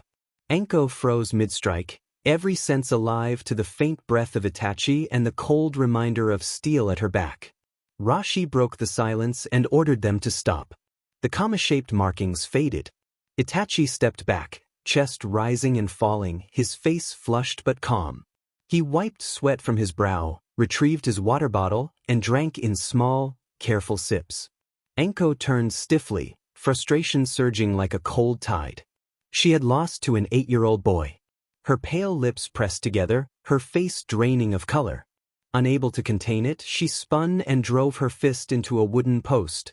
The post cracked with a sunken imprint. Rashi did not comment. He moved to the corner, retrieving a cloth bag containing neatly wrapped rice ball and a bamboo flask. He told them to take a break and handed 1 rice ball to Itachi, then offered the other to Anko. Rashi explained casually that the rice ball had been steamed before he left and were filled with chicken in a soy glaze sauce. The rich aroma of warm rice and savory chicken was a world away from cheap noodles and dumplings. It pried at Anko's defenses with gentle insistence. Anko started to refuse, but the scent cut her protest short. She finally took the rice ball and bit into it as if to vent frustration. The burst of flavor soothed her more than she wanted to admit. Rashi sat and ate with calm, unhurried bites, poured tea, and leaned against the post with the air of someone at home. Itachi ate quietly, savoring the food in small mouthfuls. The three of them shared the meal in silence, the only sounds the soft chewing and the faint whisper of wind over hot sand. When the food was gone, Rashi packed the wrappers, rose, and brushed the dust from his pants.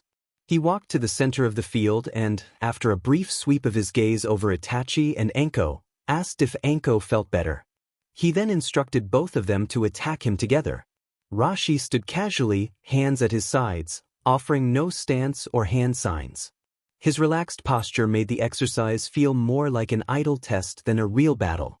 Anko's head snapped up at the surprise. Fire rekindled in her eyes, stubborn and hungry. She glanced at Itachi. A silent agreement passed between them. Anko formed hand signs and sent coiling energy into serpentine shadows that slithered out to hem Rashi in from the flanks and rear. She shifted her seals again and unleashed a spear of flame aimed straight for Rashi's chest. At the same moment, Itachi melted into shadow and circled wide, reading Rashi's movements with uncanny precision. Throwing stars spun from his hands, cutting arcs through the air toward Rashi's ankles and knees, targeting points of balance. The timing was precise, the flame at the front, serpents at the rear, throwing stars, closing gaps, a coordinated pincer. Rashi's face did not change. He formed hand signs and summoned a thick surge of water that erupted upward, intercepting the dragon fire with a solid wall. The confrontation unfolded like a choreographed display of skill, each move clean and dramatic without lingering harm. Steam hissed violently into the air, blanketing the field in a cloud of white mist. Hidden within it, Rashi shifted half a step, the smallest of movements just enough. Itachi's shuriken grazed harmlessly past and thudded into the sand. Rashi flicked his right hand outward and invoked wind release, wind reversal. Air swirled violently, twisting Anko's chakra serpents into a vortex. Their hissing tore through the mist before they unraveled and dissipated. Anko clicked her tongue and blurred her hands, then used ninja art hidden shadow multi-snake hands. 8 real serpents exploded outward, scales glinting as they lunged at Rashi from every angle. Rashi leaned back, unfazed, and stamped his foot into the earth to ground himself. He called earth release rock spikes, and stone pillars shot upward, skewering 2 of the snakes mid-lunge. The rest scattered with furious hisses. In that heartbeat of distraction, Itachi struck. His kunai gleamed and his Sharingan locked onto every twitch of Rashi's body as he aimed for the exposed ribs of Rashi's backward-leaning posture.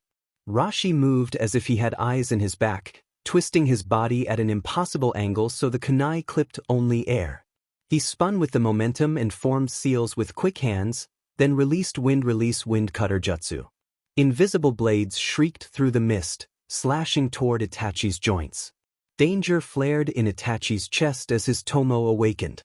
The invisible blades slowed into a threatening clarity, forcing him into a desperate backbend and a crossed kunai guard. The clash rang out, metal striking metal and rattling his arms. His kunai sustained new nicks from the impact. He staggered back.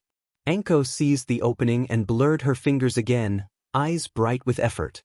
She unleashed fire release Serpent's Fangs barrage, sending 10 fang-shaped fireballs STNG toward Rashi.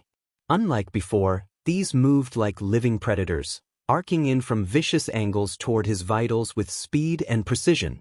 Rashi remained calm and raised an earthen wall with earth release earth-style wall. The ground surged upward, forming a massive stone barrier. The fireball struck and burst into sparks and smoke against the wall, which held firm until the barrage faded.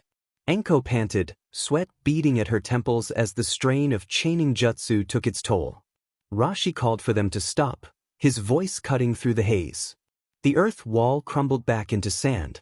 Rashi brushed invisible dust from his sleeves, his breathing steady, as if the exchange had been nothing more than a warm-up. He told them he had seen enough for now and that they would continue training here over the next few days to refine their coordination. He raised a finger and acknowledged that this kind of training drained energy. Itachi quietly sipped his water, unsurprised and already expecting what was coming. Rashi accepted responsibility as captain and allowed himself a faint smile. He suggested replenishing their chakra with meat and offered to treat them. Konoha's streets glowed softly in the embrace of twilight. The air was thick with the aromas of dinner drifting from countless homes, mingling with the fresh scent of greenery carried on the evening breeze. Rashi led the two down a quieter alley and stopped before a shop marked by an indigo-blue curtain embroidered with the old-style character for pot. From inside came a warm yellow glow and faint, sweet steam that curled lazily into the night air. The proprietress welcomed them with a gentle smile and led them to a table tucked at the back, where a black clay pot sat atop a small gas stove. Rashi ordered sukiyaki for 3, his eyes sliding to Anko and Itachi to confirm it suited them. Anko nodded eagerly, and Itachi made a small sound of assent, the faint anticipation in his eyes betraying his calm front. Rashi listed the sides quickly and without hesitation: special selection beef, tofu, konjac noodles, shiitake and enoki mushrooms, shungiku, leeks, ise udon, and 1 raw egg each for dipping. The proprietress nodded cheerfully and disappeared toward the kitchen. Soon the clay pot was set before them, filled with a glossy dark brown broth. The stove hissed to life as tiny bubbles broke the surface and the sweet aroma thickened, curling upward. Plates followed: thin slices of marbled wagyu, soft cubes of tofu, translucent konjac noodles, plump shiitake caps, slender enoki, crisp greens, and diagonally cut leeks. 3 bowls of beaten raw egg gleamed pale gold for dipping. As the broth reached a gentle boil, Rashi used long chopsticks to lower several slices of beef into the pot. The meat curled almost instantly and the fat melted into the broth, adding an even richer aroma. Rashi instructed them to eat the meat first. Anko needed no prompting. She took a glistening slice, dipped it into the egg and ate it, closing her eyes in contentment as tenderness and sweetness washed over her. She sighed in enjoyment and praised the flavor and texture. Itachi followed more deliberately, dipping his meat and tasting with quiet focus as warmth and umami settled in. Behind the rising steam, his expression softened. Rashi tasted the meat himself, noting the rich sweetness brought out by the mirin, though he favored clearer or spicier broths for hot pot. He took a sip of tea and watched the others with a small, pensive expression. The proprietress returned with the last of the vegetables and the thick strands of udon. She informed them that all dishes for 3 had arrived and invited them to enjoy the meal. As she set the plates down, Rashi observed the shop's steady flow of customers and asked whether something special was happening that evening. The woman lowered her voice and shared that the mood in the village felt lighter because people believed Kumogakure was finally sending an official delegation for peace talks. She explained that after so many years of fighting, families were coming out again and sharing meals. A nearby woman dining with her child added that her husband, who worked in the administration office, had heard the delegation would be led by one of the Reikage's closest confidants, which suggested a peaceful intent. She softened her tone at the thought that war might end and children could grow up in peace. An elderly diner sighed that too much blood had already been spilled on the border. Rashi's chopsticks stilled as he considered that such news had reached ordinary shopkeepers.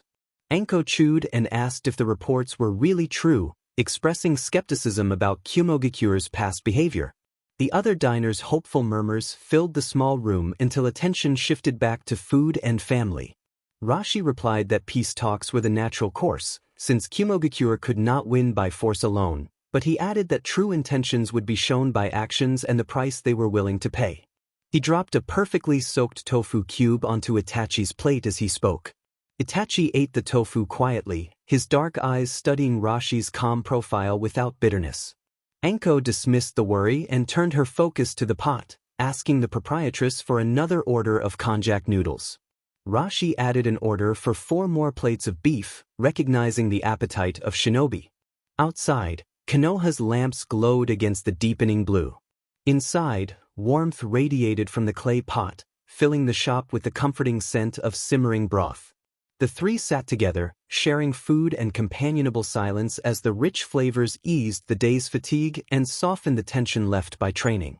Anko leaned back with a satisfied sigh, her hand on her stomach. Itachi set down his chopsticks and sipped his tea with composed movements. Rashi took a long sip from his own cup and watched the steam rise. His gaze drifted to Anko's faded mesh top. The black had faded to nearly gray at the seams, and the cuffs were frayed from use. Beside her, Itachi wore a neat dark blue uniform, plain and functional, the standard attire of his clan. Rashi set his teacup down and noted that everyone was full, adding that they still had time before the next obligation. He mentioned that the team had just formed and that, as captain, he should make some kind of gesture. Anko and Itachi exchanged puzzled glances. Rashi then suggested they go buy a few things, speaking casually as though planning their next training exercise. His lips curved faintly as he explained that the purchases would be captain's gifts and that there would be no refusing. Aoki Ninja Tool Shop. The lighting inside the shop was dim, casting long shadows across the neatly arranged shelves of shinobi tools. Behind the counter sat a lean, white-haired old man with a monocle perched on his nose. Under the glow of a desk lamp, he patiently filed the edge of a kunai, the rasp of metal against metal steady and unhurried. The curtain rustled as Rashi entered with Anko and Itachi. The old man's gaze lifted. His eyes lingered briefly on the Konoha forehead protector tied across Rashi's brow before sweeping over the two younger shinobi behind him. He gave a slight nod of acknowledgement and then returned his attention to his work. Rashi approached the counter and instructed the shopkeeper to prepare 2 sets of combat uniforms, specifying durable material with built-in cushioning at the joints. The old man set aside the kunai and file, moved to a back shelf, and pulled out several rolls of thick fabric in muted colors. He described the options as dark gray, indigo blue, and dark green, noting that the indigo and dark green were new blends offering more elasticity and protection but costing significantly more. Rashi turned to his teammates and told them to pick their own colors. He informed Anko that she also needed new weighted leg wraps and arm guards because hers were worn. They should meet standard mid-level ninja specifications. He instructed that Itachi's gear be lightweight to prioritize mobility. It was unusual for junior ninja to invest in expensive combat gear. Their missions rarely demanded it. Itachi, however, was not just any junior ninja. He was part of a team meant for higher-level missions. Anko, initially unimpressed with the dull fabric options, brightened when her gaze landed on a dark purple, hooded trench coat hanging nearby. The coat had a unique matte finish, sharp cuts at the shoulders and elbows, and reinforced seams that suggested both protection and style. She pointed at it, hopeful, and the old man explained that it was a combat trench coat treated to be light and breathable, offering a little less protection than a vest. Anko promptly decided to take the purple coat in her size, clearly lifted by the sight of it. Itachi quietly indicated the indigo blue fabric and gestured his height. The old man noted their choices and disappeared into the back storeroom. While they waited, Itachi's gaze drifted to the glass display beneath the counter, where rows of specialized shuriken lay arranged. One design caught his attention, blades with faint reverse serrations that gleamed slightly under the lamp. The old man explained that those were advanced shuriken built for piercing armor and for cutting effects, but he warned that they were harder to control and could be dangerous for someone without sufficient wrist strength. Itachi acknowledged the warning with a short nod. The old man returned with the ordered gear. Anko eagerly claimed the dark purple trench coat, running her fingers across the smooth fabric. Itachi accepted his indigo blue uniform with quiet composure. The shopkeeper named the price as 178,000 gold coins. Anko froze, clutching the coat, and turned to Rashi in disbelief. She asked if he were secretly a millionaire, half joking at the notion that he could afford such extravagance after treating them to dinner earlier. Rashi produced a thick stack of bills from his pouch and handed them over with quiet decisiveness. He told Anko that if the expense bothered her she could pay for her own, but that he had earned extra on the last mission. Anko gave an awkward smile, hugged the trench coat to her chest, and said nothing more. The old man counted the money, nodded, and completed the transaction. The trio stepped out into the evening. The sky above was fully dark, Konoha's commercial street glowing under lanterns and shop signs. Anko clutched her coat, looking a little stiff. Itachi carried his package neatly in one arm. Rashi began to walk and announced that it was time to establish rules for mission pay. He declared that from now on 40% of all earnings would go into team funds for tools, medicine, and consumables. Of the remaining 60%, Rashi said he would take 40%, and the two younger members would split the rest evenly. He asked if there were any objections. Itachi nodded almost instantly, his expression calm and accepting of the arrangement. Rashi was the captain and the strongest among them. Itachi understood the larger share. He also reasoned that most of the team funds would not be spent on Rashi, since Rashi's fighting style rarely required many tools or consumables. Anko visibly relaxed and grinned, thanking Rashi. The three reached a fork in the road and parted ways. Anko waved and melted into the crowd heading toward the apartment blocks. Rashi offered to walk Itachi to the clan compound gate, but Itachi declined with a slight bow, holding his indigo blue package firmly. Rashi nodded and strode off toward the western edge of the village. Itachi continued alone, his steps measured and steady. The tall silhouette of the Uchiha compound walls soon loomed ahead, their solemn presence unmistakable in the lamplight. As he rounded a corner, a familiar voice called from beneath an old roadside tree, greeting him and noting that he had returned. Itachi acknowledged the greeting and stepped into view. From the shadows, Shursui emerged as if part of the night itself, his dark blue uniform crisp and a short sword strapped across his back. He fell into step beside Itachi with an easy smile and a gaze that took in the paper bag in Itachi's arms. Shursui asked how team practice had gone. Itachi replied that Captain Rashi was very strong, and that after training the captain had treated Anko and him to a hot pot meal and bought them new ninja tools and combat uniforms. Shursui blinked, surprised, and observed that such generosity was unusual. A captain was not expected to buy equipment for his team. As one of the Leaf Village's top high-ranking ninja, Itachi knew the unspoken rules. Tools and gear were almost always a ninja's personal responsibility or provided by their clan. Itachi recognized that as well. His previous senior instructor had been competent but never this considerate. He murmured that Captain Rashi was thoughtful and gentle. Shursui smiled and asked if Itachi liked him that much. Itachi paused briefly, weighing the question, then nodded and said that yes, with Captain Rashi it felt easy. It was not like the suffocating weight of clan meetings, not like the tense atmosphere of the training grounds, and certainly not like the invisible pressure that pressed down whenever he stood before his father. With Rashi, he could eat without restraint, receive clear guidance, and glimpse the shape of a life that felt almost promising. Shursui's expression softened, and he offered genuine relief at the news, saying it was good to have found such a comrade. He admitted that he had been considering applying to the village leader to become Itachi's captain himself.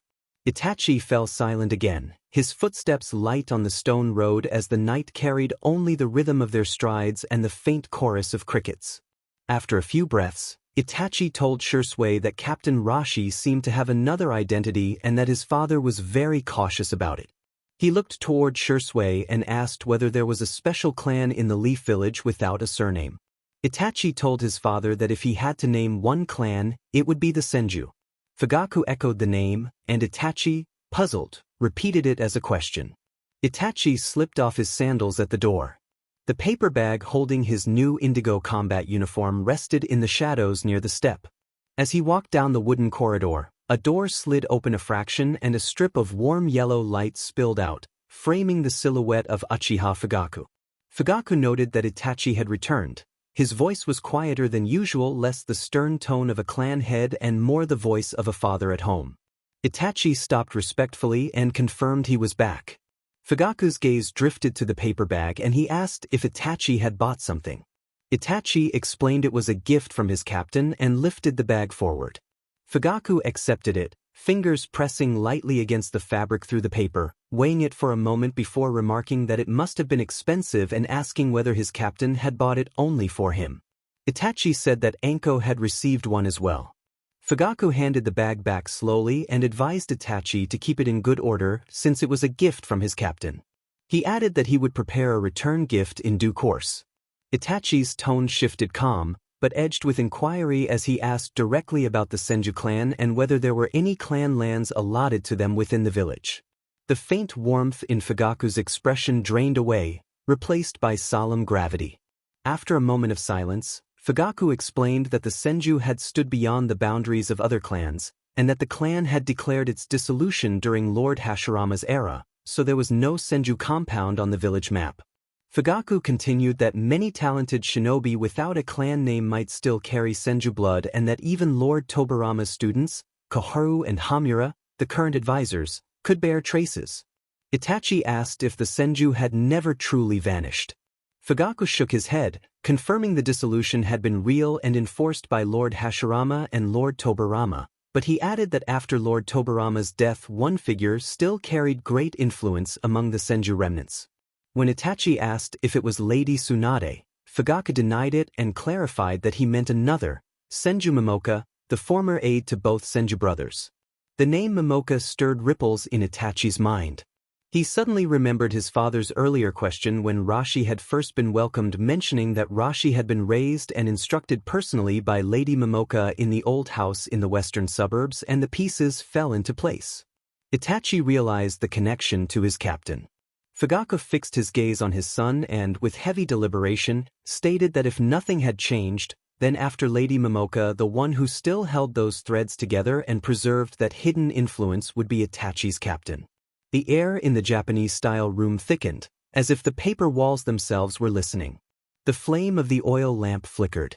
Fugaku leaned forward and told Itachi that this was the Uchiha clan's opportunity. Morning came softly, pale sunlight piercing through the mist over Training Ground 3. The sand shimmered faint gold, and after several days of drills the field already bore the clear imprint of Rashi's squad. Anko called for the left flank to be cut off and told Itachi not to let the opponent weave hand signs. She blurred across the sand, her new dark purple windbreaker snapping open like a streak of violet lightning, and performed hidden shadow snake hands. 3 gray-brown serpents shot forward from her sleeves, fanning out to seal escape routes rather than attacking directly. Almost simultaneously, Itachi's silhouette slipped into the wooden stake's blind spot.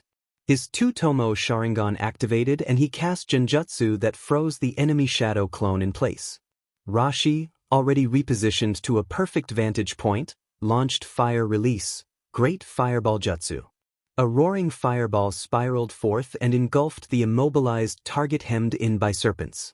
The explosion scorched the air, heat shimmered, flames billowed, and the shadow clone dissolved into a puff of white smoke.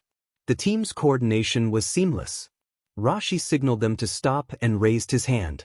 Anko lowered hers, panting, strands of hair clinging to her damp forehead, but the defeated slump in her eyes was gone. The spark of a female ninja had returned. Itachi deactivated his Sharingan, walked to the sideline, and opened his leather notebook to record formations, timing, and chakra expenditure. Rashi observed that the snake's angle could be tighter 2 points more restrictive to force the target's hand space narrower and advised Anko to fix her hood if it cut her vision at speed. He praised Itachi's notes, noting that his Genjutsu timing was precise and chakra flow steadier than the previous day. Anko grudgingly agreed to adjust her gear and tore into a biscuit while Itachi revised diagrams with steady focus. The rough edges between them had been sanded down over these past days, replaced by an unspoken rhythm. Rashi sat beneath the tree in the shade and called for a 15-minute break. Rashi closed his eyes and sank inward to continue his nightly regimen even as training wore on. His attempts to use natural energy still faltered. 7 or 8 times out of 10 his wood clones collapsed, their structure warped by violent backlash. Each failure, however, clarified a little more of that vast, elusive current. Natural energy, unlike chakra born of the physical and spiritual energies of life, felt deeper and primal raw power woven into the bones of the world itself. It was chaotic but full of overwhelming vitality. The path felt right, but something vital was still missing. His Senju blood, even the Hashirama cells in his body, gave a foundation others could only dream of, yet it was not enough to contain and refine that power. Itachi approached Rashi with his notebook and asked whether, if the opponent were sensory type and evaded Genjutsu early, the suppression angle of fire release should be shifted. Rashi scanned the diagrams, nodded, and acknowledged that contingency variations were necessary. Training resumed. They dissected movements, refined timing, and tested angles again and again. By late morning, Anko's serpent struck with sharper precision, Itachi's Sharingan wove genjutsu with chilling efficiency, and Rashi's ninjutsu support cut in exactly where gaps remained. Piece by piece, a rough but reliable system began to take shape as noon burned overhead and their shadows shrank. And then a figure appeared in the tree line, silent as a breath, blending with light and shadow. He wore the uniform of the covert operatives and an animal mask, and his spiritual energy was suppressed to near nothingness. The masked operative identified Rashi as an elite ninja, his voice flat and undeniably authoritative. He informed them that the village leader had summoned Rashi and ordered him to proceed to the leader's office immediately. The operative's words cut through the heat and stillness. Rashi turned at once. Itachi and Anko halted mid-step, wary eyes fixed on the masked intruder. Inside the Hokage's office, Hiruzen Sarutobi sat as he always did, smoke curling from his pipe and paperwork spread across his desk. His sharp eyes lifted to Rashi as the younger man stepped in. There were no pleasantries. Hiruzen noted that the team's coordination had been solid recently and asked Rashi whether his team was ready for a mission. Rashi replied that Anko Mitarashi's mental state had largely stabilized and that, on that basis, he judged the team capable of handling a B-rank mission. He emphasized the rank, wanting a buffer for their first official deployment. Hiruzen paused, considering. He reflected on Rashi's recent change in demeanor. Had the last mission left a scar, where Rashi had been seriously injured and a comrade lost? Or was the change because of the boy on his squad, the 8-year-old Uchiha whose presence complicated matters? The thought passed as he reached for a scroll and placed it in Rashi's hands. Hiruzen informed Rashi that the assignment was a B-rank escort of a merchant caravan to Dei port. Rashi untied the cord and scanned the neat handwriting. Client Tanzai, cloth merchant, cargo a shipment of fine cloth from the land of fire, destination Dei port, mission rank B. On the surface it looked routine, but the B-rank designation suggested otherwise. Hiruzen explained that Dei port lay on the southwestern coast of the Land of Fire within the peculiar borders of the Land of Tea, which had no shinobi village and relied heavily on Konoha for protection. If Tanzai's caravan required B-rank protection, something more serious was at play. Rashi asked whether the mission had hidden objectives, arguing that escort risk alone did not justify such a rank. Hiruzen confirmed Rashi's perception and told him that recently a group of rogue shinobi had been active near Dei port and had proven troublesome. When Rashi inquired about detailed intelligence, Hiruzen produced 2 thinner scrolls and identified the group as the Black Snake Group, a team of 5 who moved in secret and employed dangerous, insidious techniques. He warned that they were not to be underestimated and pushed the scrolls toward Rashi. Hiruzen outlined the mission's 2 layers. First, escort Mr. Tanzai's caravan safely to Dei port. Second, investigate the Black Snake Group and, if the opportunity permitted, choose an appropriate course of action. He indicated that an A-rank directive would be to eliminate the Black Snake Group, while a B-rank directive would be to scout and gather precise intelligence, advising Rashi to judge accordingly on site. If the risk proved too great, Hiruzen instructed that the team should prioritize the escort and return alive. Hiruzen leaned back and declared, for administrative purposes, the team would retain its old designation as Team 5. Rashi's eyes lingered on the scroll marked Team 5, the number of his old squad, the unit that had fought with him on the border and from which only he had returned, carrying fragments of intelligence. He took the additional scrolls without comment. Hiruzen rose and walked around the desk, his robes brushing the floor, and laid a hand on Rashi's shoulder in a gesture of comfort before glancing out the wide office window toward the bustling village. He reminded Rashi that the Land of Tea's commissions were vital to Konoha's finances and that the village could not afford to lose them. He informed Rashi that the Kumogakure delegation would arrive soon. Their forces were stretched thin, and with Umbu and regular squads tied to security and the peace talks, Rashi's Team 5 would be the first to reach Dei port and assess the situation. Rashi acknowledged the orders and gathered the 3 scrolls. He stepped out, the heavy office door thudding shut behind him, cutting off the smell of tobacco and the weight of duty. In the dim hallway his steps were steady as his thoughts raced through the implications. The Black Snake Group, dangerous rogue shinobi to investigate or eliminate while escorting a merchant caravan into contested territory. He considered Itachi's tactical brilliance tempered by age and stamina, and Anko's recovery that left her spirit intact but her sharpness not fully returned. The risks for a first mission with dual objectives were high, but the village's needs were clear. Rashi exhaled and quickened his pace toward the third training ground to prepare the new Team 5 for the journey. By the time he arrived, the sun burned overhead. Anko hammered at a reinforced stake, practicing the angles for her hidden shadow snake hands. Sweat soaked her dark purple windbreaker, but her eyes shone with focus. Itachi sat cross-legged nearby in deep concentration, cycling chakra with quiet precision that suggested skill beyond his years. Anko called out to Rashi with a teasing remark about the Hokage before correcting herself and asking what the Hokage wanted and whether it was a big mission. Itachi opened his eyes, calm and attentive, focusing on Rashi. Rashi knelt in the center of the field and unrolled the 3 scrolls onto the sand, explaining that their assignment was a B-rank mission to escort a cloth merchant caravan to Dei Port in the land of tea. Anko expressed surprise, noting that Dei Port had usually been peaceful and asking why the mission warranted a B-rank. Rashi explained that, while the port had been peaceful, a rogue group calling themselves the Black Snake Group had recently appeared nearby, employing dangerous secret techniques and threatening trade routes. He tapped the 2 auxiliary scrolls and laid out the situation.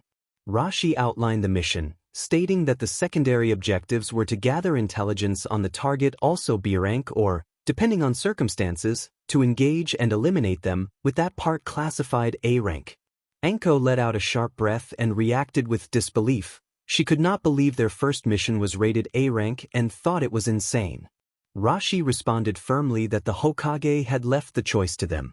He emphasized that their primary duty was to get the caravan to its destination safely and that investigation and combat were secondary tasks to be decided on the ground according to their judgment and condition.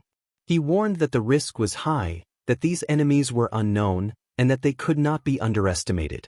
After a brief pause, Rashi continued and laid out Team 5's objectives. First, escort Tanzai's caravan safely to Dei Port. Second, collect as much intelligence on the Black Snake Group as possible without compromising themselves. Third, if conditions permitted, move to expel or annihilate the group.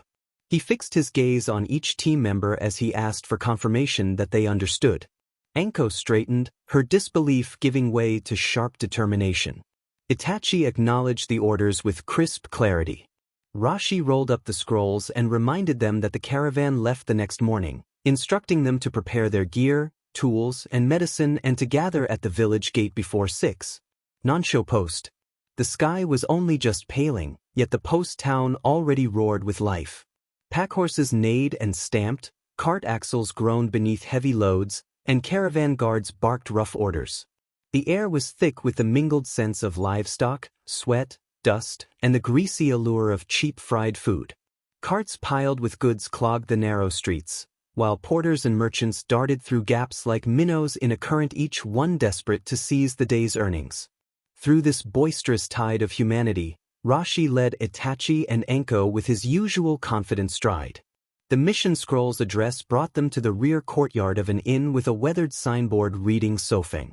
There, among stacked bundles of vividly dyed fabric, they found their client, Tanzai.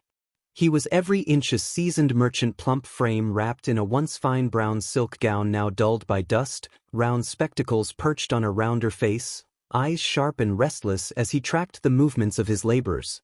6 employees worked with exaggerated care, loading bolts of southern weave cloth into reinforced carts, their reverence for the fabric betraying its worth.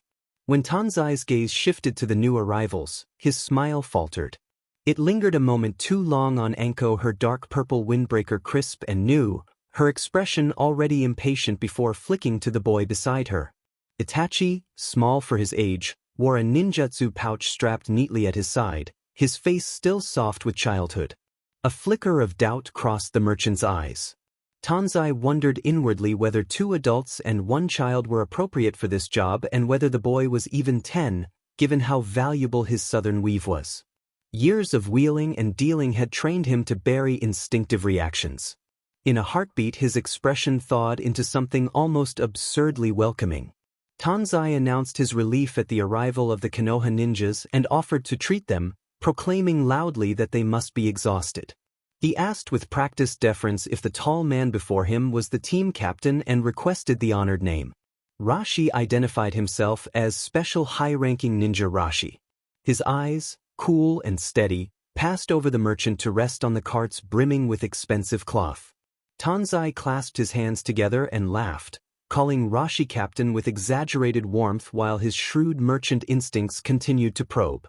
He inquired about the two younger companions. Rashi introduced the younger pair as Anko Mitarashi and Uchiha Itachi in a short, clipped reply that left no room for elaboration. The moment the Uchiha name was spoken, a spark lit in Tanzai's gaze. His smile gained an extra shade of warmth, though doubts still churned beneath the surface.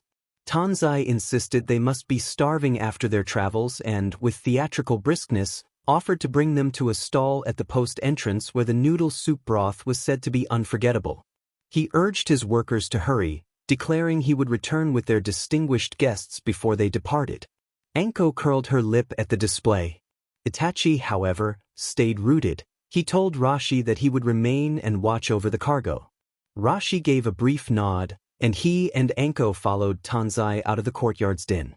The stall turned out to be a humble roadside noodle stall, rickety tables packed with merchants and porters, the air thick with pork bone broth and soy sauce.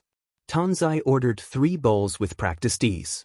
When the bowls arrived, the broth was cloudy, slices of roast pork and limp bamboo shoots floating atop the noodles. Rashi began eating first, blowing gently on the noodles before taking them with steady appetite. Anko reluctantly followed, her frown deepening at the greasy broth. Tanzai, by contrast, only toyed with his food, clearly distracted. At last he set down his chopsticks, leaned forward, and spoke with the mixture of worry and complaint that only a merchant could perfect. Tanzai explained that the cargo was no ordinary cloth, southern weave from the land of fire, worth a king's ransom overseas. He admitted he had wagered his entire fortune on this batch. He revealed that for the commission he had scraped together 100,000 gold coins and originally thought the route to the land of tea was safe enough to be a low-risk journey, requiring only a mid-ranking team. Then, to his astonishment, the Hokage himself had reclassified the mission as medium risk and had sent a high-ranking ninja captain to lead it. Tanzai expressed gratitude and awe at the village's perceived care. Rashi listened calmly, sipping broth with unhurried movements. When he set the bowl down, his gaze settled on the merchant with steady intensity. The details Tanzai had offered began to assemble into a clear picture in Rashi's mind. The exact reward offered, the merchant's emphasis on having scraped the money together, and the discrepancy between the original risk assessment and the Hokage's upgrade.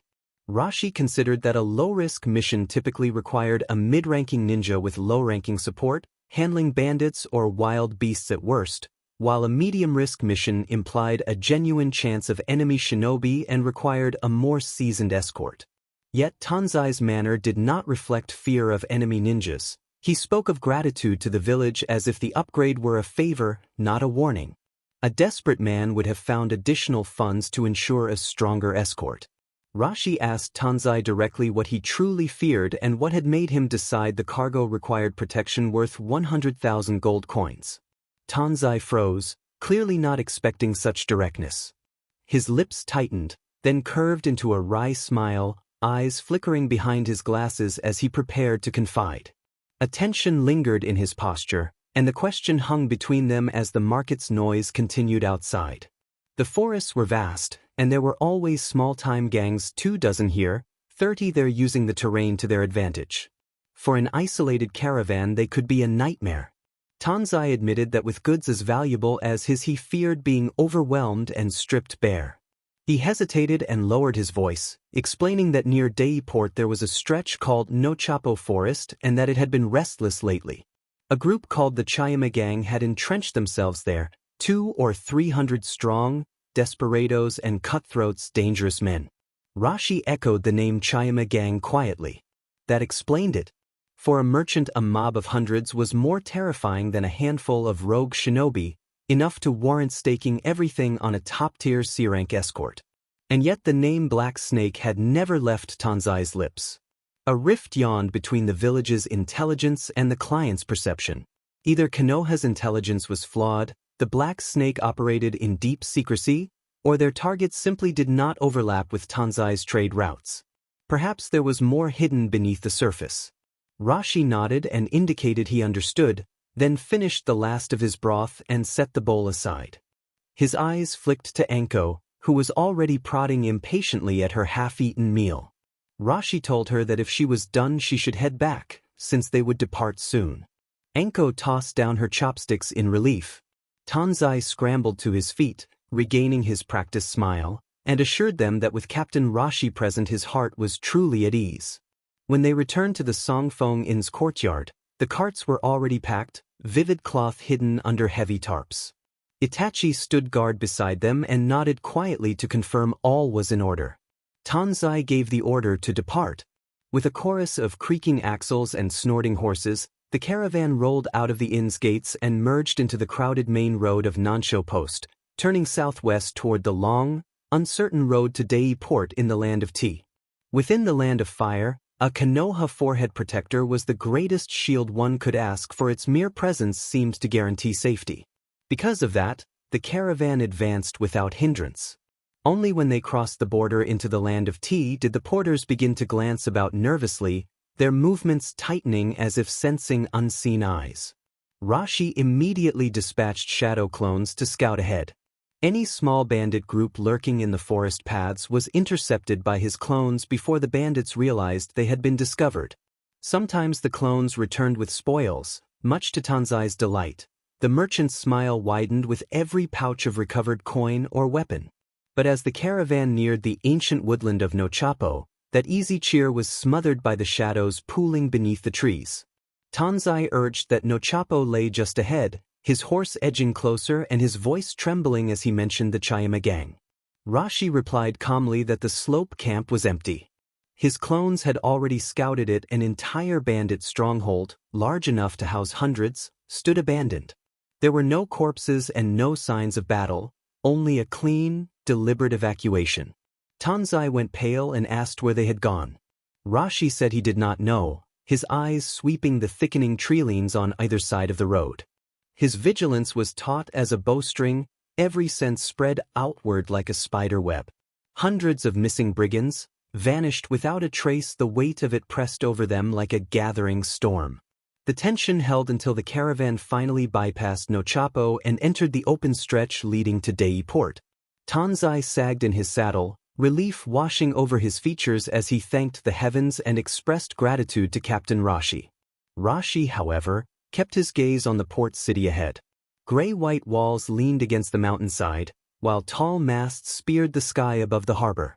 The closer they came to the towering city gates, the sharper Rashi's unease grew. The silence of Nochapo still gnawed at him. The caravan flowed toward the gates along with traders and townsfolk. Several guards in leather armor blocked the entrance, halberds in hand. Though their posture seemed lazy, their eyes were sharp as hawks, gleaming with scrutiny and something darker greed.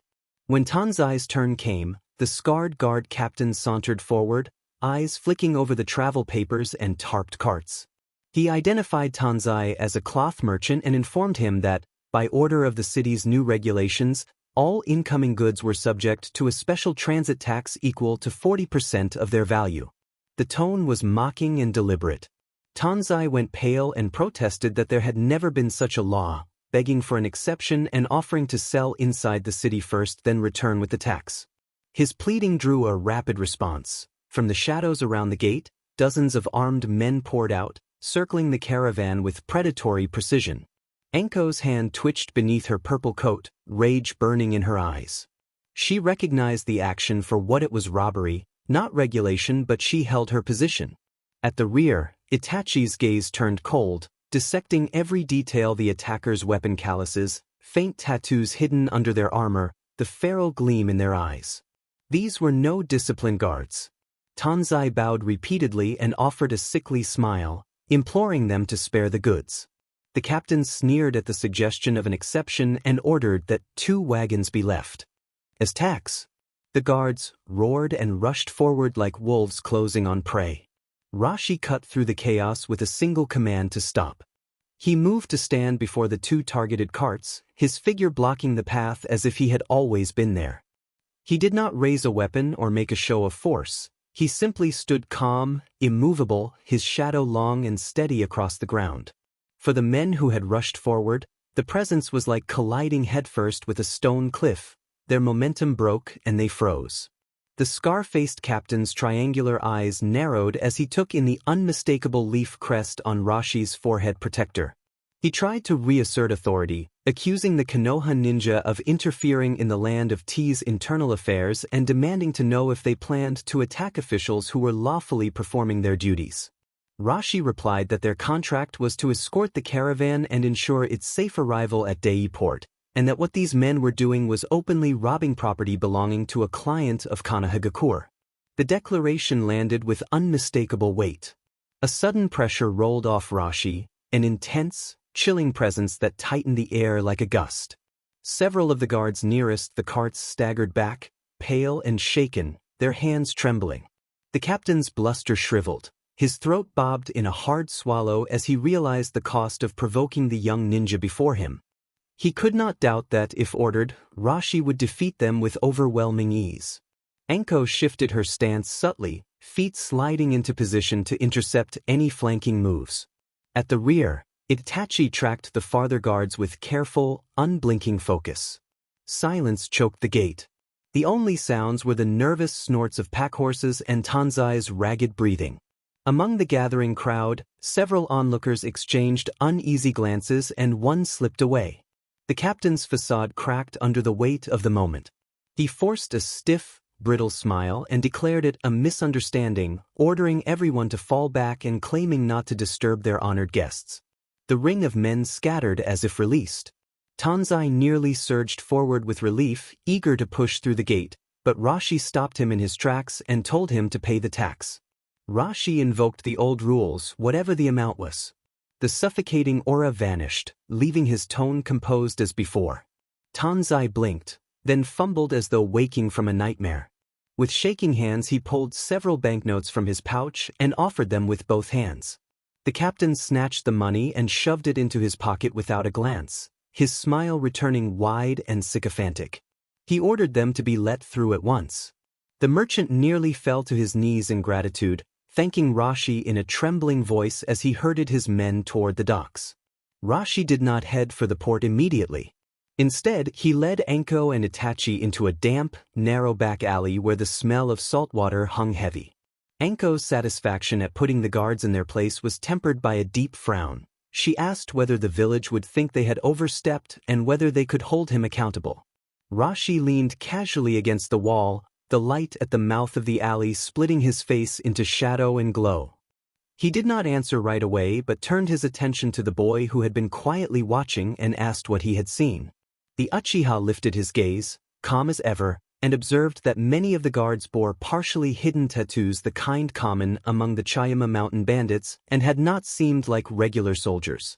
Anko froze. Then the pieces clicked as her memory flashed to the telltale marks and expressions, and understanding struck like lightning. Rashi smiled faintly and noted that they were newly reformed bandits, always running from shinobi hunts but never shedding old instincts. They had yet to learn what it meant to play at being guards. The caravan finally came to a halt before the dockside warehouse. The sea breeze, thick with salt, rushed over them, and the port hummed with activity, sailors calling out shanties, ship horns, and the creak of ropes as cargo was hoisted. Porters began unloading while Tanzai bustled about with forced cheer, his smile brittle from recent tension.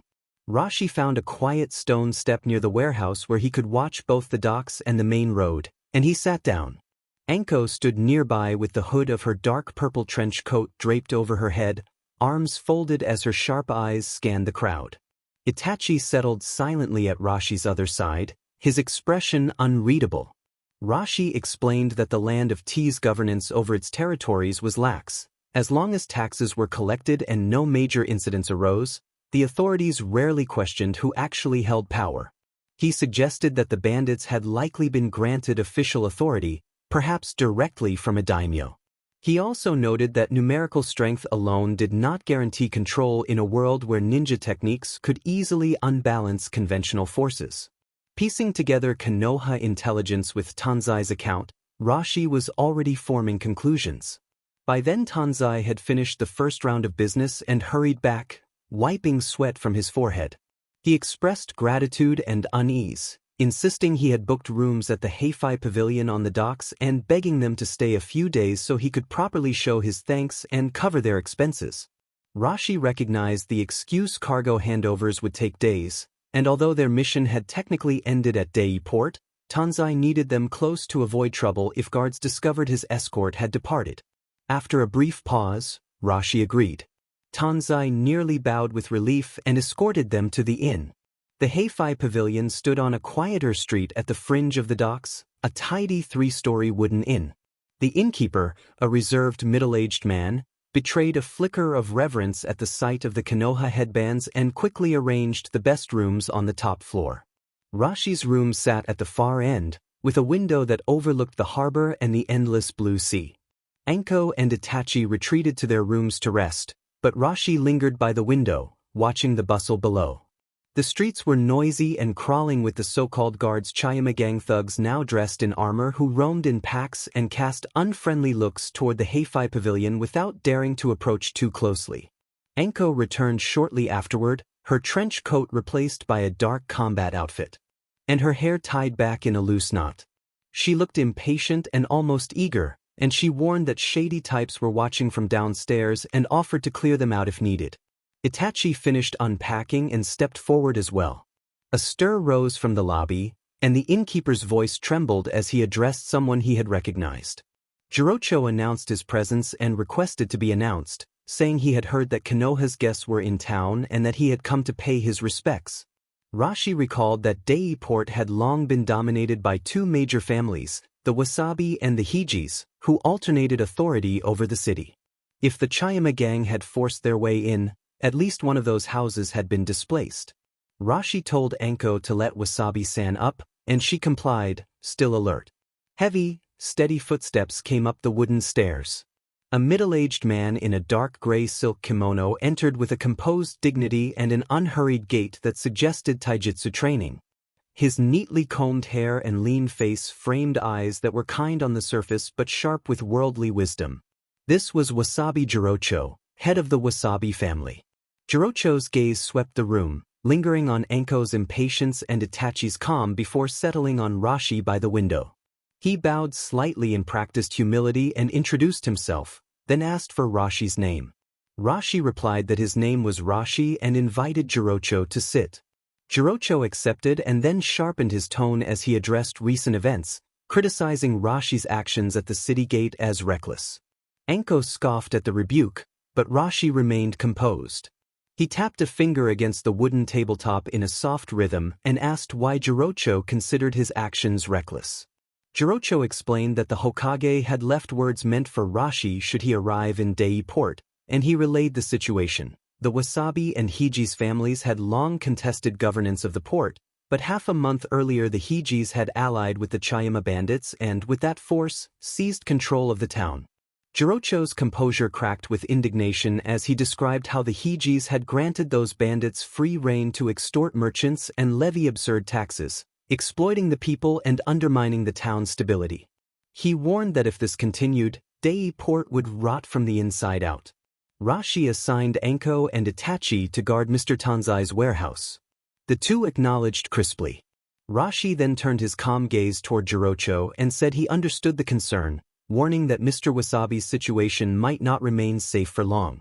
Jirocho surprised him by refusing an immediate escort back to his residence. After a brief hesitation, he bowed slightly and explained that his affairs were stable for the moment but that there were other matters to arrange.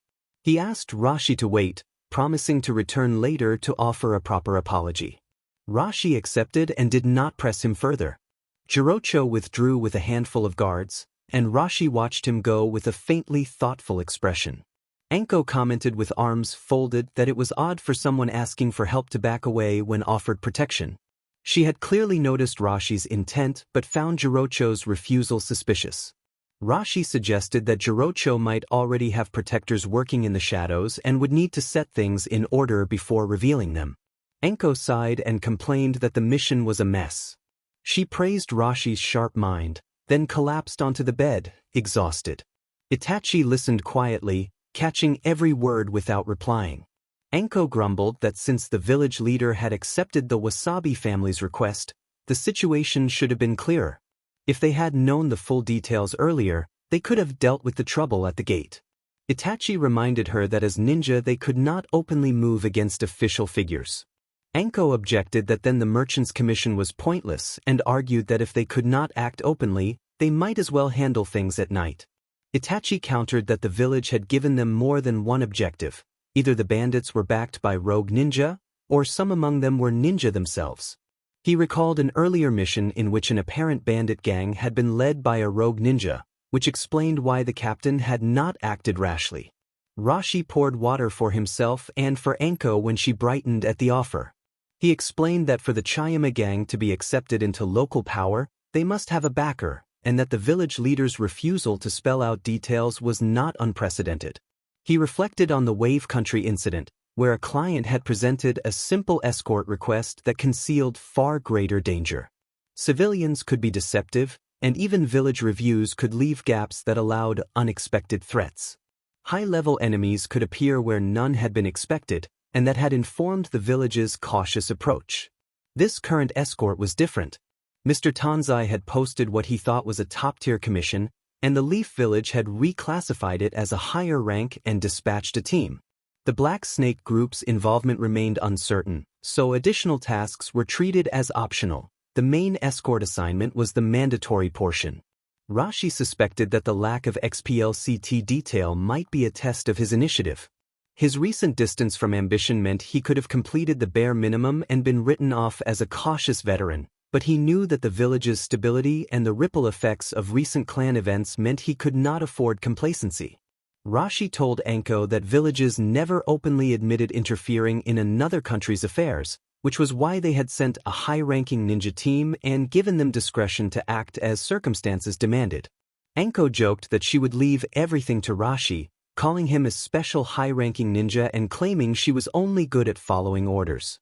Rashi glanced at her, thinking it was not that simple.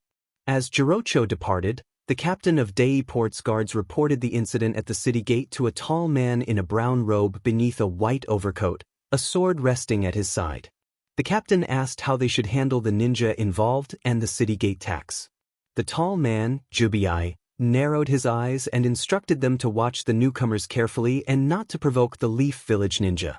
The commander told the captain to put the city gate tax aside for the moment and said they would revisit it after their departure, his gaze darkening as he ordered the captain to control his men. The captain paled, dropped to one knee, and stammered that he understood. At the same time in the Wasabi household, Jirocho was engaged in a quiet discussion with another figure. Jirocho asked if the man was Special Jonin Rashi. The other replied that the title made no difference and suggested that if the man was curious, he should be allowed to come. Jirocho decided to extend another invitation, admitting with a polite smile as he rose to his feet that his earlier refusal might have raised doubts about his trustworthiness.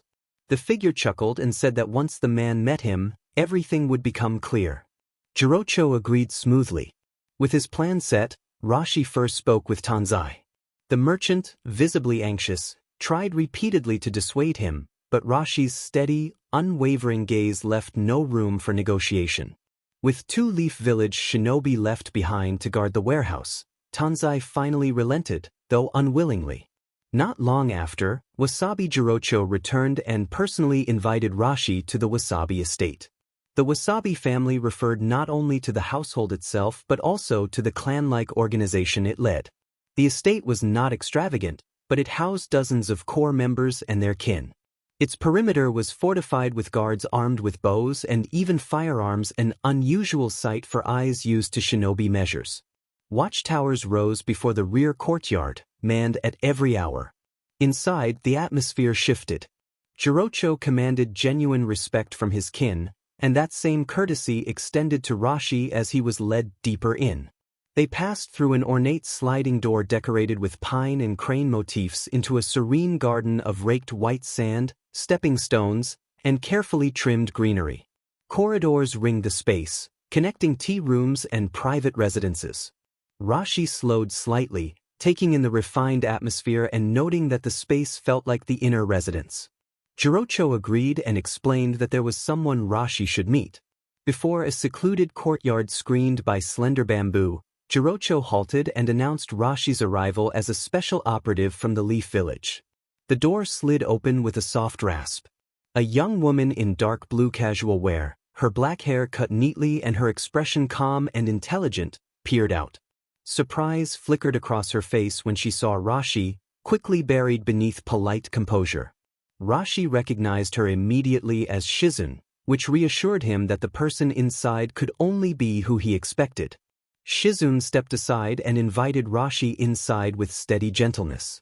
Jirocho did not enter. After a final bow, he withdrew to wait quietly under the veranda. Rashi followed Shizun into the courtyard.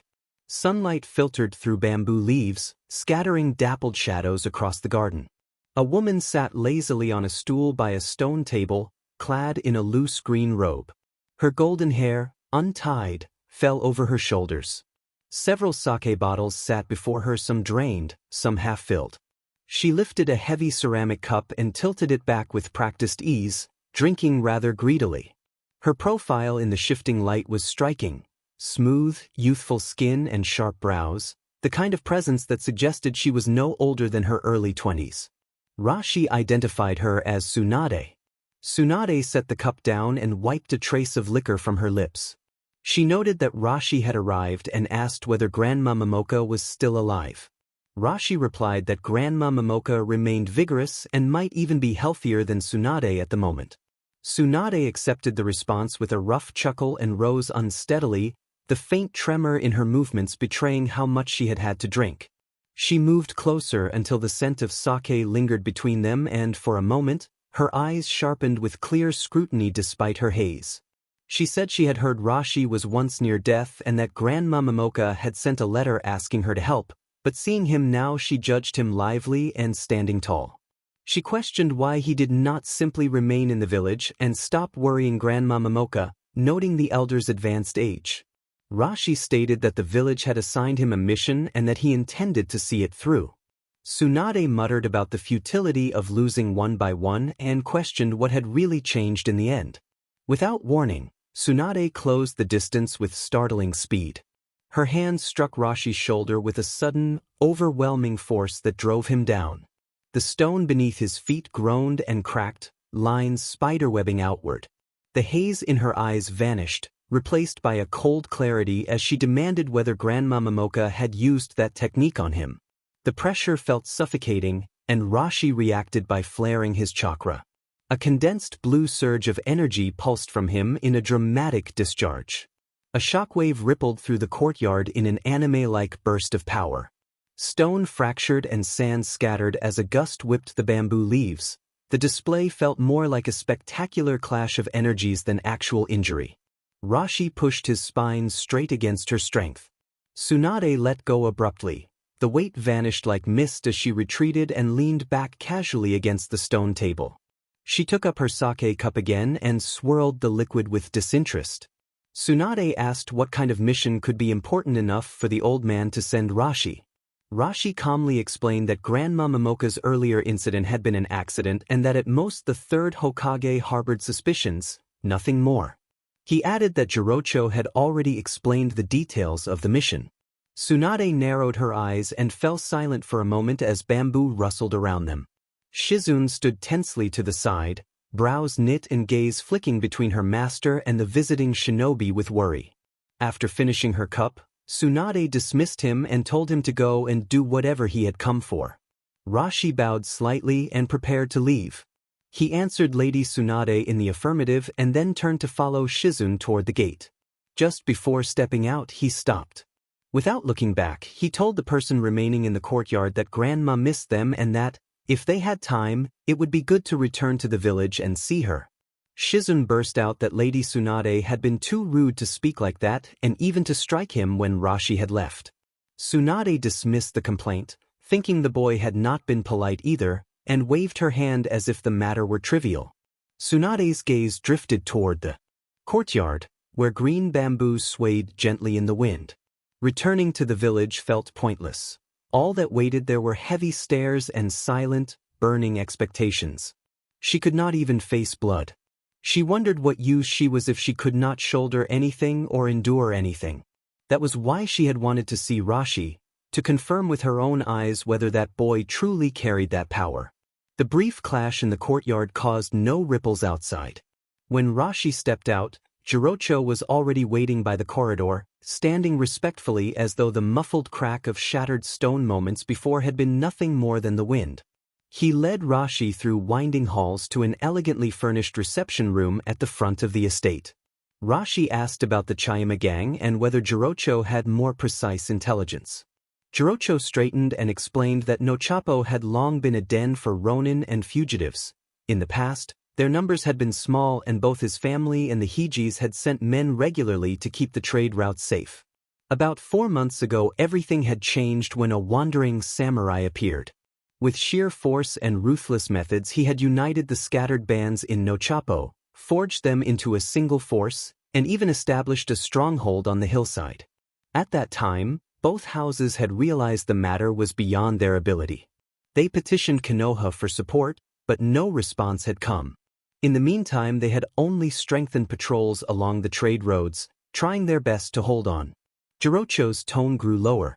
The turning point had come half a month ago, he said, when the Hijis suddenly declared they had completely eliminated the Nochapo bandits and announced they had recruited a new unit of elite guards to guarantee the safety of Dei Port. An envoy from the feudal lord's palace had promptly arrived and his family had been reprimanded for ineffective governance while the Hijis were praised for restoring peace. Management of the port was then transferred to the Hijis for the next 4 years. After securing favor, the Hijis had appointed a man named Jubi as the city's defense chief.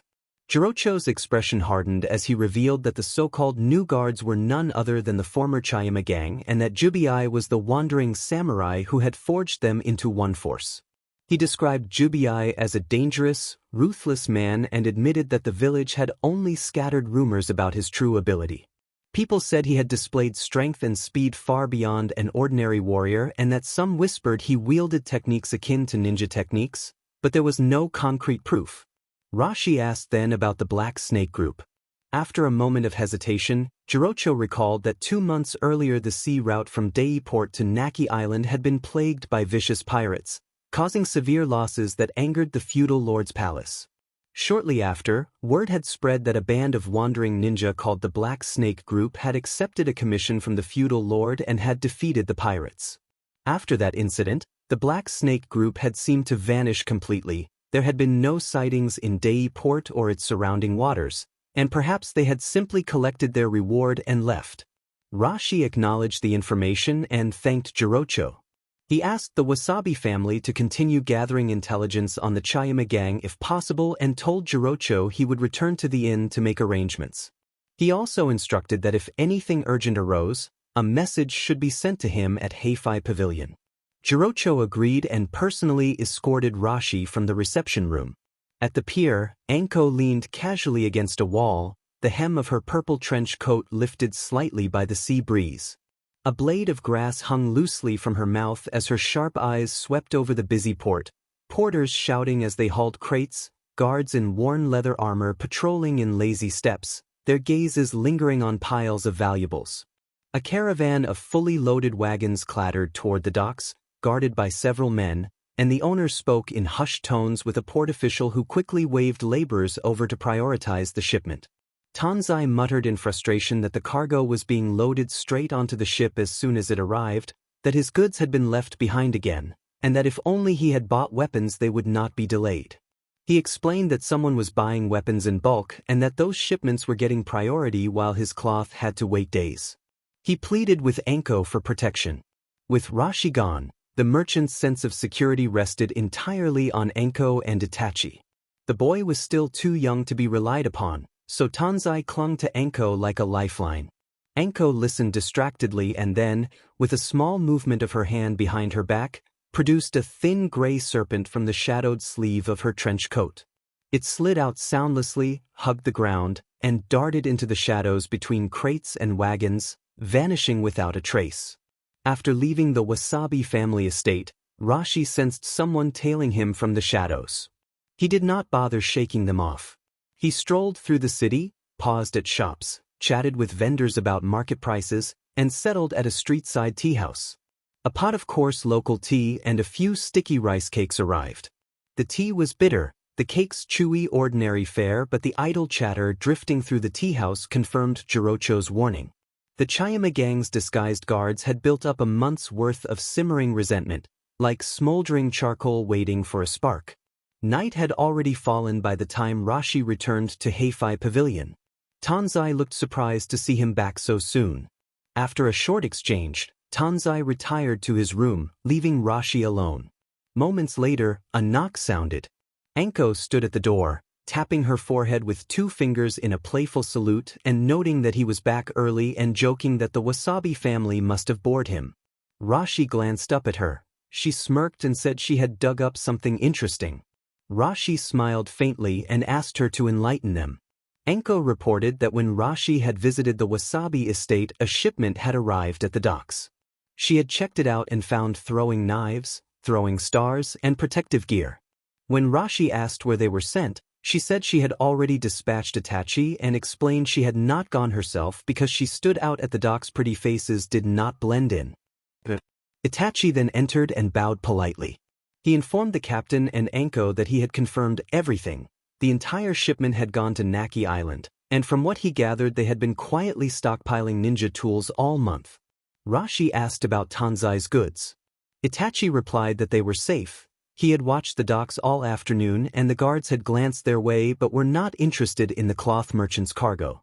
Rashi recounted the information Jirocho had given him, omitting Tsunade's involvement and mentioning only that Jirocho had hired a powerful ally and there was little need to worry about security.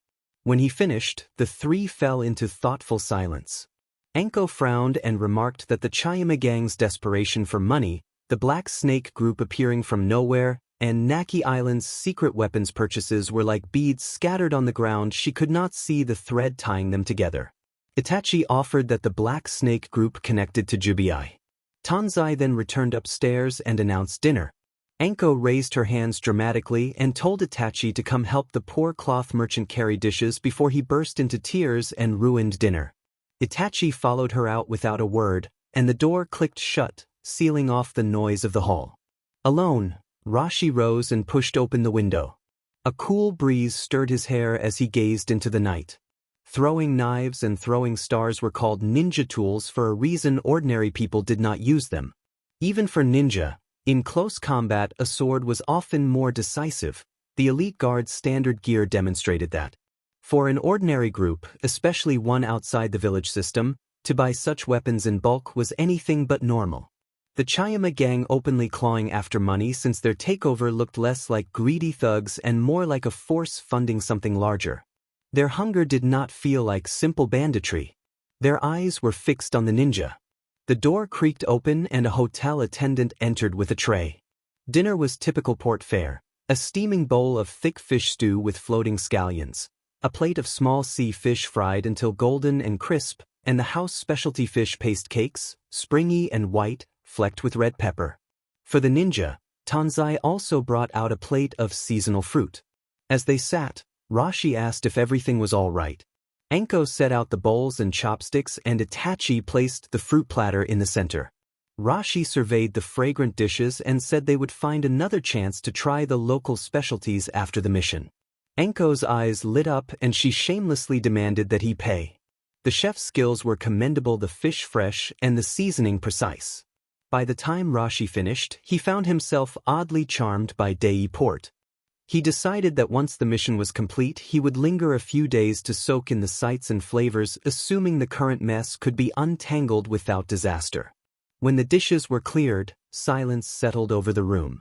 Rashi broke it by explaining his theory. The Black Snake group's true aim might be to establish a ninja village in the land of tea, with the Chayama gang propping them up.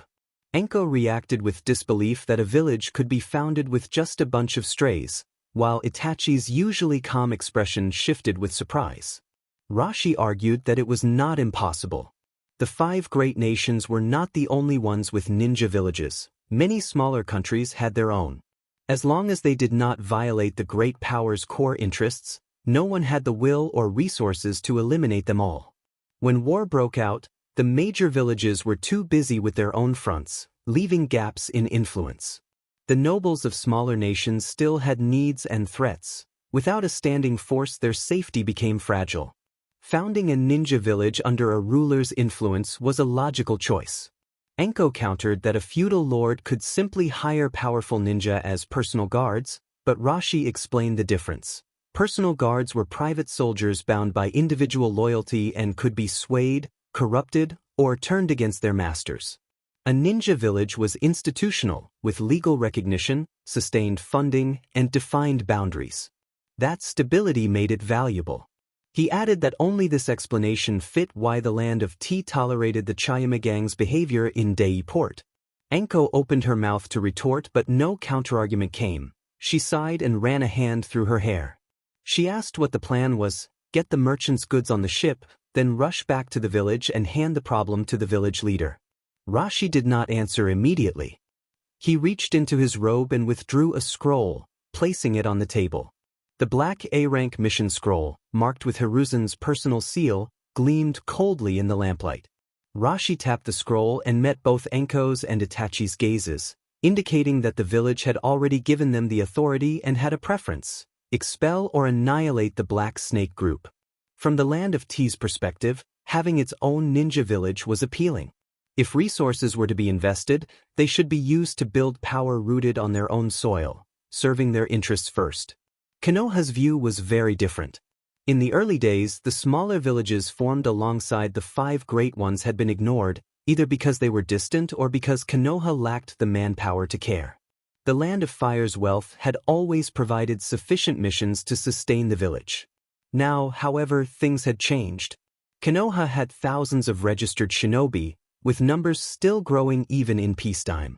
The Land of Tea, a stable and lucrative source of missions, would never be ceded unless there was no other choice. A cool night breeze drifted through the open window, curling the edges of the mission scroll. Under the lamplight, 3 shadows stretched long across the wall, silent and unmoving.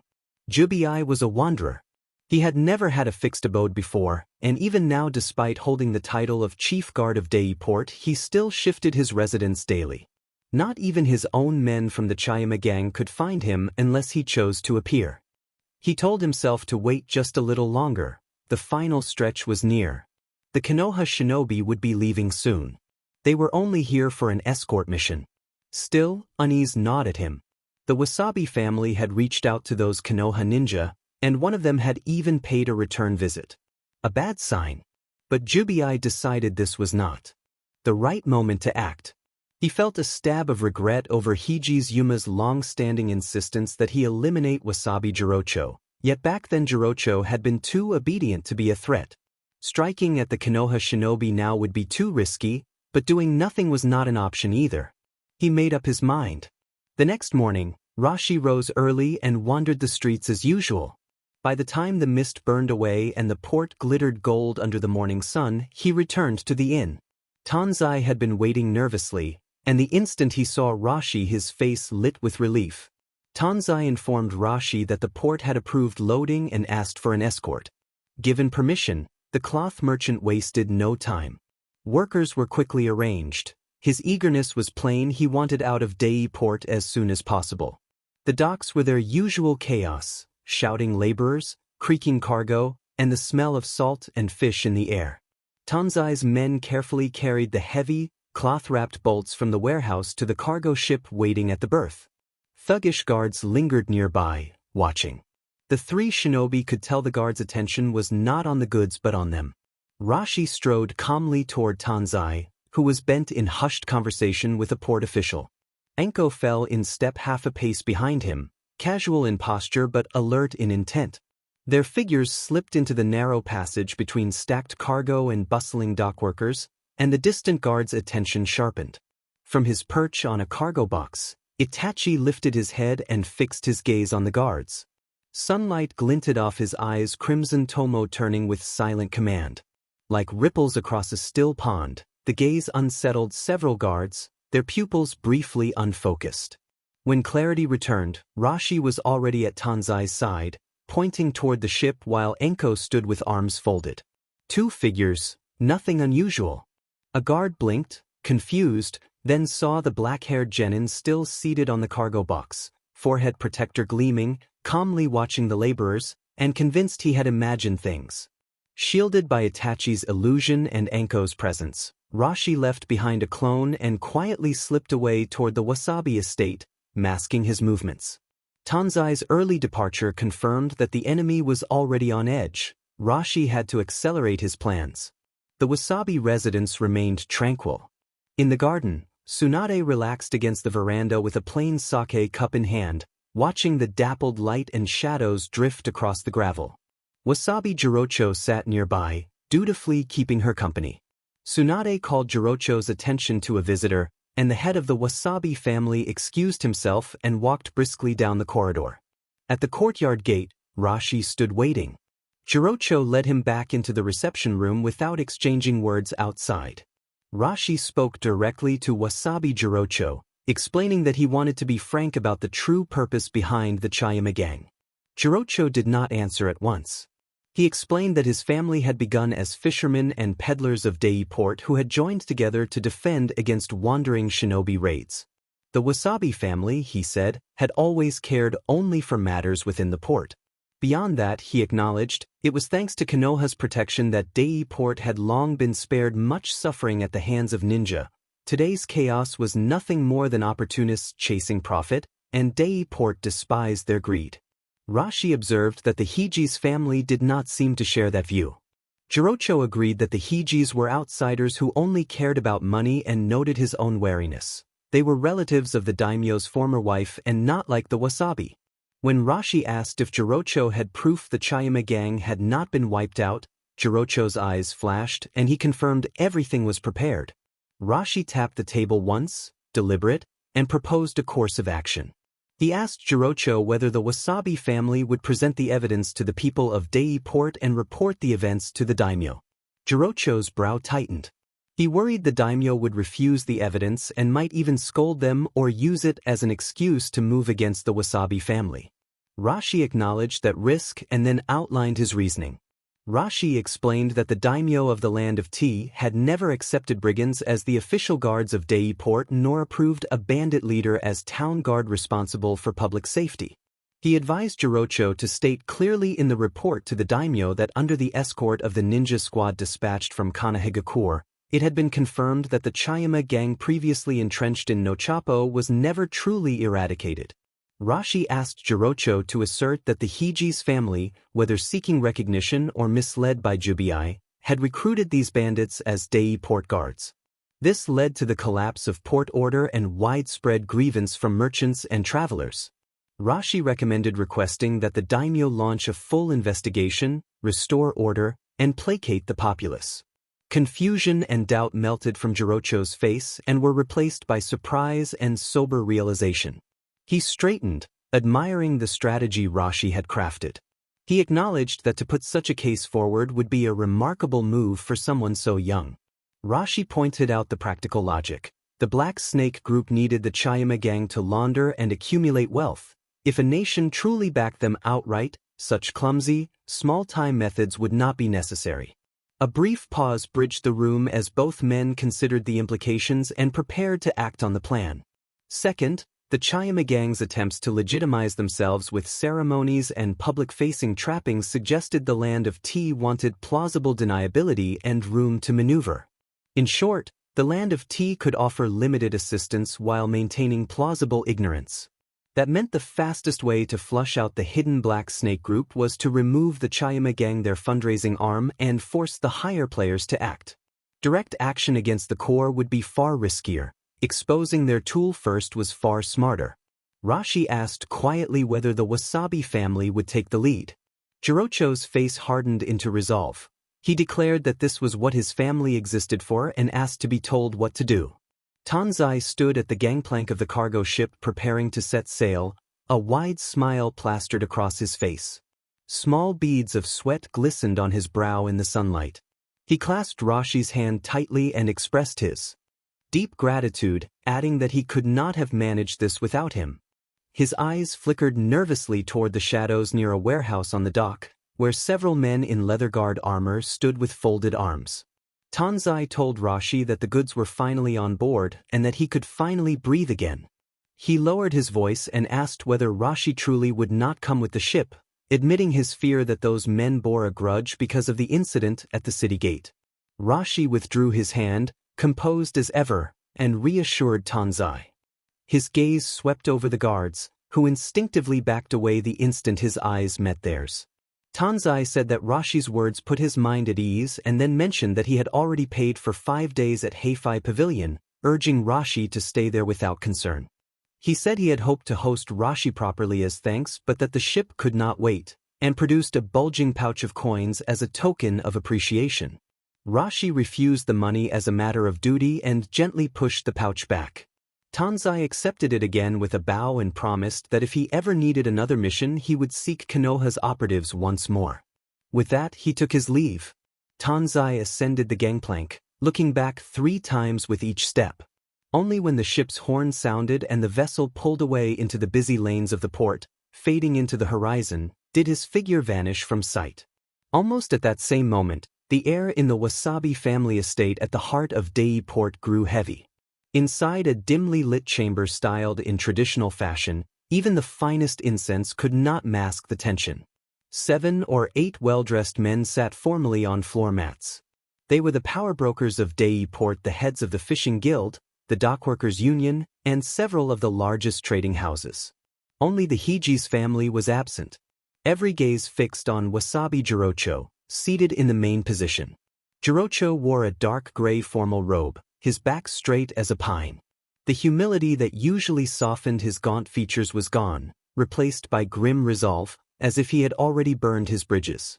On the low table before him lay a thick scroll of documents and several rubbed portraits, their blurred lines still revealing cruel, unforgettable faces. Jirocho addressed the assembly and said he had called them to expose a lie that threatened the very survival of Dei Port. He lifted one of the portraits and identified the man as Shianzu, a ruthless bandit of the Chayama gang in Nochapo. Jirocho explained that 3 months earlier Shianzu's men had ambushed 3 merchant caravans from Nansho Post, causing 17 casualties. He held up another portrait and continued showing one face after another. Under the dim lamplight each face looked more sinister than the last. Jirocho's voice tightened with restrained fury as he told them that these men, and nearly 300 desperate followers, were not annihilated as the Hiji's family had claimed. He informed them that the bandits were operating among them, controlling the gates, the docks, and the streets, and that, cloaked under the guise of a special transit tax, they were extorting merchants and strangling the city's livelihood. A ripple of shock swept through the room. The elderly president of the fishing guild spoke tremblingly that this was no trivial accusation and that without undeniable proof action would be risky. Jirocho slammed the thick bundle of documents onto the table and asserted that the proof was there, from tokens left at the Nochapo hideout to testimony from escaped laborers and even tattoos they failed to conceal. He drew a deep breath, his gaze sweeping the startled faces, then struck the final point. The evidence had been collected and verified with the assistance of a Konoha operative squad on an official guard mission. Rashi, a special senior operative from Konoha. The mention of Konoha dropped like a boulder into the still room and sent ripples through the men's hearts. Where there had been doubt, their expressions shifted and grew complicated. Jirocho said that he had already dispatched envoys to the capital with the evidence and their letters so that the regional lord would know the truth. He asked that when they returned to their homes they ready their men and prepare thoroughly. Together, he said, they would root out these criminals from Dei Port. Silence fell. The prominent figures exchanged looks and sent quick, wordless messages. Some ignited with anger and nodded vigorously, others frowned and tapped their knees in thought. At last the old president of the fishing guild spoke slowly and said that if a Konoha operative testified and the material proofs were genuine, they would accept it and return to make preparations. He cautioned that the Hiji's family still held authority locally and that it would be unwise to move without an order from the regional lord. Once that order arrived, he pledged they would act. Jirocho acknowledged that without a formal mandate, words fell flat and actions could not proceed. He agreed to wait on the Lord's judgment and urged them to prepare thoroughly so that when the moment came they could strike and finish it in one blow. They rose, performed their ceremonial bows, faces set with solemn calculation, and departed in a hurry. The room emptied, and only the faint scent of incense lingered. As the dignitaries left the gate, secret messages began to vibrate along different channels, moving like insects trapped in a web. Outside the center of town, in a dim, ragged room facing a broken shipyard where daylight was mostly blocked by tarpaulins and the air tasted of cheap tobacco, Jubi sat cross-legged in the deepest shadow with his sword across his knees. A lean man knelt before him and reported in a low, urgent voice that Wasabi Jirocho had gathered the town leaders, shown papers and portraits, and declared the evidence irrefutable. The man said that Jirocho had claimed a Konoha operative had helped obtain the evidence and that he was sending it to the regional lord. The order, the messenger said, was expected to arrive the next day and Jirocho would move once it was in hand. Jubi's half-closed eyes snapped open. The scabbard on his lap seemed to hum as he absorbed the news. He realized that the old man had sought Konoha's endorsement. His lips curled into a thin, dangerous smile. Jubi thought the old fool moved fast. He did not know and did not need to know how the daimyo would react. Would the daimyo deny the evidence? Send an elder tied to the Hijis? Seeing Konoha's involvement, quietly abandon the Chayama gang? None of those possibilities mattered. The messenger had to be silenced so the daimyo would never see the proof. Jubi rose, his tall shadow swallowing the room and pressing down on the kneeling subordinate. Jubi demanded the location of the Konoha ninja. The subordinate reported that they were at Heifei Pavilion and keeping watch. Jubi ordered constant surveillance on the Wasabi family. The subordinate replied affirmatively. As the man left, Jubi instructed from the dark that Shoshir should eliminate the Wasabi messenger and that Genshoku should shadow the Konoha ninja. A figure detached from the gloom. Deep sockets framed iridescent green pupils. A snarling dog tattoo shadowed the skin beneath those eyes. Feathers and bone threaded through unkempt hair. A copper coin was clamped between the figure's teeth. A patchwork robe hung on his frame, and a bell-marked food jingled at his wrist. Genshoku muttered that something was off, the coin muffling his words. The samurai officer replied coldly that it was irrelevant now, they had invested too much. Dealing with Konoha had always been part of the plan, only now it came sooner than expected. The sea breeze, heavy with salt and the stench of fish, whipped through the ship's cabin. The wooden hull groaned under the crashing waves, and each sway drained the messenger beside Rashi of color. He was capable under normal circumstances, but now he clutched at his clothes with white-knuckled fists, eyes flicking nervously toward the churning, dark blue sea beyond the porthole. The messenger stammered that they were being chased and urged haste. A sailor shouted for harpoons. The sailors' rough voices rang across the deck, mingling with the sharp clang of metal. The steady rhythm of the voyage shattered into chaos. Rashi sat cross-legged on the damp floorboards, eyes closed, his chest rising and falling in time with the ship's pitch. He looked unshakable, a stone in a storm. The messenger's panic did not ripple him. Rashi murmured that they were here, then opened his eyes, calm and unhurried. He rose smoothly, his movements flowing with the ship's sway instead of against it, and told the messenger to stay put as the man began to rise. The cabin door creaked as Rashi pushed it open. He stepped onto the deck behind a row of sailors bracing harpoons with pale knuckles and staring wide-eyed. His gaze fixed on the sea. A figure raced across the waves, fast and steady, skimming the surface with practiced steps, tall and lean, clad in a sleeveless black bodysuit beneath a dark breastplate that gleamed coldly in the sun, a mask hiding the face aside from eyes sharp as a hawk's. Rashi narrowed his eyes and wondered whether it was the Black Snake group or just one of their men. To chase a ship so far while balancing on open water without faltering required enormous reserves and control at least the level of a mid-level ninja. If this was only a subordinate, then the Black Snake group's true strength was even greater than he had first estimated. At the same time, back at Heifei Pavilion Inn, A shadow slipped through the first-floor lobby like smoke, merging with the bustle of waiters, guests, and the innkeeper. Despite his outlandish appearance, no one seemed to notice him. Their eyes slid past as if he were not there. Genshoku moved through the crowd, ears catching every sound, senses extending upward. From the 3 rooms above he felt them clearly 3 distinct life energy signatures, each sharp, condensed, undeniably ninja. He muttered that the hidden leaf ninja were all here. He did not climb the stairs, but the pulse of their life energy was unmistakable. Unease gnawed at him. Wasabi Jirocho had been anything but discreet, gathering the port's leaders, flaunting his evidence, declaring he had already sent a messenger to the feudal lord, and invoking the hidden leaf's name to give weight. It was too loud, too obvious, a provocation daring their enemies to respond immediately. If that was the case, Genshoku wondered why all 3 hidden leaf ninja were still here. He questioned whether the messenger who left had been a decoy or whether the real courier had already slipped away in secret.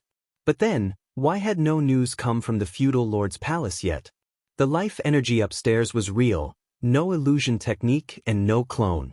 Or had the hidden leaf sent reinforcements he could not sense? Unease coiled in his gut. He turned on his heel and slipped into the street. The wind carried the bustle of Dei Port around him. He scanned upward and froze. From a half-open window on the top floor, a pair of calm eyes stared down. His chest tightened. Instinct made him leap back several paces and raise his wrist. The bell tied there, carved with the character Shoku, rang with a low, urgent hum. An invisible ripple spread out and cloaked his body. No illusion technique. No barrier trap. He exhaled once, steadying his breath, and looked up again. The eyes were still there, watching, unblinking. 3 figures appeared behind the window: Rashi, Enko, and Itachi. Their gazes were calm and unyielding, fixed on Genshoku with identical indifference. Genshoku muttered that it was the shadow clone technique, fury and caution flaring. So that explained it: 3 distinct life energy signatures, yet only a single scent. He hissed that it was Diamond clever, grinding a copper coin between his teeth. To divide life energy into 3 while keeping each clone strong enough to fool him meant the real one was elsewhere. Likely the captain himself remained, while the ones dispatched were only the young man and the female ninja. With Shoshi's strength, those 2 would be easy prey. That left Genshoku with one task: pin down this so-called captain. Keep him rooted at Heifei Pavilion until Shosher succeeded, or force him to move first and expose a weakness. Abandoning his attempt to peer deeper into the inn, Genshoku melted into the street's shadows. The bell at his wrist gave off a steady, low chime like a serpent's tongue tasting the air before a strike as an invisible field spread outward and slowly enveloped the pavilion. On the 3rd floor of Heifei Pavilion, Rashi stood at the window and watched Genshoku's form vanish into the darkened street corner. Through the unique sensory link of his wooden clones, the information synchronized instantly. The main body had been intercepted at sea and Genshoku was lurking here. Rashi thought that the bait had been taken and the diversion would begin.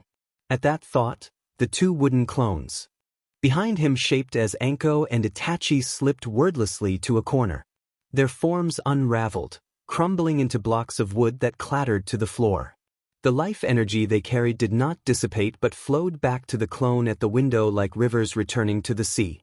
Though his sage mode training remained incomplete, Rashi's relentless practice had honed his control of life energy to a razor's edge.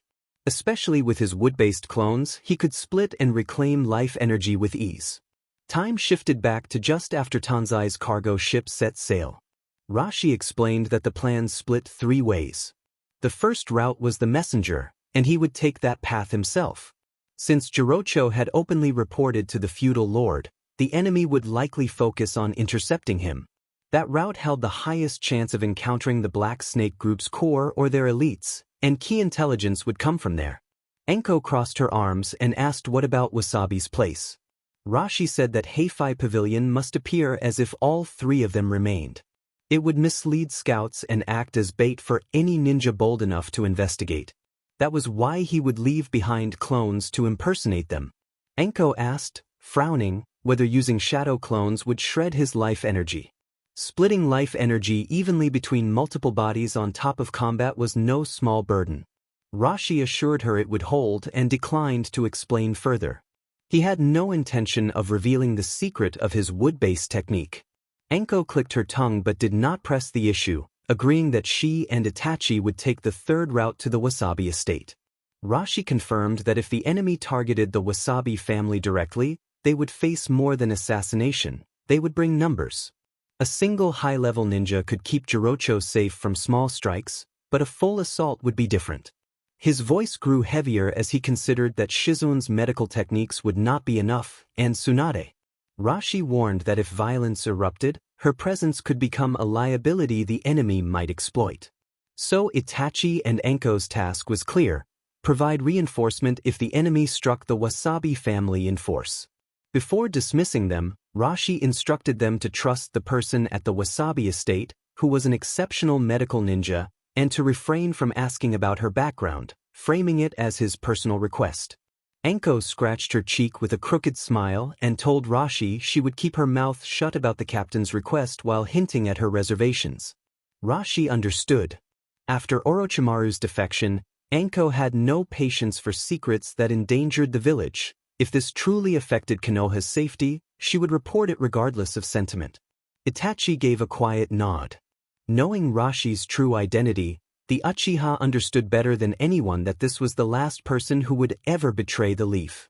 Rashi stood balanced on the rolling sea, chakra flowing beneath his feet as if anchoring him to an invisible reef. Across from him, Shosher stood on the waves, his black chest plate catching the pale light of the sky with a cold, metallic sheen. With a flick of his wrist, Rashi summoned the scroll Wasabi Jirocho had entrusted to him, the damning evidence of the Chayama gang's crimes, along with the letter to the daimyo. Rashi told Shosher that there were 2 copies, one with the messenger and one with him.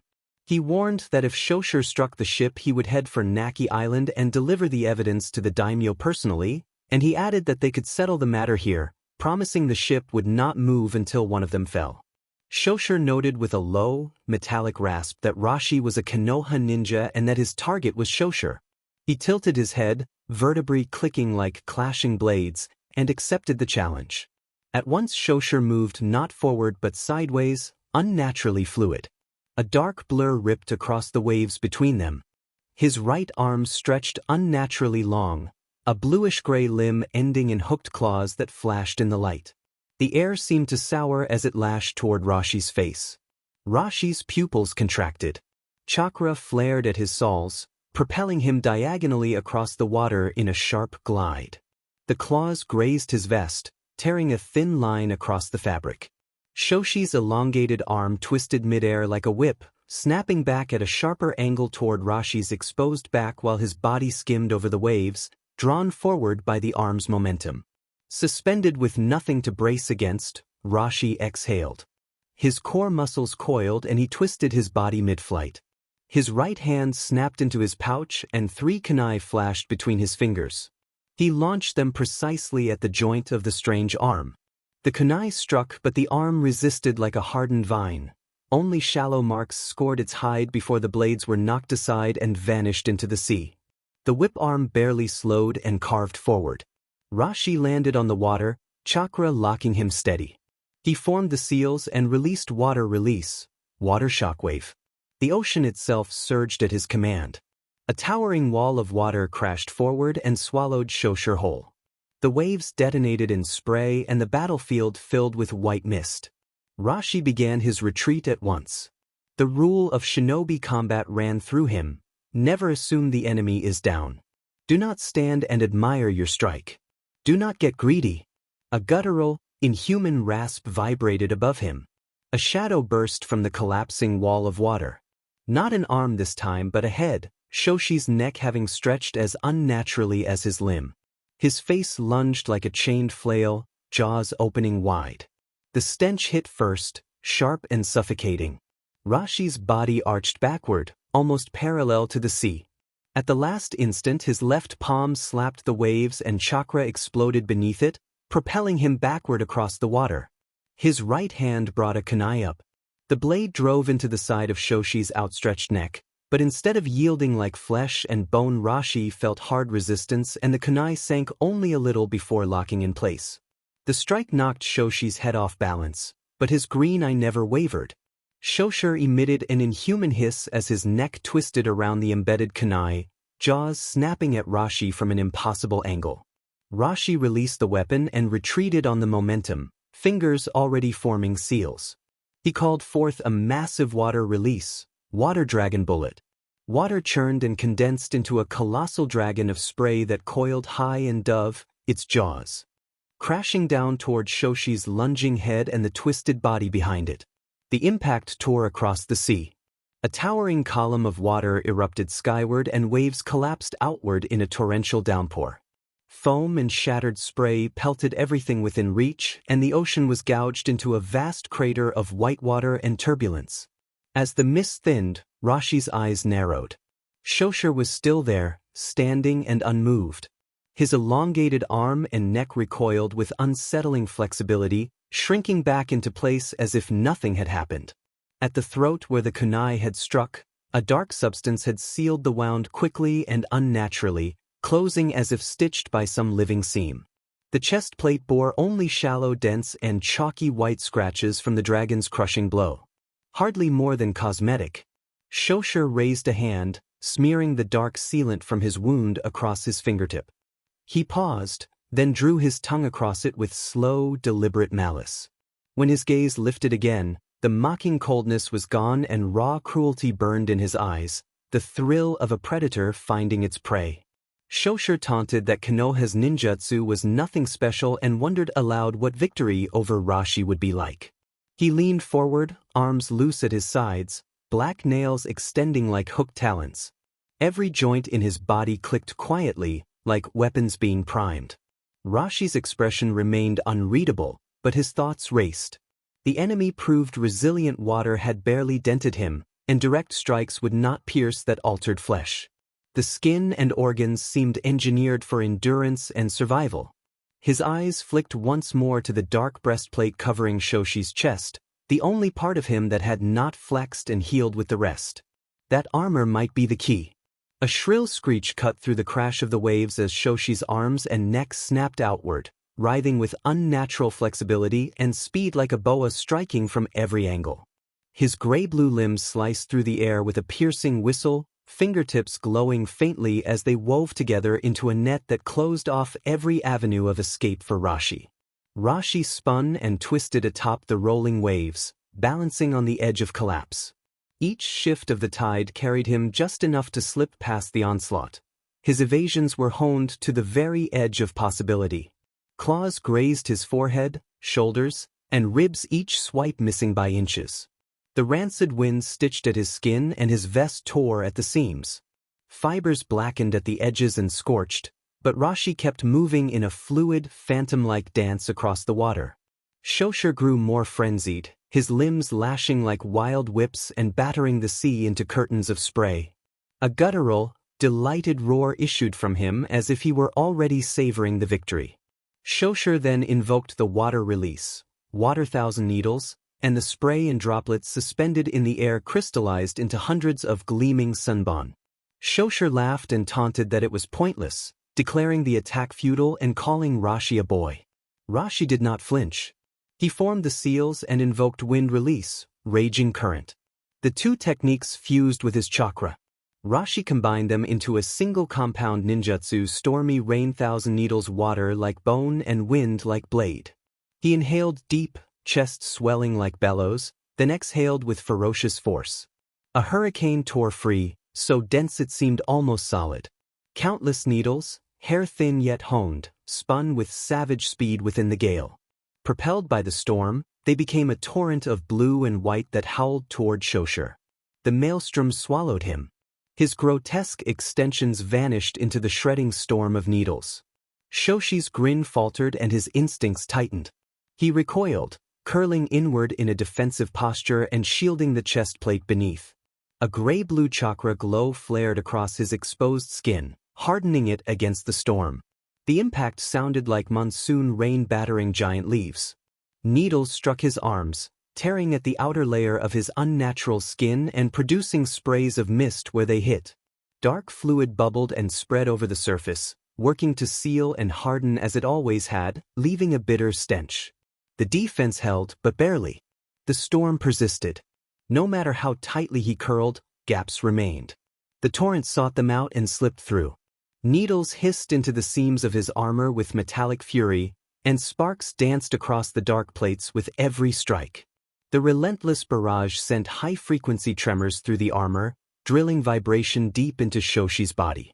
He convulsed beneath the storm, his frame battered as though an invisible force hammered him. The armor rang in protest, pockmarks and dents marred its surface until, finally, a worn plate split free and tumbled into the foaming sea. The moment the broken plate fell away, Shoshi froze mid-defense. Through the gap in his crossed arms, his cold green eyes locked on Rashi and constricted with raw, instinctive fear. His hand shot to his chest to cover the exposed gap with frantic speed. Panic showed plainly in his movement. Rashi noticed the weakness and understood what it meant. Shoshi roared, a sound thick with fury and shame, and tore his arms from his guard. His mask twisted in rage. The sickly sheen of his skin intensified and the dark fluid bubbled over the wounds in a desperate, sealing effort. He abandoned all defense and hurled his elongated arms forward like colossal, barbed hammers, aiming to crush Rashi head-on in a frenzied gamble. Beneath the violence, doubt coiled in Shoshi's chest. The water needles still poured down, relentless and seemingly inexhaustible, while the Konoha ninja before him showed no sign of strain. If the fight dragged on, Shoshi realized he might be outmatched. Retreat whispered at him, but he could not heed it. Rashi moved with cold precision, one step forward, one breath, then a final seal. He invoked water release, reverse vortex coffin. The sea responded. 10 meters ahead, the water convulsed and 4 towering whirlpools erupted upward, spinning like grinding millstones and encircling Shoshi in an instant. Shoshi's claws slammed against the rotating walls. Spray burst outward and the currents held firm, redirecting his force back into him and driving him off balance. The spinning prison sealed every path. The skin current dragged his massive frame toward the walls, absorbing his strikes and hurling the recoil into his own body. Inside the cage, Shoshi was reduced to a trapped, struggling figure. Dim light flickered through the spinning water and the roar of churning currents filled his ears, drowning out thought. His elongated limbs lashed wildly, but every blow was neutralized and sent back against him. The dark fluid tried to seal his wounds, but the high-speed currents stripped away the efforts faster than they could mend. His chest plate, battered and cracked, gleamed under the flickering light. Through the gap in the armor, the torrent found its mark. A single, focused jet of water slipped past the flailing limbs, struck a vital point, and Shoshi's movements faltered. He slumped, his struggles dying as the vortex and storm held him fast. His limbs sagged, then collapsed as the torrent dragged his monstrous form down. The ninja, who moments ago had raged like a storm, went limp while the water carried him away. Rogue ninja hunters, lone wolves, shadows that civilians avoided yet whispered about in fear. To the powerful, they were tools to be despised but used. To the clans, they were wild dogs and vermin. To the great villages, they were rot that refused to be cut away. BGMI did not care for such labels. Power was the only truth, and he had lived by it. 4 years he led the Black Snake group pillaging, selling blades for hire, striking without hesitation. As long as they did not provoke the great behemoths that ruled the continent, the hidden villages, their lives were easier than most rogues could ever dream. He believed he had mastered survival in the cracks of this world. Until those eyes found him. Cold, serpentine, unblinking. Orochimaru's voice assessed BGMI's life as interesting, soft and almost effeminate, yet carrying a chill that slithered down the spine. Orochimaru invited BGMI to test his limits, and a subtle technique held BGMI immobile, his resolve stripped away under that gaze. The power he had relied on, the force that made him a predator in the wilderness, became insignificant in those hands. They were caught, toyed with, then discarded like waste. Orochimaru told them they had provided a moment of amusement and that, in the end, they were defective products. He added that if not for the persistent pursuers troubling him, perhaps he might have found some use for them. Orochimaru's shadow was enough to reduce men like Jubiai to trembling prey. After a long silence, one of the men, lungs still heaving, suggested joining a village. Another gang member rejected the idea of a minor village, calling it stable but hopelessly poor and unlikely to accept them. A third scoffed at the great villages, arguing that they would be gutted, stripped of every secret, and then used as expendable tools. Dependence and servitude festered in Jubiai's heart like poison, until a mad, arrogant idea flared to life. Jubiai snarled that they would build a village of their own. The search began. Remote lands lacked wealth. Central territories were death traps. After long searching, the land of Tea emerged as the perfect target, far from the wars of the shinobi world, yet rich enough to support a village. They could not approach the daimyo directly. Jubiai chose no Chapo and united scattered bandits into the Chayama gang. The Black Snake group masquerading as pirates waged chaotic attacks on the sea route to Nizaki Island. Merchant ships went down and trade faltered. Panic spread like fire, and the gang re-emerged as saviors.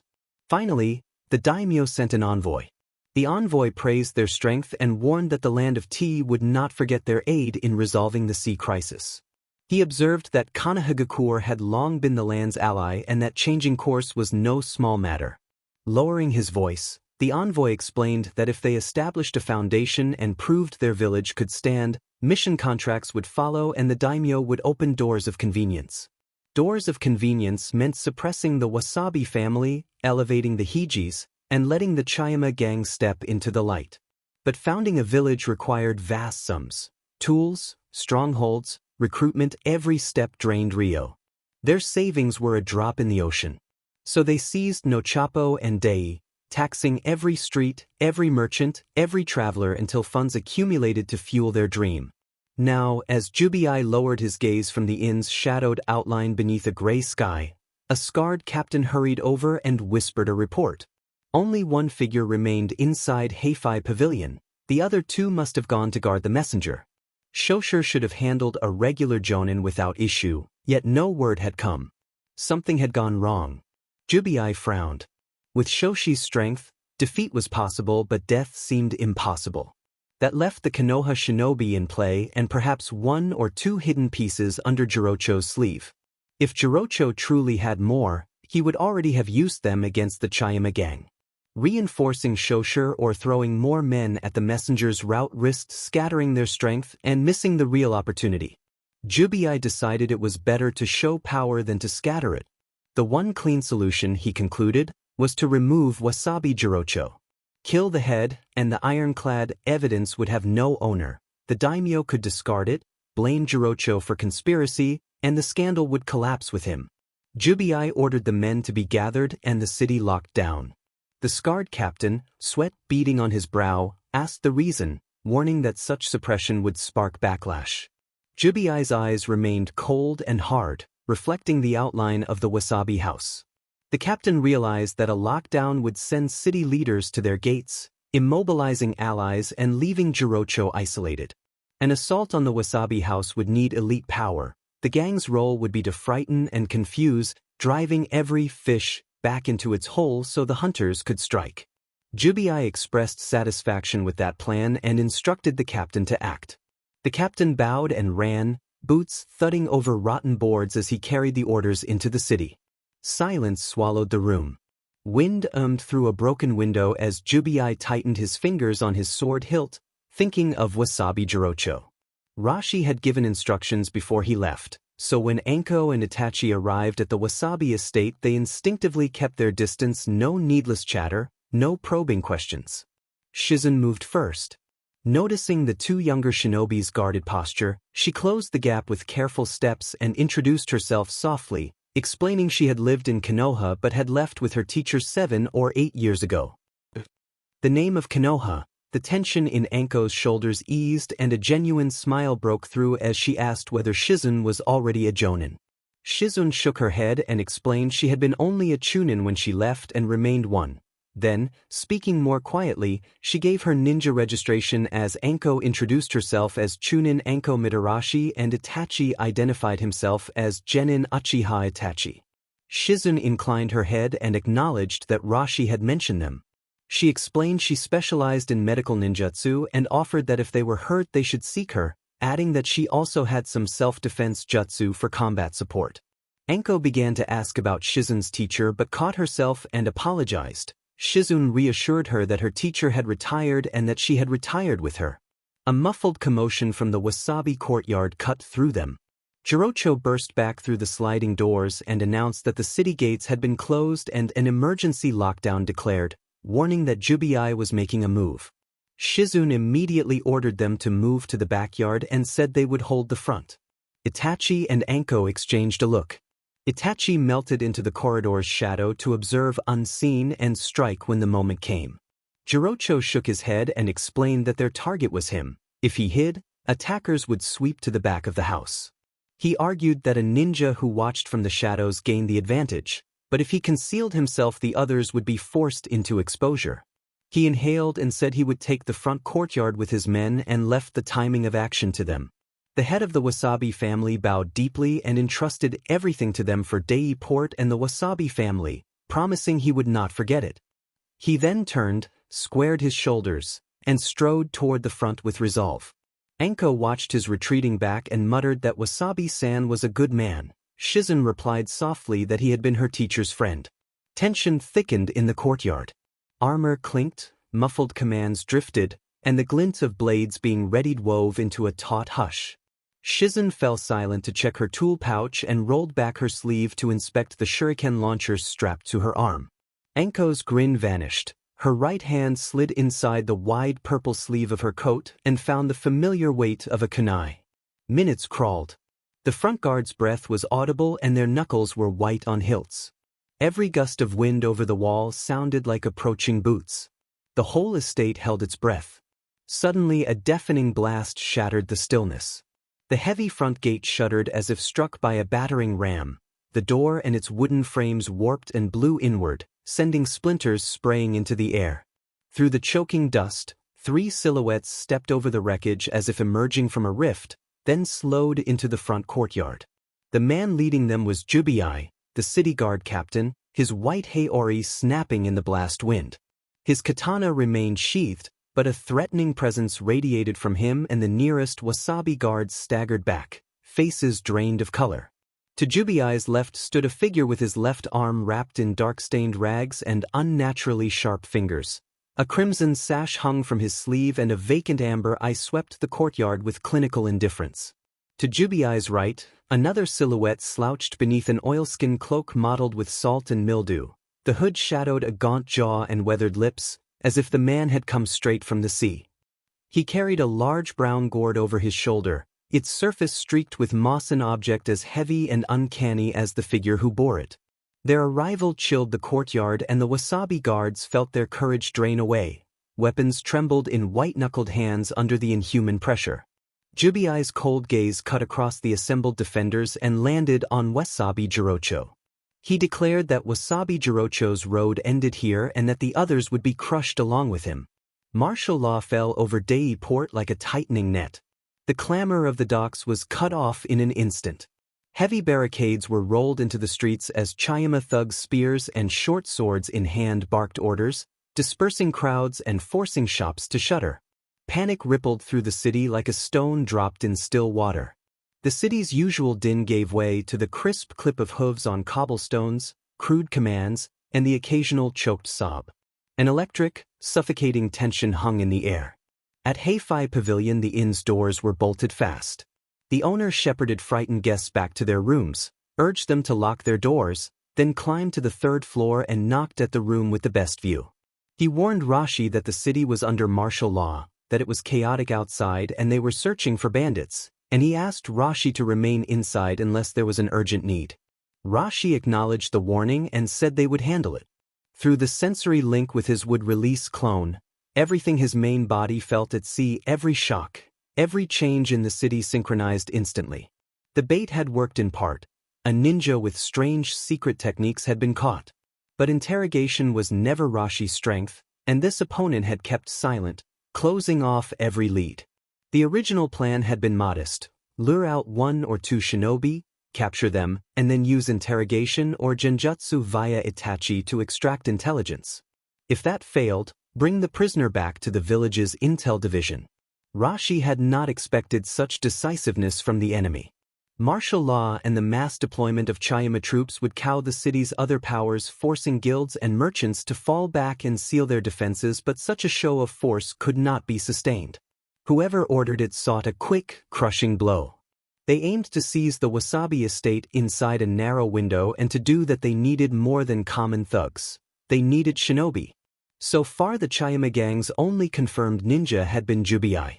The body on the deck and the shadow prowling near Heifei Pavilion proved otherwise. 2 enemy shinobi were already on the field. The Wasabi House's remaining defenders might theoretically hold against Jubi. Theoretically.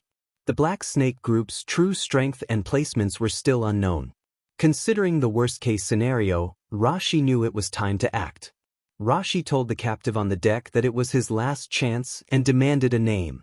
The captive revealed his fangs and then closed his eyes, refusing to answer. Rashi had hoped the final exchange might crack him and confirm his allegiance, but silence remained his choice. Leaving a living shinobi with secret techniques and an unbroken will in the middle of a collapsing operation would be like burying a live bomb. The decision hardened in Rashi. The burden of intelligence fell to his blade. He did not approach theatrically. He made a precise motion, and his blade delivered a single, fatal strike. After ensuring the man would not be a threat, Rashi unrolled a sealing scroll and wrapped the body. Last time he had left part behind to preserve the secret of his would release. This time there was no reservation. The man carried no hidden jutsu that needed hiding. Rashi decided to bring the whole body back to Konoha so the village could study the technique. Rashi muttered that rogue shinobi were always troublesome. Half a day of planning, and still the Black Snake Group remained a shadowy enigma. Rashi turned to the pale messenger beside him, a young man clutching the scroll tube as if it were his lifeline. The boy's knees nearly buckled under fear. Rashi told him that the plan had changed and ordered him to return at once to the waters off Dei Port, to patrol the sea and wait for Rashi's signal rather than head for the Lord's palace. The messenger protested that the evidence mattered, but Rashi interrupted, explaining that rushing to the palace now would be even more dangerous and that without Rashi there, no one could guarantee the boy's safety. The boy met Rashi's unshakable gaze, found his resolve, and affirmed that he understood. Rashi vanished from the doorway. In the next instant he stood atop the tallest mast at the stern, cloth snapping in the sea wind. He cast a single glance toward Dei Port, then blurred into an afterimage and stepped across the waves, racing toward the city locked under martial law. At Heifei Pavilion, a thin sliver of lamplight slipped through the curtains and fell across the face of Rashi's wood clone. The main body's choice and movements registered instantly. It was time to act. Still, that stubborn rogue ninja proved one thing. Capturing him alive was possible, but forcing answers from him was nearly impossible. Intelligence remained paramount. At the very least, Rashi needed confirmation: was this man truly of the Black Snake Group? What was their structure, their purpose? Rashi pushed open the wooden window frame and let his calm gaze settle into the thick shadows pooling at the corner below. He addressed the darkness, asking whether a watcher was tired of being observed for so long. In the darkness, Genshoku's fluorescent green pupils narrowed to slits. He had not expected the Konoha shinobi to move first. He kept a copper coin between his teeth to steady himself. Genshoku stepped half a pace into the light. His oilskin cloak gleamed faintly, damp with mildew. The small bell at his wrist, etched with a character, gave an unnerving stillness. The brim of his hat cast his face in shadow, revealing only a gray jaw and pressed lips. His tone was cold and mocking as he pointed out that the merchant Rashi had been guarding had already sent his cargo to sea and that the mission seemed complete. He suggested that remaining in Dei Port was a needless risk and dangled the promise of safe passage and a reward if Rashi left. Rashi remained calm and questioned Genshoku's certainty about what was happening at Wasabi House. The man pressed his gaze down on Genshoku, heavy as iron, and demanded who Genshoku represented to offer such guarantees. Inside and outside the window, their gazes met across the silent air. The dead port, locked under martial law, seemed to fill with the invisible smoke of a battle about to ignite. Genshoku introduced himself as a wandering shinobi of austere, almost ascetic appearance, and stated that, as a member of the Black Snake group, he could guarantee their safe departure. The wood clone replied in a flat voice, stripped of emotion, and challenged him. Could he speak for the entire Black Snake group? Would Jubi, leader of the Chayama gang, agree? And what of his other companions? Each question landed like a stone in deep water, testing the hidden currents beneath the surface. Genshoku's jaw tightened. He had almost answered reflexively when a spark of alarm jolted through him. He realized the Konoha shinobi's aim was not to negotiate but to draw out information. If he hesitated, the balance would shift. He had already laid his trap. There was no room left to wait. He began to answer, but a movement betrayed itself. From beneath his wide kasaya, his right arm whipped upward, and the ancient bronze bell on his wrist, engraved with the character Shoku, quivered violently. The bell gave a sharp, shrill ring like a somber chime. Light flared across the in-chamber. Dark red markings surged outward, writhing like living veins, weaving themselves into a sinister sealing array that spread instantly. The air seared as the array came alive, and from its core several chains of condensed crimson energy erupted like coiling serpents, lashing toward Rashi's form. A sharper instinct screamed in Genshoku's chest, and he called for Chilla. The opposite window shattered with a deafening crack as a figure burst through the wreckage, landing in the deserted street below with dust curling at his feet. Rashi stood steady, his presence cutting through the silence, facing the shadows where Genshoku hid. Rashi remarked coolly that it was a clever trap, but a little too slow. A flicker of fury sparked in Genshoku at being underestimated, but he smothered it and buried the anger beneath cold calculation. To lash out now would be to stumble into another snare. Without further motion, he moved his hands in a blur. Luminous shurikens spun out, tearing through the air toward Rashi's upper, middle, and lower openings simultaneously. At the same time, his left hand formed seals too fast for the untrained eye to follow. Cracks in the stone pavement and damp shadows along the alley walls flared with dark red sealing arrays. Smaller than the first but equally vicious, they pulsed hungrily, leaching chakra from the air and warping space.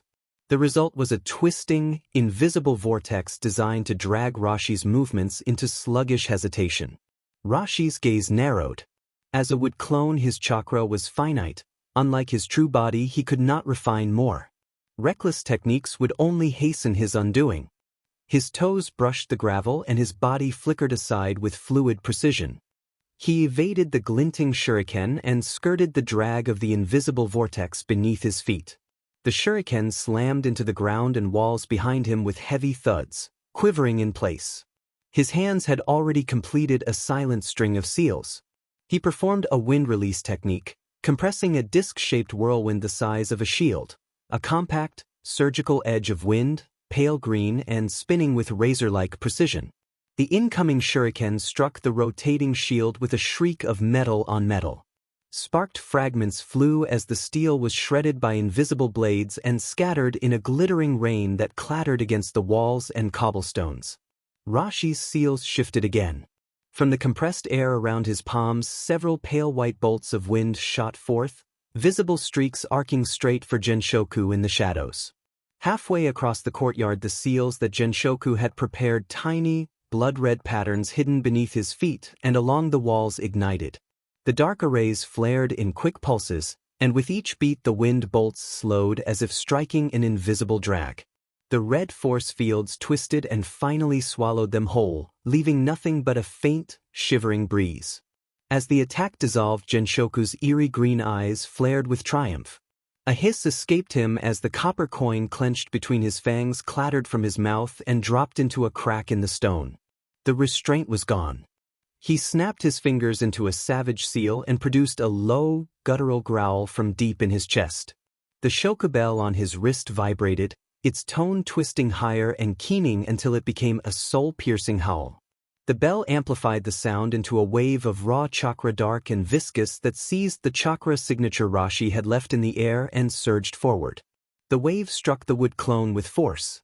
Rashi froze as a hollow emptiness swept through him, as if something essential had been stripped away. That void burned at his composure, reason slipping as a feral urge to attack and consume crept over him. A ravenous instinct rose in his consciousness, drowning out clarity. His vision blurred, his heartbeat thundered, and the sounds of snarling filled his ears like echoes from some wild pit. The dam of reason cracked and began to buckle under the pressure. The wild dog's dream had descended, and a bestial edge crept into his thoughts as if a leash had finally snapped. A brief neutral pause followed as both sides regrouped and the street settled into tense quiet.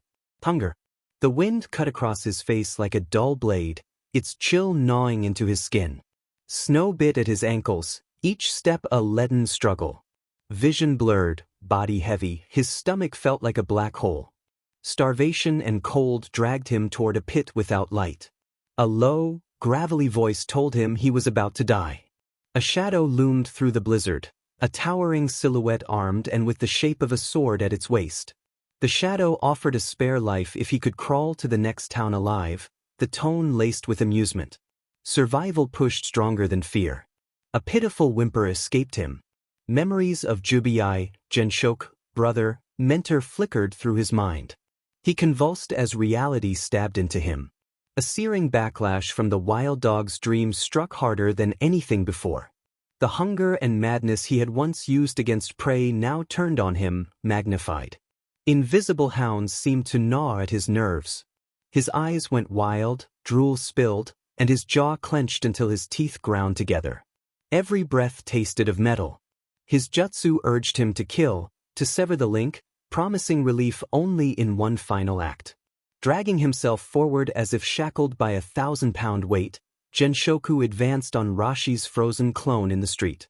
Each step made the stone slabs groan. His body shook with agony, yet he marched, driven by the desperate instinct of the wild dog's dream. Above the sea, Rashi darted across the rolling waves, sea wind cutting at his face. Suddenly the other end of the mental link burst open, the torrent of madness pouring through his wood clone flooded into his consciousness. He choked, vision flaring, and the chakra platforms beneath his feet shattered. His body pitched into the freezing sea, cold wrapping around him, nerves screaming. Instinct flared and he kicked, forcing his body back to the surface until he broke free, hair plastered to his cheeks and salt water running down his jaw. Rashi realized a clone was trapped under a genjutsu. It should not have been possible.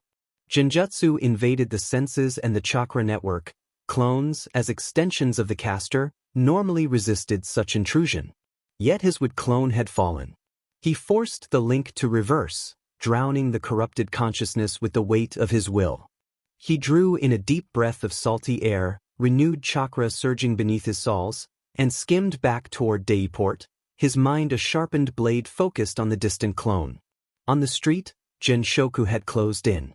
His bloodshot eyes locked onto the paralyzed Rashi clone, breath rasped, froth spilling. His right hand trembled as he produced a kunai. The motion was stiff, constrained by the jutsu, but the killing intent remained unmistakable. He pressed the kunai to the clone's throat and drove it in, but the blade met resistance and produced a faint, unnerving sound as it struck wood rather than flesh. Rashi, steady and composed, recognized the technique. It was a two-way sensory link, forcing the caster's own state into the target's mind. He noted that even a wandering shinobi should never be underestimated. As he assessed this, the false marks of pierced flesh on the wood clone's neck dissolved like mist, revealing the smooth, grain-marked texture of wood. Genshoku froze in disbelief as the truth sank in. Instinct screamed for him to sever the link and retreat, but before he could, the wooden arm of the clone struck him with overwhelming force. The impact slammed into his chest and halted his advance. From the arm, fibrous tendrils shot out like roots, coiling over him and wrapping around his limbs and pulse points. They leached his strength, restricting his movement and pulling at his chakra until he felt hollowed and weak. The wood clone acknowledged Genshoku with a flat, final commendation, praising his effort and noting that his companion at sea had also fought hard. A realization of loss flashed through Genshoku's eyes, mixed with desperation and the edge of madness. Rashi, watching far out at sea, deduced the involvement of the Black Snake group and counted 2. He worried that if BGMI were also among them, the rest would not be ordinary foes. The clone had reached its limits, forced to endure Genjutsu backlash, counterattack, and would release all at once. As the light left Genshoku's eyes, the clone slowly withdrew its arm. A few splinters and dark droplets scattered to the ground. Genshoku collapsed forward like a puppet whose strings had been cut.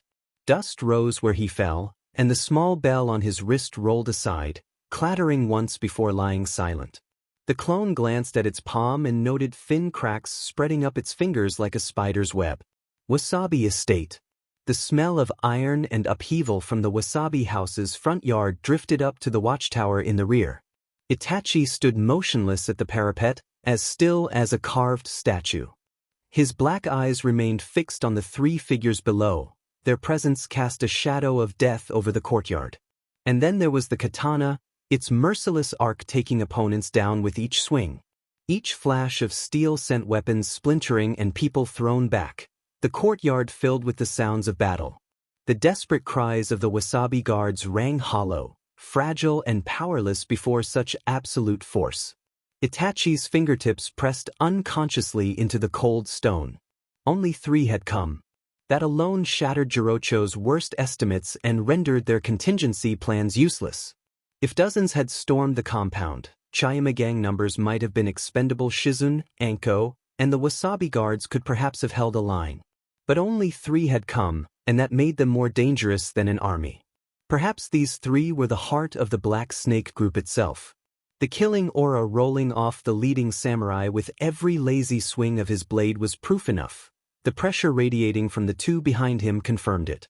Itachi realized the mission priorities had to change at once. Repelling the enemy was no longer possible. The objective was now singular: create chaos, and in that chaos cover Wasabi Jirocho's escape. A woman behind him called him kid. Itachi reacted before the word had fully registered. His body snapped like a drawn bowstring, kunai flashing into his grip and slicing backward in a lethal blur, the air whistling as the steel cut through it. Faster than sight, an arm materialized not to block the blade, but to touch. Fingers brushed his wrist with the precision of plucking a string of silk. A wave of force, powerful yet impossibly gentle, surged through him. Itachi's arm went numb, the strength in his grip dissolved, and the kunai clattered harmlessly to the stone at his feet. The woman approved of his reflexes and identified herself as Shizun's master. Itachi's body remained taut, yet the words made him instinctively ease the smallest fraction of his guard. He turned sharply and found himself looking at a woman with golden hair casually draped over her shoulders, a striking presence in the play of shadow and light. She wore a simple green robe and leaned against a wooden pillar inside the tower. Her eyes flicked briefly over Itachi before settling on the fighting below, her brow furrowing almost imperceptibly. Itachi recognized her as Tsunade. She was no ordinary shinobi, she was a powerhouse who had appeared at a critical juncture.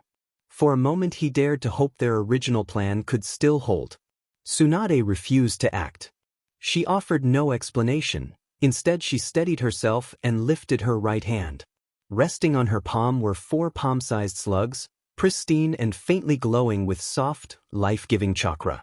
She told him to take them and attach one to himself, promising to transmit chakra through them. Her gaze swept the battlefield. She indicated that the other 3 were to be given to the people he knew, implying they would sustain them so long as it was not instant death. Then she asked where his captain Rashi was. Itachi replied that the captain was on a separate mission.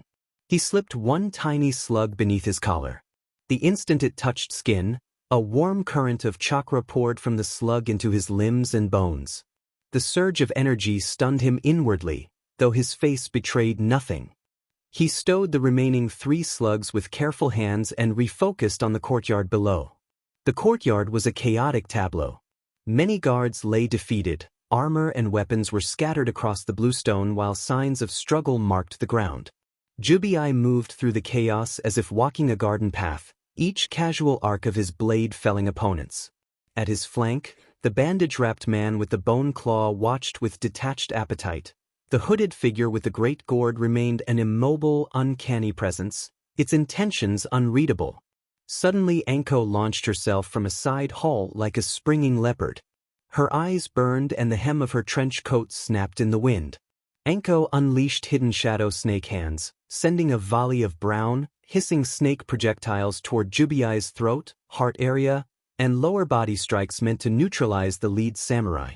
Almost at the same instant, a dark blue shadow drifted across the courtyard like smoke.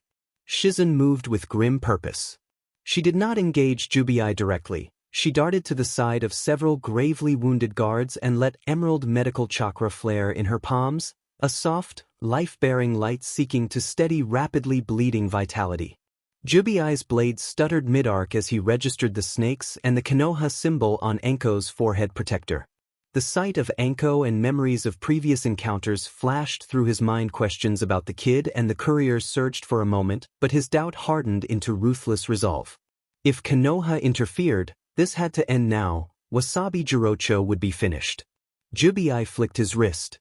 His dark katana carved a cold arc and sliced through the hissing snakes as if they were thread. Momentum unbroken, the blade's edge whipped toward Shizun, who knelt to protect the wounded, and toward Anko, who had just landed and braced for combat. The sharp clang of steel rang through the courtyard and then fell silent. Anko gritted her teeth and staggered back half a step. A numbing ache spread through her wrist and palm. The kunai in her grip threatened to slip free. Protecting the Wasabi family had forced her into several direct clashes, but her short kunai was no match for the enemy's heavy samurai blades. Each block sent a brutal shock down her arm, muscles quivering with strain.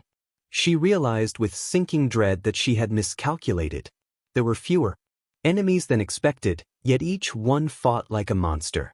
The Wasabi guards, fighting desperately, were not helping. Their stumbling movements clogged Anko and Shizun's escape routes, leaving them exposed as the enemy used them as distractions.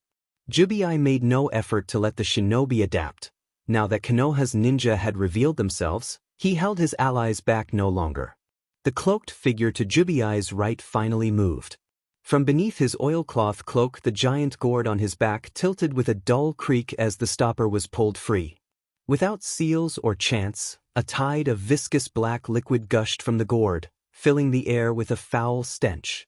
It oozed downward like living tar, impossibly heavy, spreading wide toward Anko and the Wasabi guards clustered behind her. Shizun snapped a sharp command for them to move, her face pale with alarm. Anko's pupils narrowed. She bit down on a half-formed jutsu and launched herself sideways, toes carving furrows into the dirt as she flashed to the flank.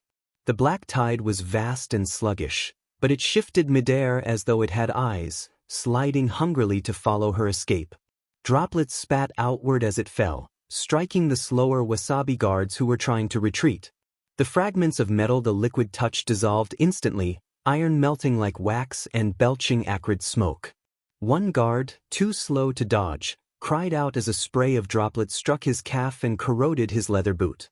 When the tide reached his leg, he was overwhelmed by the corrosive effect. His leg seared and he collapsed, writhing in pain. An unsettling ripple seemed to move beneath his skin, and he thrashed until his screams dwindled into a broken rasp and then silence. Anko felt a chill run down her spine. If that tide hit her head-on, an ally unleashed a massive fireball to meet the falling tide. The fireball, over 2 meters wide, roared forward and smashed into the black water. Flames and corrosive liquid collided in a violent spray of sparks and steam. A deafening hiss filled the courtyard as the fire stung the liquid into smoke, filling the air with the smell of burning rot. A thick, scalding white mist erupted outward like an explosive shockwave and swallowed the courtyard in an instant, engulfing Anko, the wounded guards, Shizun, and Jirocho in a choking veil. Vision cut off, chaos reigned. Jubi's eyes narrowed as a small silhouette dropped lightly into the mist. The Chayama gang leader recognized him instantly and wondered what had been left at Heifei Pavilion and who had faced Shosher. The silhouette was Itachi. He landed silently, hands blurring through seals, and unleashed the Phoenix Sage Fire Claw Crimson.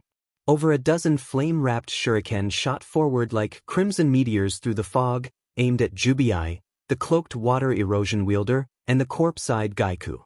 The assault was meant to pressure and pin them down, not necessarily to wound. Jirocho roared in order to fall back into the inner house, his hoarse voice cutting through the smoke with the weight of command. The surviving guards jerked awake as if from a nightmare. Wounded and terrified, they clung to one another and staggered through the fog toward safety, boots clattering in frantic, uneven rhythm. Jubii scoffed at the attempt to flee and swatted aside a flaming shuriken with a casual sweep of his blade, his gaze already fixed on the retreating silhouettes. He ordered Gaiku to stop them. The bandaged man stirred at Jubii's command. His wrappings quivered and those dead, indifferent eyes flickered. He brushed aside another flaming shuriken, then his claw twitched. A sharp cracking sound accompanied the emergence of a pale, blade-like appendage from his forearm, its edge faintly frosted. Gaiku gripped the weapon, flicked his wrist, and the blade vanished into a streak of pale light that darted toward the thickest cluster of retreating guards. Itachi's kunai, each bearing explosive tags, were already in motion. He targeted the stone tiles in the blade's path, and twin detonations shook the courtyard. Shards of stone blasted skyward, and a smokescreen of dust and embers billowed between Gaiku and his prey. Through that haze, Itachi moved like a phantom breeze. In a blur he swept past Anko, Shizun, and Jirocho, making precise, fleeting contact with each of them. Itachi pressed 3 small, moist, cool creatures that radiated chakra into their palms and against their collars. Shizun recognized the summons immediately and felt a familiar warmth spread through her, soothing her ragged chakra and uncoiling the tension in her nerves. Anko felt a gentle, steadying pressure on her shoulder as the creature's chakra seeped into her, easing the numbness in her arm and quelling the ache in her battered body. The surprise lasted only a breath before it hardened into a fierce, rekindled fire in her gaze. Jirocho, too, felt vigor flood his body, washing away his exhaustion. Itachi ordered Jirocho to withdraw at once. The Wasabi leader did not waste a heartbeat. He nodded firmly and declared that he would leave the rest to the shinobi. He turned and disappeared into the fog, joining the limping guards as they rushed for the inner house. Anko flexed her recovered arm and felt the fire return to her veins. The smoke and dust from the explosion, mingled with lingering vapor, rolled across the yard and bought Jirocho a precious moment to breathe. He had no intention of staying to fight. Using the confusion, the head of the Wasabi house withdrew into the inner corridors. Once under cover, he forced down the tremor in his chest and the grief of seeing his guards fall, then issued terse orders. Jirocho directed the attendants to carry the severely wounded at once through the secret passage and instructed everyone still able to stand to prepare for evacuation. He changed out of his blood-stained clothes into a fresh outer robe and moved toward the veranda veiled in bamboo shadows deeper within the estate. On the veranda, the golden-haired Senju princess sat cross-legged, half-shrouded in darkness, Katsuyu perched on her shoulder and channeling chakra inward. Jirocho halted and bowed deeply, presenting the small, pristine Katsuyu with reverence and gratitude, and thanked Lady Tsunade for her aid as he returned the creature to its rightful master. Jirocho then reported the guard's injuries, his voice taut with urgency, explaining that the wounds were worsening at an unnatural pace and that standard treatments were ineffective. He asked if there was any remedy, even a temporary one. Tsunade observed that the substance on the wounds was not water and identified the problem as microscopic, venomous insects rather than a simple infection. She instructed him to seek emergency trauma supplies from a modest wooden cabinet in the veranda's corner and directed him to a sealed clay jar containing a potent insect-suppressing ointment, warning that it should only be applied with a clean cloth or gauze and never with bare hands. Jirocho acknowledged the instructions, bowed again, and sent attendants with the medicine. He then asked whether the Wasabi house should prepare for the worst. Tsunade replied that it depended on whether Rashi returned in time, noting that with only Shizun and 2 children present, holding the place would be difficult and their survival was not guaranteed even if they managed to delay the enemy. Jirocho tightened his jaw, accepted the grim assessment, and resolved that the Wasabi family would not cling to a manor. He ordered an immediate evacuation to the stronghold outside the city and bowed once more to Lady Tsunade before moving off with urgent purpose.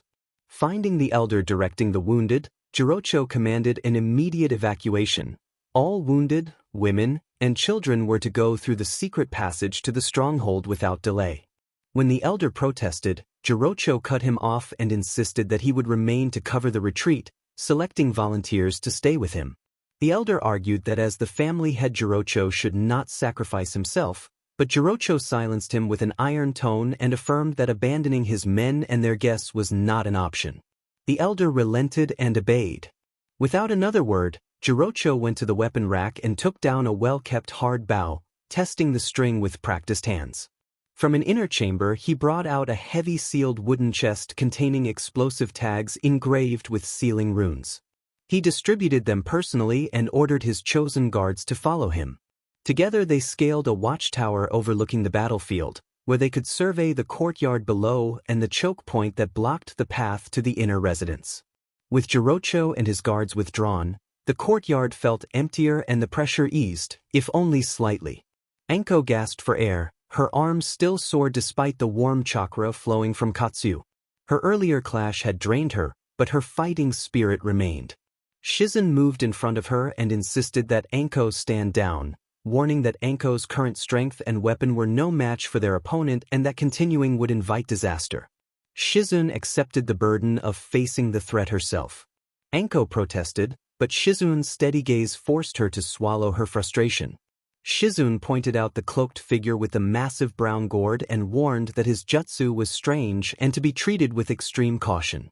Jubii remained calm and stationary, but his hostile intent pressed down like a heavy weight, targeting both Shizun at the front and Anko on the flank. Jubii ordered Gaiku to prevent the retreating guards from escaping and to pursue them without mercy. Gaiku's cloudy left eye twitched as he shifted his attention to the guards disappearing into the inner residence and reached for his bandages where a pale, unnatural weapon seemed ready to form. At that moment, a small figure lunged from the side and a kunai flew, striking the joint of Gaiku's reaching arm and forcing him to retract and block. Itachi felt lighter than before. His Sharingan no longer drained his chakra as it had, and he judged that he could handle this opponent. While Itachi's attention was fixed on Gaiku and Shizun and Anko remained pinned by Jubii's oppressive presence, the cloaked figure with the gourd slipped back silently. The gourd tilted and a thread of dark fluid seeped from beneath the cloak, spreading thinly into the cracks of the bluestone floor as the figure's true body faded into the turmoil. Anko had no time to watch water erosion. Jubii's onslaught pressed down like mountain and sea, forcing the two Konoha shinobi onto the defensive. Anko cursed under her breath, eyes scanning the ruined ground. She snatched up a long spear abandoned by a Wasabi guard and braced herself. The academy had taught some weapons handling, but combat training had focused on the three basic jutsu and taijutsu. Spears and halberds were not her specialty. Length, however, could be a great equalizer. Anko gave a sharp cry as she swung the like a heavy club. A flicker of disdain crossed Jubii's face. He angled his blade and struck the center of the spear, sending a brutal shock up Anko's arms. The force nearly wrenched the weapon free. She staggered back, chest heaving. Before she could recover, Shizun's left hand blurred across the dart launcher strapped to her arm. A storm of tiny, poisoned Sinbon fanned out from impossible angles, aimed to disable joints and weak points rather than maim. Jubii reacted like a living blade. He spun, his katana carving a glittering curtain. Most of the Sinbon skittered off, but a few found the gaps and lodged in his sword arm, thigh, and side. For an instant he paused, noticing the Sinbon embedded in his arm and the dark poison spreading. He plucked one free with 2 fingers. A dark stain marked the wound as the toxin moved beneath the skin. Shizun warned that it was a custom-made paralyzing neurotoxin and that he would not shrug it off. Her relief was short-lived. Anko shouted a warning for Shizun to watch out. Shizun snapped her head up. Jubii's face betrayed no pain, only a cold, indifferent stillness, and the katana descended toward her with patient inevitability. The delay caused by Shizun's long absence from frontline duty crystallized into a brutal mistake. She only had time to raise a kunai. The katana shattered it and struck her raised arm, splintering the dart launcher and leaving her arm badly wounded. Shizune gasped in pain, vision blurring, and dropped to one knee. The broken tools had prevented a fatal strike, but her right arm was severely damaged and her combat effectiveness was gutted. Katsuyu on her shoulder poured healing chakra over her, knitting flesh and steadying breath, but it could not instantly restore every lost advantage. Anko's eyes flared with wrath. She hurled the long spear like a javelin at Jubiai's back, then launched another volley of hidden shadow snake hands, 10 thick serpents lunging for his neck and the sword-wielding arm. Jubiai seemed to have eyes in the back of his head. He barely shifted his body, letting the spear tip. Scrape harmlessly across his haori. The snakes lunging for his throat and arm were ignored. Their bite struck him. A guttural, beast-like roar tore from Jubiai, but he did not flinch or acknowledge the venom. His gaze locked onto the battered Shizune sprawled on the ground. He lifted the long sword again, its edge aiming at her neck. The snakes, taught from Jubiai's furious movements, yanked Anko across the dirt. Gritting her teeth, she held on with all her strength. Her jutsu alone kept Jubiai's killing slide at bay. The blade stopped just shy of Shizune's throat. Through dizziness and pain, Shizune seized the moment. Her left hand glowed emerald as she pressed her palm over her ruined right arm and invoked mystical palm. Katsuyu's chakra poured into her, amplifying the jutsu. Wounds closed quickly and the bleeding slowed. Her body still quivered violently, her face pale, but the worst of the injury was halted. Jubiai, meanwhile, showed no sign of slowing. The snake's bites had hit him and the poison spread rapidly, but he moved as though unaffected. No pain, no hesitation, only the same cold, merciless eyes. With a harsh motion he ripped the snakes free, and Anko hit the ground hard. The samurai raised his sword again, intent unchanged. The scales of battle tipped toward despair. Jubiai's blade descended once more, only to be stopped by something even sharper than steel. A figure appeared in front of Shizune as sudden as lightning. One precise kick drove a foot down, and the courtyard erupted as stone cracked under the impact, the foot pinning Jubiai's blade flat against the earth. Cracks splintered outward like a spiderweb and dust swirled in the air. For the first time, Jubiai's rigid mask twisted with raw shock. His muscles strained to pry the weapon free, but the pressure pinning it down was immovable. The newcomer stood tall with one foot crushing the blade beneath him. He turned slightly, revealing the calm profile of a young man. His gaze softened briefly as it fell on the trembling Shizune and the injured Anko. The newcomer apologized softly that he was late. His voice shattered the suffocating despair. His eyes then met Jubiai's blood-red glare, which held rage, disbelief, and something else flickering in those inhuman depths. A little earlier, beyond the dusty chaos of Jubiai's battlefield, another deadly clash was reaching its peak. Gaiku's uninjured right hand gripped a pale, grayish bone blade, every swing broad and merciless. His left arm, wrapped in blood-soaked bandages, moved like a hidden scorpion, and suddenly the bindings would part to send short bone spikes outward, cutting off Itachi's escape routes with precise, silent strikes. Itachi's Sharingan spun, tracking every shift.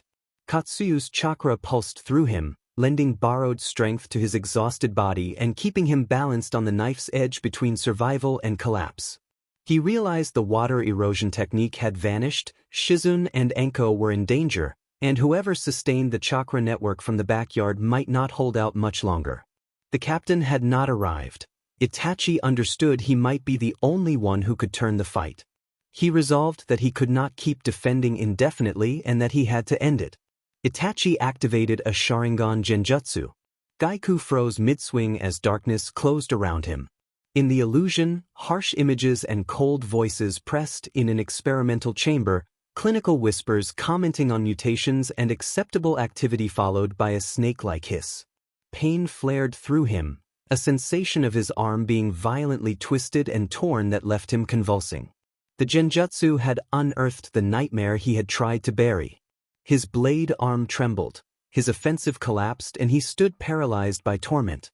Itachi moved like lightning, lunging with a kunai aimed for the enemy's exposed throat. Fear of death awakened something primal in Gaiku. His bloodshot eyes bulged as the instinct to survive overwhelmed the illusion's hold. Like a cornered beast, he abandoned defense and reason and slashed upward in a desperate bid to drag Itachi down with him. Itachi twisted at the last instant and avoided a fatal strike. The bone blade grazed his uniform at the waist, leaving a shallow cut through the fabric and nicking the protective plate beneath. Itachi noted his Aoki Ninja Tool Shop combat uniform had a 1-inch gash and the plating was scarred. The damage was unsettling but not serious. Gaiku spat blood and, clutching his throat, he made a final, furious cry before collapsing, mortally wounded and relieved in a grim way. Itachi watched him fall and then heard a strangled cry cut through the dust from the main battlefield as a body hit the ground.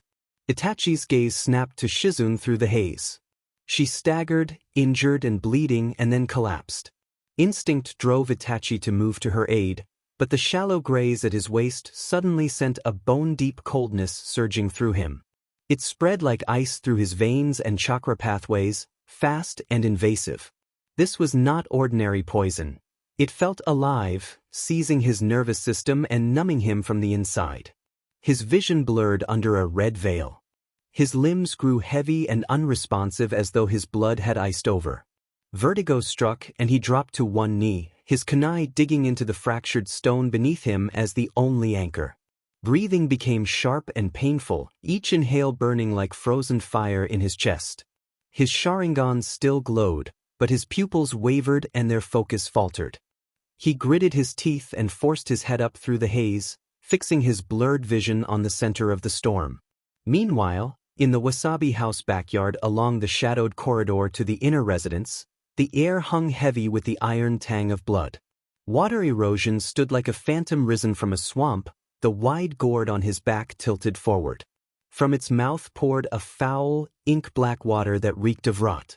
The tide spread across the floorboards, churning and swelling, and wherever the water touched, wood blackened and began to decay almost instantly. Pillars smoked as the rot took hold.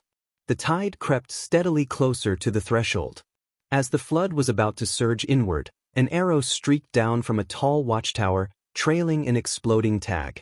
It struck the floor just before water erosion's feet and detonated. The corridor entrance erupted in flame and force, tearing through the black water and sending splinters and debris flying. The foul tide hissed and broke apart in the heat, black droplets evaporating into a choking, acrid smoke. The shockwave made water erosion's floating form sway and his cloak whip violently.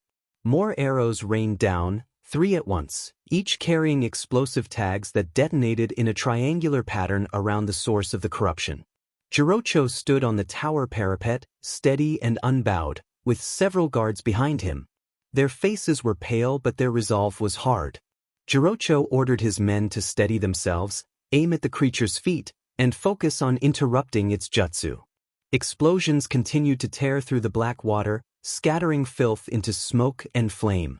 Jirocho then called for them to keep up the suppression without pause and seized an arrow himself, drawing back his war bow. The bowstring groaned under his pull. He breathed calmly, eyes locked like a hawk on the shadow writhing below. Arrows fell in a relentless rain, each shot striking like a meteor of judgment. Explosions bloomed in stylized bursts, flames flaring and subsiding as the onslaught forced water erosion to retreat, pinning the tide of corruption at the corridor's mouth.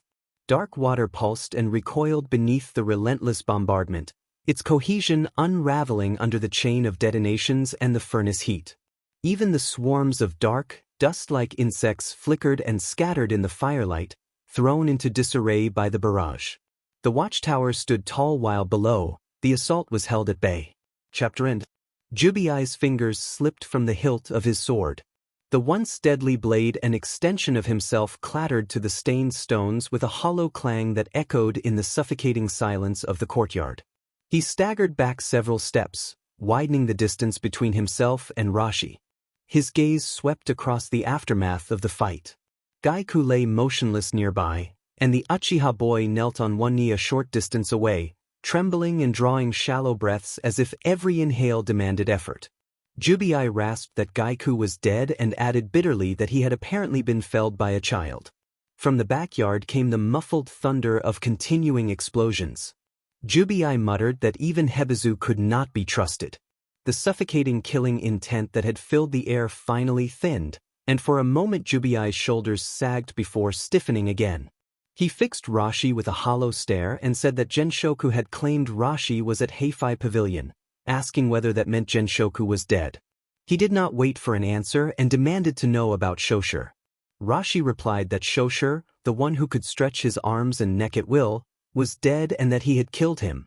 The word dead echoed uselessly in Jubi's mind. A hollow numbness spread through his chest, mingled with an absurd, bone-deep chill. A muscle in his cheek twitched, twisting his face into something between a grimace and a smile. How could this boy have done it? The thought flared and died beneath a heavier weight of despair. It did not matter anymore. This ragtag group from Konoha, a team that had even brought along a very young child, had dismantled the Black Snake group. Genshoku and Gaiku, once lethal against any opponent unfamiliar with them. Shoshir, the strongest fighter aside from Jubi himself. All gone. Even if Jubi burned everything left in him to kill Rashi and crush the remaining Konoha shinobi in the courtyard, what would change? The grand vision of a new village he had built over sleepless nights, everything wagered on that future, now felt fragile and foolish. Questions churned and collided had it unraveled when he doubted the daimyo's messenger and sent Shoshir too carelessly, in his own hesitation to strike swiftly, or in leaving Jirocho alive long enough to gather evidence. The questions sank into silence. Jubi hooked his foot under a fallen blade and flicked it upward. The sword arced through the air and landed in his palm. The steel was cold and heavy, his last anchor in a world slipping away. He commanded the Konoha shinobi to state his name. Rashi identified himself.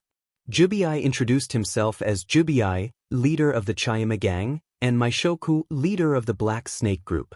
As those names left him, the skin along Jubi's forearms seemed to ripple with a web of blue light.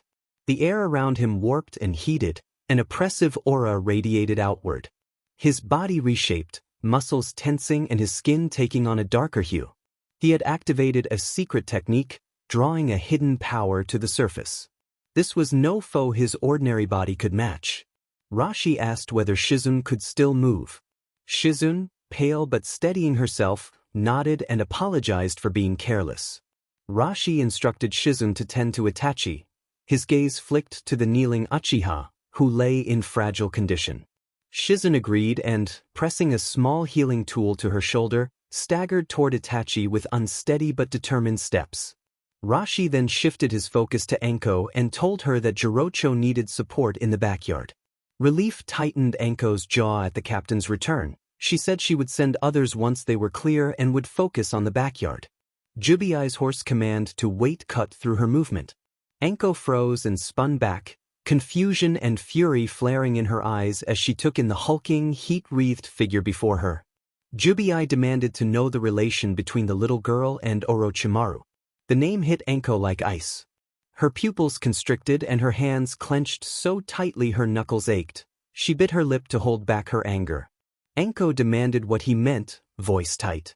Jubi accused her of bearing the mark of snake ninjutsu and claimed Orochimaru had once tampered with their group, leaving behind dangerous legacies. He said he should have destroyed her earlier and called her Orochimaru's disciple. Betrayal and doubt pressed at Anko, but Rashi's calm return, Shizune's injured arm, and Itachi's shallow breathing washed over her fury like a cold tide and forced it down. She inhaled, steeled herself, and vowed quietly that one day she would settle the matter with her own hands. She spared Jubi a single glance and turned away. Her dark purple coat snapped behind her as she shot toward the backyard, swallowed by smoke and chaos. In the courtyard center, only two figures remained, Jubi, swollen with uncanny power and haloed in that eerie blue heat, and Rashi, the Konoha special jonin, standing tall and steady like a deep, still chasm. At the edge of his vision, Rashi saw Shizune kneeling beside Itachi. The flickering green glow of her mystical palm technique washed over the boy's trembling bodies. Breaths shallow and ragged. Further away, Anko blurred into the chaos as she sprinted toward the thunder of explosions erupting in the backyard.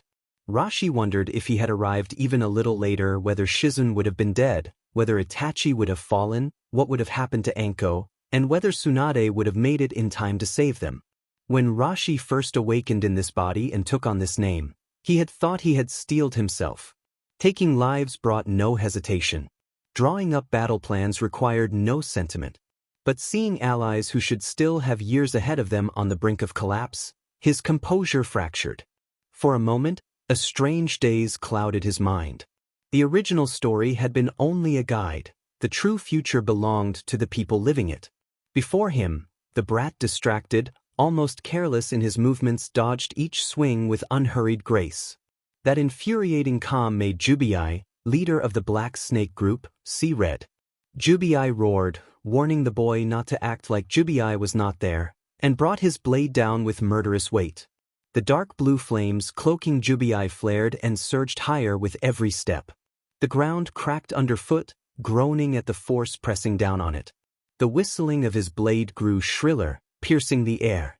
Rashi narrowed his eyes and forced down the storm inside him, slamming his palms to the ground. Rashi performed Earth Release, Swamp of the Underworld. Chakra surged like a flood. The hardened stone beneath them softened at once, collapsing into bubbling mire. The swamp yawned open directly in Jubi's charging path, and his own momentum betrayed him. Like a runaway chariot, he plunged into the sking mud. Viscous sludge rose quickly and clung to him, binding his movements. Jubi snarled, dark flames flaring as he thrashed against the pole, but the mud tightened its hold. Rashi moved his fingers through seal's rat, tiger, dragon, ram, rooster, dog, and unleashed lightning release, firefly electric net. From his fingertips, countless hair-thin arcs of blue-white lightning burst forth, a storm of fireflies dancing across the air. The current crackled eagerly along the wet mud, issuing toward the figure trapped at the center. Jubi's roar ripped through the courtyard as he summoned a sudden, violent eruption. A circular shockwave ripped outward, obliterating swamp and lightning alike. Mud exploded skyward, and the crackling arcs were shredded under the force. The swamp collapsed into a crater, sludge raining back down. Jubi paid a price. His upper garments disintegrated entirely, revealing a battle-scarred frame beneath. Bronze skin was marked by long, swirling scars and deep rakes across his chest and abdomen, the record of countless fights that had nearly ended him. One diagonal mark ran from shoulder to ribs, as though he had survived a blow meant to split him apart. He should have died many times over. Yet he stood alive, relentless, and still terrifyingly strong. Jubi wheezed, steam puffing from his lips, and told Rashi that he was used to this kind of greeting. Rashi's attention sharpened. The man's bravado was a mask. The injuries mattered less than what they hid. How Jubi shrugged off pain and poison and kept fighting as if nothing were wrong. Rashi wondered where this endurance came from. If the body was not puppet from outside, the cockpit had to be inside. The image from his probing what he had felt during their earlier exchanges fell into place. He saw the only plausible location. Rashi lunged. He snatched a kunai from his pouch and aimed for Jubi's right shoulder joint, but Jubi twisted with uncanny speed and the blade missed by a hair. Before Jubi could recover, Rashi's leg snapped like a steel whip toward the scarred left thigh, the one Shizun had struck with a poison senbon, and the impact landed. Jubi wavered for a heartbeat before steadying, a mocking grin crawling across his face as if to say that a single blow was nothing. That grin did not last. Rashi's assault erupted into a storm, punches, elbows, knees, and kicks raining down.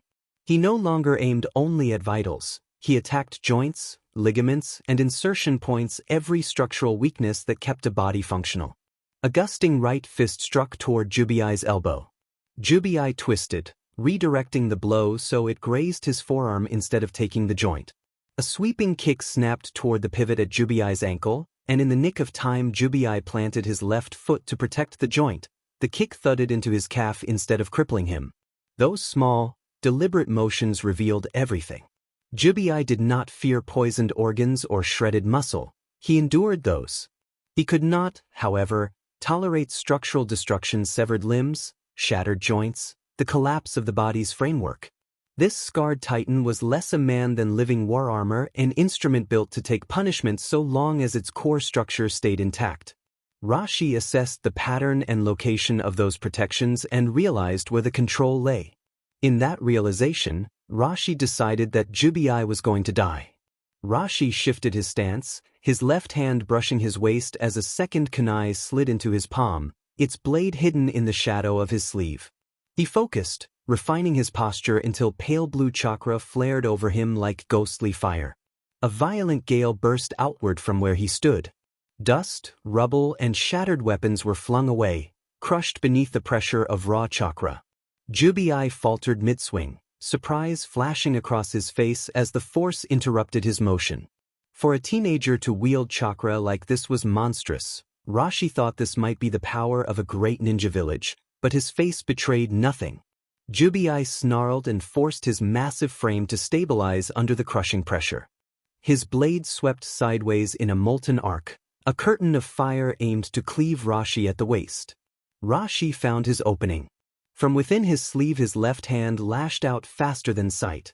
The concealed kunai shot forward in a perfect line, driving straight for the old scar beneath Jubi's right chest. Jubi's body lurched, his arm flying up to shield himself, but it was too late. Time stretched thin and the massive man stopped cold. His blade hovered midair as the eerie blue flames around him sputtered and began to gutter. In his crimson eyes the frenzy drained away, leaving only exhaustion and emptiness. With agonizing slowness he lowered his gaze. The kunai had struck just below his right rib and a strange, viscous residue seeped from the wound. His posture slackened as an unnatural affliction spread over him. Maishoku, leader of the Black Snake group, lifted his head and stared past Rashi at the courtyard sky. There was no hatred or regret in his expression, only endless weariness. He murmured that it had not succeeded, then toppled to the ground with a thunderous impact that sent dust spiraling into the air before settling in silence. Rashi wrenched the kunai free and shook the strange residue from it. He hurried to Shizen's side, where her palm glowed with green light pressed against the boy's waist. Itachi's face was deathly pale and his lips tinged a blue-purple. Rashi asked about Itachi's condition. Shizen replied quickly, brow furrowed, that it was not poison but an erosion of foreign energy. Itachi could not move for now, but with Katsuyu's help she could keep it from getting worse. From the backyard the rumble of explosions and shouts swelled, growing more urgent. Rashi told Shizun he would leave Itachi in her care and that he had to end the fight before they would have space to save him, then strode toward the inner residence. At the corridor's far end Hebizu, master of the water erosion insects, furious at the ceaseless bombardment, aimed his gourd at the watchtower. Black water spilled forth and immediately writhed upward as if pulled by an unseen will. It twisted and gathered, reshaping into monstrous serpents formed from writhing swarms of insects. The black pythons reared, countless mouthparts forming hideous heads that shrieked before lunging toward Jirocho and his guards on the watchtower. A guard shouted Jirocho's name and yanked him back just as a python struck. One guard was struck and instantly overwhelmed by the swarm. The insects enveloped him, and he was gone from sight in a moment, leaving stunned silence. Chittering filled the courtyard as another guard cried out when a python grazed his arm. He collapsed, writhing as the swarm overwhelmed him. Jirocho, bloodied and fallen, eyes blazing with rage, seized an arrow bundled with explosive tags and hurled it at the nearest insect serpent. The explosion engulfed the swarm and the massive python convulsed as many insects were burned away. The blast shockwave hurled Jirocho and his two remaining guards from the tower, slamming them to the ground beneath raining debris. Jirocho's vision swam, his chest heaving and ears ringing. He tried to push himself upright despite blood at the corner of his mouth and the searing pain of each breath. The insect pythons coiled, ready to strike again. Jirocho activated hidden shadow snake hands and 3 brown serpents shot toward Hebizu. He did not turn his head. His wide oilcloth cloak rippled though there was no wind, and from the gourd's mouth viscous black water surged like a living shield, rising to intercept the snakes with uncanny precision. The serpents struck the black water and the swarm inside reacted. The sound was awful as 2 of the snakes were quickly neutralized, their forms dissolving into ash and residue.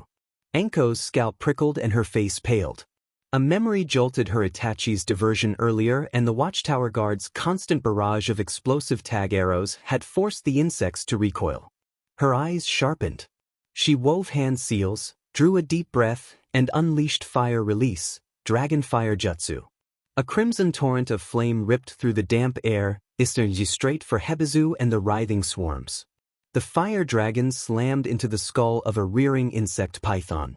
The collision erupted in fire and shrieks as countless insects were burned away. The python's head disintegrated and its body collapsed in retreat. Anko's eyes lit up with relief. Fire worked. Hebizu, however, reacted even faster. The remaining insect pythons whipped around, black serpents snapping through the air and hissing as they tore toward Anko, carrying a foul, fishy wind that made her stomach churn. Jirocho's hoarse roar rang from the watchtower. On his knees he fumbled with trembling hands, strapping the last explosive tag to an arrow. Blood ran down his fingers as he notched it to his bow. It was too late. The pythons were already upon her. Anko's pupils contracted. She twisted desperately to dodge, but exhaustion and the slick ground betrayed her and her foot slipped. Jirocho loosed an arrow that detonated at Hebizu's feet, sending flames and a shockwave surging upward. His cloak caught fire and was torn by the blast as his body was hurled several feet into the dark corridor beyond. From the remnants of his cloak, a high-pitched shriek cut through the air as the swarm of insects that had accompanied him was dispersed. The python that had lunged at Anko unraveled in midair and collapsed into a black rain. Insects struck the ground and many crumbled away. Opportunity presented itself. Anko steadied her stance, formed seals again, and let chakra surge through her. Her target was the prone figure of Hebizu, sprawled in shadow and struggling to rise. His cloak was gone, revealing an unnatural mottled complexion. Anko unleashed a fire release technique, a roaring stream of flame that barreled down the corridor. The inferno engulfed him. Beams splintered, flames consumed the walls, and smoke filled the air as the fire roared through the passage. The glow painted Anko's face in shades of red, her features fierce and resolute. Jirocho slumped to the ground, chest heaving, relief finally easing his pale face. He watched the inferno in the corridor's depths and listened to the roar of the flames. He felt it was over. Rashi pushed open the familiar courtyard gate and let his gaze sweep across the quiet garden. The dry landscape remained unchanged and the stone steps were cool beneath the shade, yet the woman with golden hair and a sake cup in hand was nowhere to be seen. The veranda lay empty. His eyes drifted toward the closed paper door. Silence lingered beyond it, not even the faint clink of glass or the rustle of movement. He walked to the edge of the veranda, hesitated, and instead of opening the door, sat down on the polished wooden floor with his back against it. Rashi asked if she needed chakra replenishment, but there was no answer. He continued calmly, noting that Katsuyu could transfer chakra to others and that the transfer was not one way. Stillness filled the space. Inside, Tsunade leaned against the wall, half hidden by shadows. Her amber eyes were half-lidded and her expression unreadable. Being Senju Hashirama's granddaughter and Uzumaki Mito's descendant, combined with her In seal, Tsunade had always been the one to heal others rather than receive aid. For her, letting someone replenish her energy had always felt almost unthinkable. Yet the boy outside his chakra carried a strength that made the idea possible.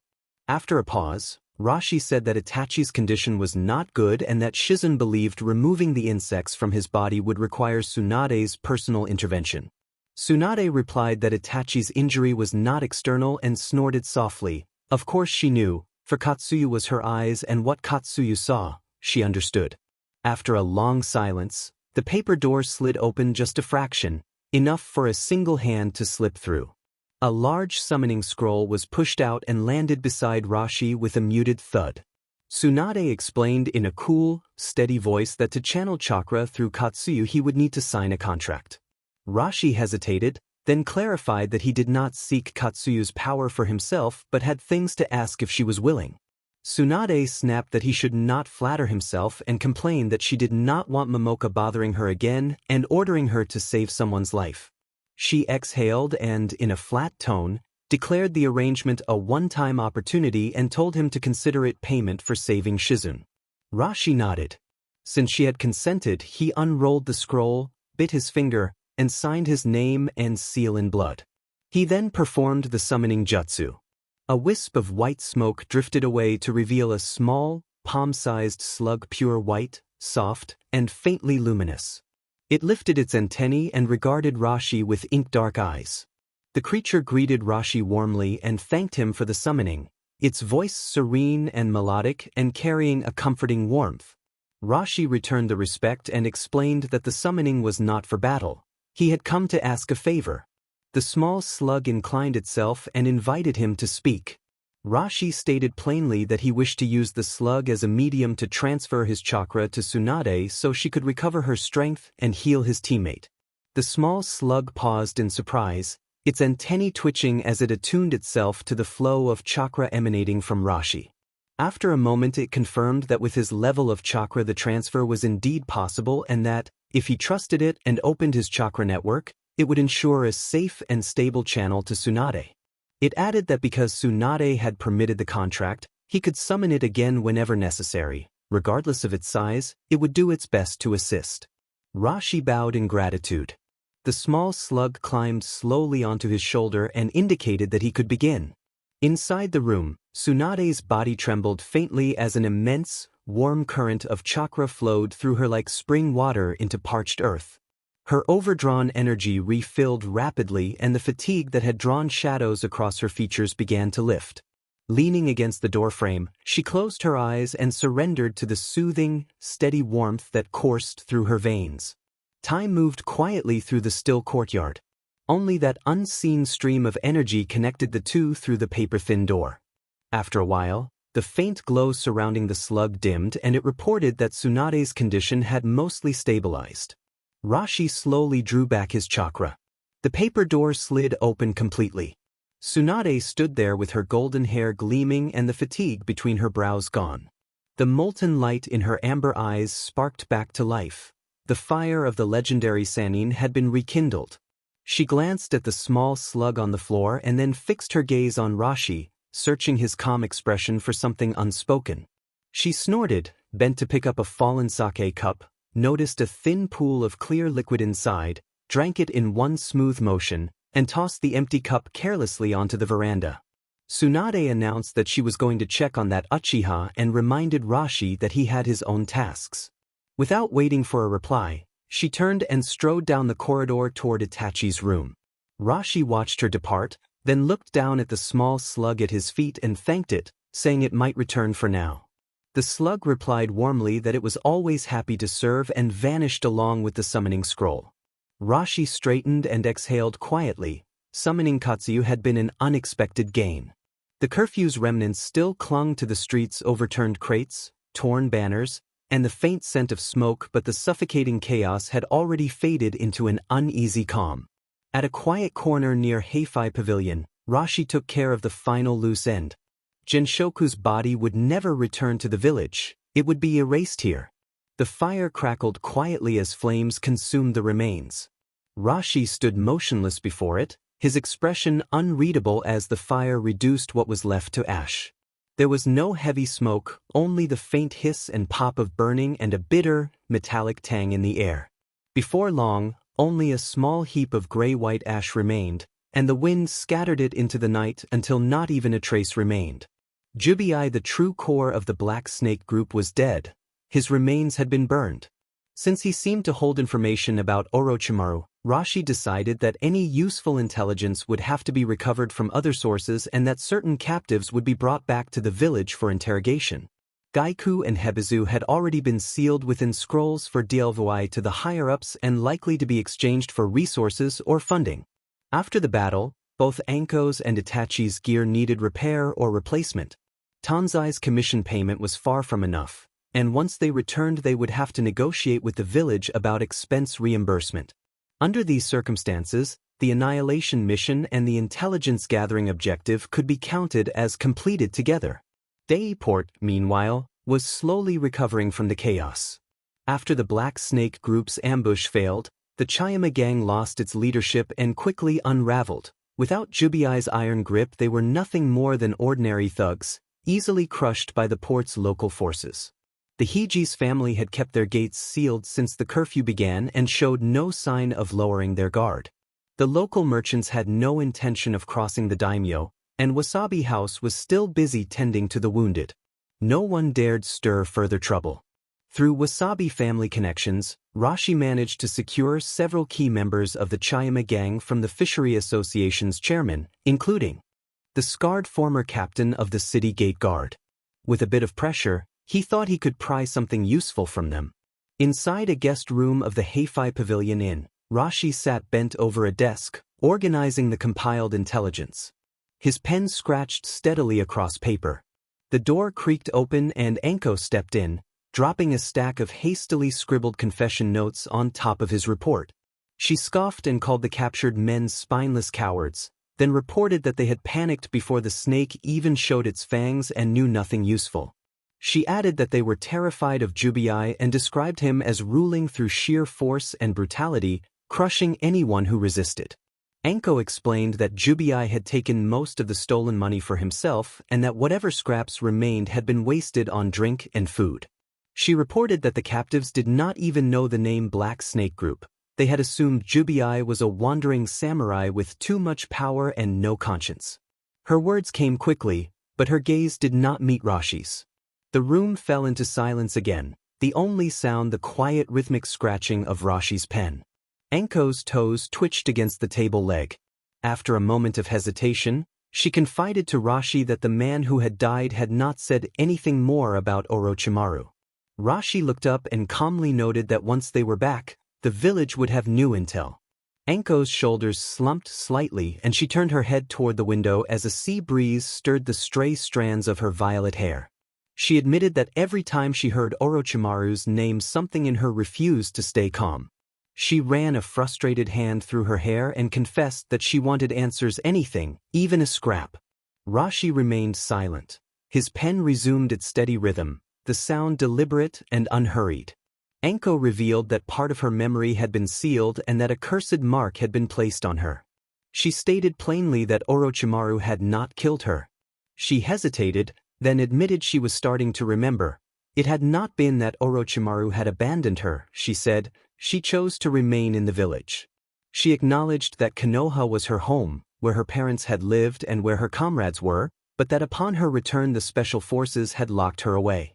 She recalled the confinement in an empty room with no windows and losing track of time as interrogations came again and again. She remembered the Hokage visiting once and explaining that it was necessary for the safety of the village and to give the families of those killed by Orochimaru some kind of answers. She noted the number of lives lost because of Orochimaru: novice ninja, mid-level ninja, special forces, and even veteran ninja. She said she understood all of it. Her composure broke. Grief swelled and spilled out, and tears welled up and ran down her cheeks, hitting the dark tabletop and leaving faint circles on the thin layer of dust. She pressed her forehead to the cold surface and tried to muffle her sobs, not wanting anyone to see her this way. Rashi's pen stopped. Only her muffled sobs remained, soft and uneven in the still room. Then Rashi placed a calloused, warm hand gently on her head. He made no comment. Words felt useless. The warmth from his palms seeped through her tangled dark purple hair, into the quiet between silence and sorrow. Anko's body stiffened, her sobs hitching and then returning, raw and human. She did not lift her head, she simply buried it deeper into her arms, trembling like someone who had finally found a place safe enough to break. Rashi kept his hand there, steady and wordless, feeling the fragile shaking beneath his palm. The next morning dawned through thin clouds, spilling soft light over the Wasabi House estate. The courtyard, once drenched in blood, had been cleaned overnight. The heavy copper scent of battle faded, replaced by the rhythm of hammers, the creak of wood, and the murmur of workers rebuilding what had been destroyed. Shizun moved briskly among the wounded. Tsunade's right hand was tightly bandaged, but her touch remained deft as she tended to an injured guard, her brow furrowed in concentration. When Rashi and Anko stepped into the courtyard, Tsunade gave them a brief nod before returning to her work because there was no time for words. Itachi had been moved to a quiet room deep within the estate. Sunlight filtered through the paper door, drawing golden lines across the tatami floor. The young Uchiha sat by the window, leaning against a cushion. His complexion was pale, but his eyes were clear and steady. His breathing had returned to normal, the worst had passed. Tsunade sat beside him, calm as ever. She set down her teacup and explained that the disturbance had been caused by residual foreign chakra laced with natural energy, a nasty mix, and that it had now been completely purged. Itachi inclined his head slightly and expressed his gratitude to Lady Tsunade. His manner remained quiet and controlled, though beneath it there was a faint echo of the rage that had driven him to the brink of death the night before. The estate settled back into its quiet routine. After explaining the situation, Tsunade pushed open the door and stepped out. Rashi followed a moment later, leaving the quiet room behind. The hallway was dimly lit, shadows stretching long across the wooden floor. Rashi quickened his pace to walk beside her. He asked whether Itachi's condition might relapse. Tsunade glanced at him briefly and stated that she had no reason to lie. Itachi's condition had been completely removed with no aftereffects. Rashi exhaled softly, his shoulders easing. As the one who had devised the operation, every outcome and every casualty fell under his responsibility. Since the mission's end, he had replayed every step countless times and could not escape his share of blame. The greatest mistake, he knew, had been optimism. He had overestimated the Wasabi House's defenses. Even suspecting an attack and knowing their intelligence was incomplete, he had still believed his squad could hold the line. The safer choice would have been to order Jirocho and Itachi into immediate hiding. Instead, he had left them visible bait for the enemy. Worse still, the mission's purpose had shifted mid-course. What had begun as an intelligence operation for the Black Snake Group had devolved into a direct, decisive battle. Victory had come, but at a dangerous price. The feeling of losing control gnawed at him, forcing him to re-examine every flaw in his strategy. Tsunade remarked that the Uchiha youth was Fugaku's son. Rashi confirmed that he was. Tsunade then asked what he planned next. Rashi explained that Itachi joining his squad had been the village's decision, not his, and that he only had some thoughts about the Uchiha situation. Tsunade stated that the Uchiha situation had worsened, especially after the fourth Hokage's death, and added that in her granduncle's time the Uchiha had tried rebellion as well, almost dismissively. The real issue, she said, was the old man's hesitation. Rashi replied quietly that it was different this time and that the village's losses were too great. Decades ago, Madara's actions had been stopped by Hashirama before real damage was done. But now Konoha had lost the fourth Hokage, had been ravaged by the Nine-Tails attack, and had bled for 3 years in the war that followed. The new names carved into the memorial stone told their own story: countless shattered families and unending grief. The village's tolerance toward the Uchiha had reached its limit. The Uchiha, unable to explain the Sharingan's appearance during the Nine-Tails attack, had been branded by suspicion. Without full knowledge, how could anyone remain impartial? Had he not known better, Rashi himself might have felt the same resentment. His predecessor had fought on the front lines. His comrades had died there. Tsunade stopped suddenly and, with a sharp gaze, asked what the point was of telling her all this since she was retired. Rashi replied that he was simply explaining the situation. Tsunade snorted and told him to tell that to himself, criticizing his roundabout way of speaking. She sighed, clutching the cold pendant at her neck, and said that in the end her grandfather's dream had failed. Her mind flickered through painful memories. Tobarama ambushed by the Kinkaku and Ginkaku brothers, her brother Nawaki, barely grown, killed by an explosive tag, her lover Dan struck down by a devastating jutsu and beyond help. Rashi said nothing, and the hallway filled only with their quiet breathing. After a long silence, Rashi observed that she had traveled far, met countless people, and seen much of the world, and that she had likely drawn her own conclusions. He bowed slightly and told her he still had matters to attend to and that he would take his leave. Tsunade watched him go, his figure fading at the corridor's end. Her lips pressed together unconsciously. Why, even after all these failures, did she still find herself unable to look away? He truly did have business to handle. After visiting Itachi, Jirocho was waiting. With the Black Snake group wiped out, the Chayama gang and the Hiji's family had crumbled as well. Still, proper procedures had to be followed. The Wasabi messenger had already been sent again, this time carrying word of the Black Snake group's downfall. By now, news should have returned. When Rashi entered the reception room, a servant ushered him toward two men seated across a low table. One wore a black hat and crimson robed the daimyo's envoy. The envoy announced that Hiji's Yuma had shown blind judgment and had been deceived by mere bandits, shaming the daimyo's trust. He had already been instructed to take responsibility for his failure, and leadership of the Hiji's family would pass to Hiji's Rokuro. Turning to Rashi, the envoy expressed the daimyo's gratitude for Konoha's efforts, warned that remnants of the Black Snake group still remained on Naki Island, and asked Konoha to commission a force to eradicate them. Rashi inclined his head and explained that once the formal request reached the village, Konoha would assign a team, and that his squad's mission was complete and they would soon return. The envoy rose swiftly and left the room. Jirocho stood to greet Rashi and identified the departing man as the daimyo's retainer. Rashi asked if he was the man behind the Hiji's family. Jirocho confirmed that with Yuma's death the matter was settled and, with a softer tone, thanked Rashi, saying that Dei Port had finally been restored. He declared that the Wasabi family's survival was owed entirely to Rashi and his team. Jirocho then produced several thick ledgers and set them on the table, explaining that these were the agreed-upon rewards for the village and emphasizing their importance. He asked Rashi and his squad to deliver them safely. Rashi couldn't make heads or tails of the thick ledgers stacked before him. After a moment's struggle, he decided not to pretend otherwise and went straight to someone who might actually understand. Lady Tsunade arched her brow, surprise lighting her amber eyes as she studied him. She noted that there were things even he did not understand and teased that he sounded like a 14-year-old. She tapped the open ledger on the table and identified it as the Dei Port account book.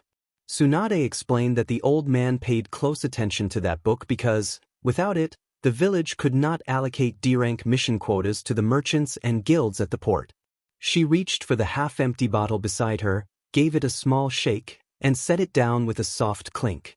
She pointed out that those endless low-level missions in the village did not simply appear on their own.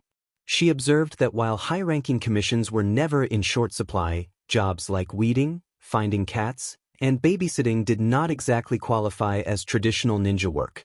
She added that when her granduncle had been Hokage, he had negotiated with families across the Land of Fire, including the daimyo's palace, to provide a steady stream of D-rank requests. If the contributors ran out of ideas, they would pay the village to invent more. Her gaze drifted toward the window as she explained that with so many genin from civilian families, those small missions were essential for training bodies, practicing ninjutsu, and simply surviving. She snorted softly and commented that the genin allowance barely bought 3 bowls of ramen. Rashi stood quietly, absorbing these details about Konoha's inner workings that he had never bothered to consider before. He gave a small nod of acknowledgement and turned to leave. Tsunade remained seated on the veranda, her eyes following his retreating figure. For a fleeting moment she felt a flicker of satisfaction at her own mentorship, then irritation crept in. He was polite but did not show the kinds of deference she expected from the younger generation, and she remembered that she had even given him the Shikatsu Forest summoning contract. She ran her fingers through her golden hair and mildly, frustrated, poured herself another drink. Rashi sought out Jirocho for a quiet place to meditate. Once alone, he formed a hand seal and summoned a palm-sized Katsuyu onto the tatami. Rashi apologized for summoning her without notice and then asked, somewhat tentatively, about Sage Mode and whether she had any knowledge of it. Katsuyu replied that there was no need for such formality and asked what he required.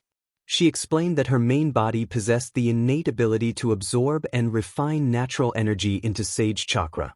In human terms, it held the power of a sage. She went on to say that the sage arts of Shikatsu Forest were almost unknown and that there was only one Katsuyu. Katsuyu described how, over centuries, many had come to Shikatsu Forest seeking guidance and hoping to learn the sage ways. For the slugs, absorbing natural energy was as natural as breathing, and they had never needed a formal cultivation system. Still, because some practitioners had strong resolve, Her main body had offered aid by splitting off a small portion of itself to attach to the practitioner and help them perceive and draw in natural energy. She cautioned that the early attempts had not gone well.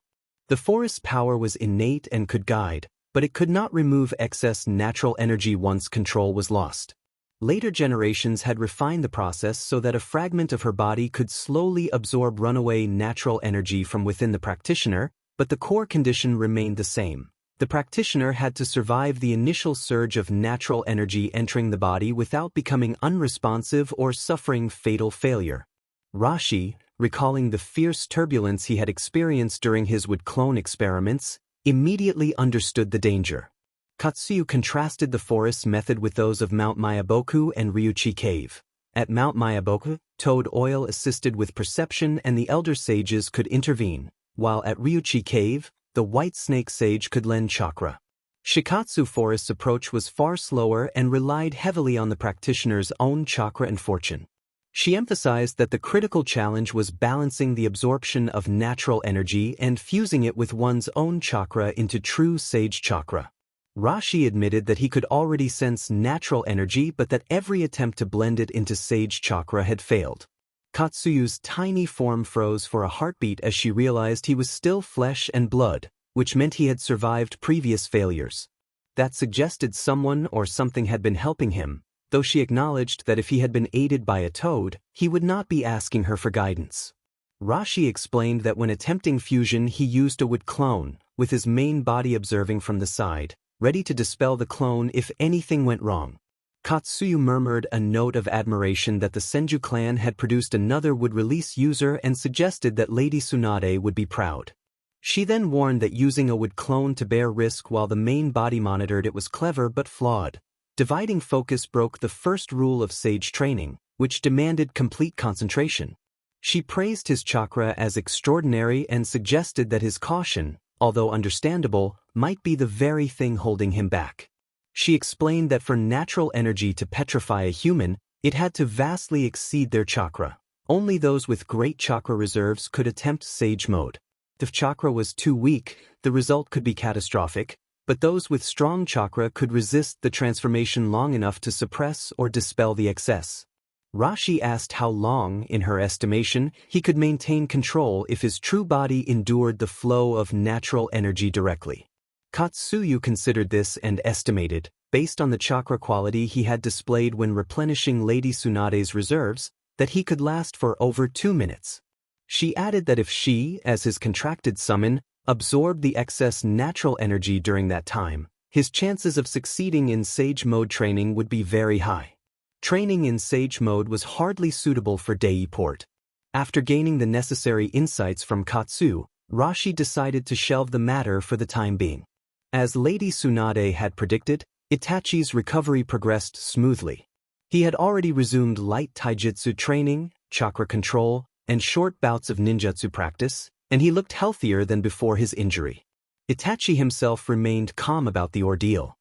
He admitted quietly that at least this time he had not lost a comrade, though a faint shadow in his eyes betrayed a memory he did not wish to revisit. He confessed that he had been careless and that, if Rashi had not arrived when he did, Shizen might have been lost. Rashi cut short the self-blame, insisting that Itachi's combat plan had not been flawed and that, given his power, he had made the right calls in that environment. Rashi took responsibility as captain and urged Itachi that if he wanted to shoulder that kind of burden, he should at least make Chunin first. Anko, who had been leaning against a nearby pillar, straightened and feigned a formal salute while reminding Rashi in an exaggerated tone that she had worked very hard this time. Her seriousness melted into a grin as she referenced a promised feast. Rashi sighed and agreed that they would return to the village first and that the feast was still on, though he needed a rain check. Anko laughed triumphantly and patted his shoulder as if she had already won. Across the room, the youngest member of the squad sat quietly with his small feet swinging above the floor. The dawn light reflected in his dark eyes, and a faint, genuine smile appeared on his face as he watched his teammates bicker so easily. After packing up, Rashi went to bid farewell to Lady Tsunade, leaving Anko and Itachi to rest. Without Tsunade and Shizen, the A-rank mission against the Black Snake group would have been impossible to complete. For once, Tsunade was not drinking. She was carefully examining Shizen's bandaged right arm. Among everyone involved, Shizun had suffered the most both physically and from overexertion. Despite her own injuries, Shizun had insisted on tending to the wounded of the Wasabi family after the battle. Rashi asked after her arm, and Tsunade responded that the bones were healing more slowly than expected but that Shizun would be fine soon. Shizun smiled, tucked her sleeve back down, and hurried off to check on the Wasabi family again. Tsunade was left alone with her least favorite visitor. Her expression soured instantly at the sight of him. She regretted opening her mouth when he had come to her with ledgers. Ever since, he had been pestering her non-stop about policies, village finances, and topics most high-level officials barely discussed aloud. His persistence and lack of deference irritated her, especially given the responsibilities of Hashirama's cell fusion that he alone in the clan had achieved and which she had been forced to entrust to him. When Rashi announced his farewell, she waved him off impatiently, but he reminded her that basic courtesies and procedures should still be observed. Tsunade's temper flared. She fought to keep control as a spiderweb fissure appeared on the stone table beneath her palm. She warned that if he said one more word she would throw the table. Rashi prudently stepped back and took his leave, offering a calm farewell. His composed, almost emotionless demeanor only intensified her irritation. Then, in a quieter moment, Tsunade spoke of her grandfather's dream, everything he had fought for and all they had sacrificed for it. She called it a beautiful but ultimately fanciful ideal and asked Rashi if he understood. Rashi met her gaze with clear, steady conviction and asked whether, after all she had seen and after her own death once, she still could not let it go. He noted that while conflicts and grudges persisted in the Land of Fire, the wanton slaughter of the warring clans era no longer occurred, and in that sense the first Hokage's ideal had succeeded. As the afternoon sun lengthened, Rashi turned and disappeared around the corner. Tsunade stood alone, fingers brushing the cold gem at her throat. Outside, Rashi met Shizun again. Shizun warned him that Lady Tsunade could be harsh and asked him not to take her words to heart. Rashi replied simply that he understood. At the estate gates, Jirocho was already waiting. He walked with them for a while, then stopped and watched silently as Team 5 departed. No civilians joined them on the return trip, so at a ninja's pace they could easily reach Konoha before dawn. The Dei port ledger remained a pressing matter, but it was not urgent enough to forego rest. At dusk, Rashi selected a suitable clearing for camp. Anko and Itachi pitched the tents while he set up perimeter traps. Just as he finished, he sensed movement. From the forest shadows, 4 masked ninja emerged, each in sleeveless combat gear with short white shirts over dark armor and swords strapped to their backs. The leader, wearing a wolf mask, identified them as Team 5 and addressed Special Jonin Rashi, stating that they had been ordered to retrieve the Dei port ledger and requesting that it be handed over.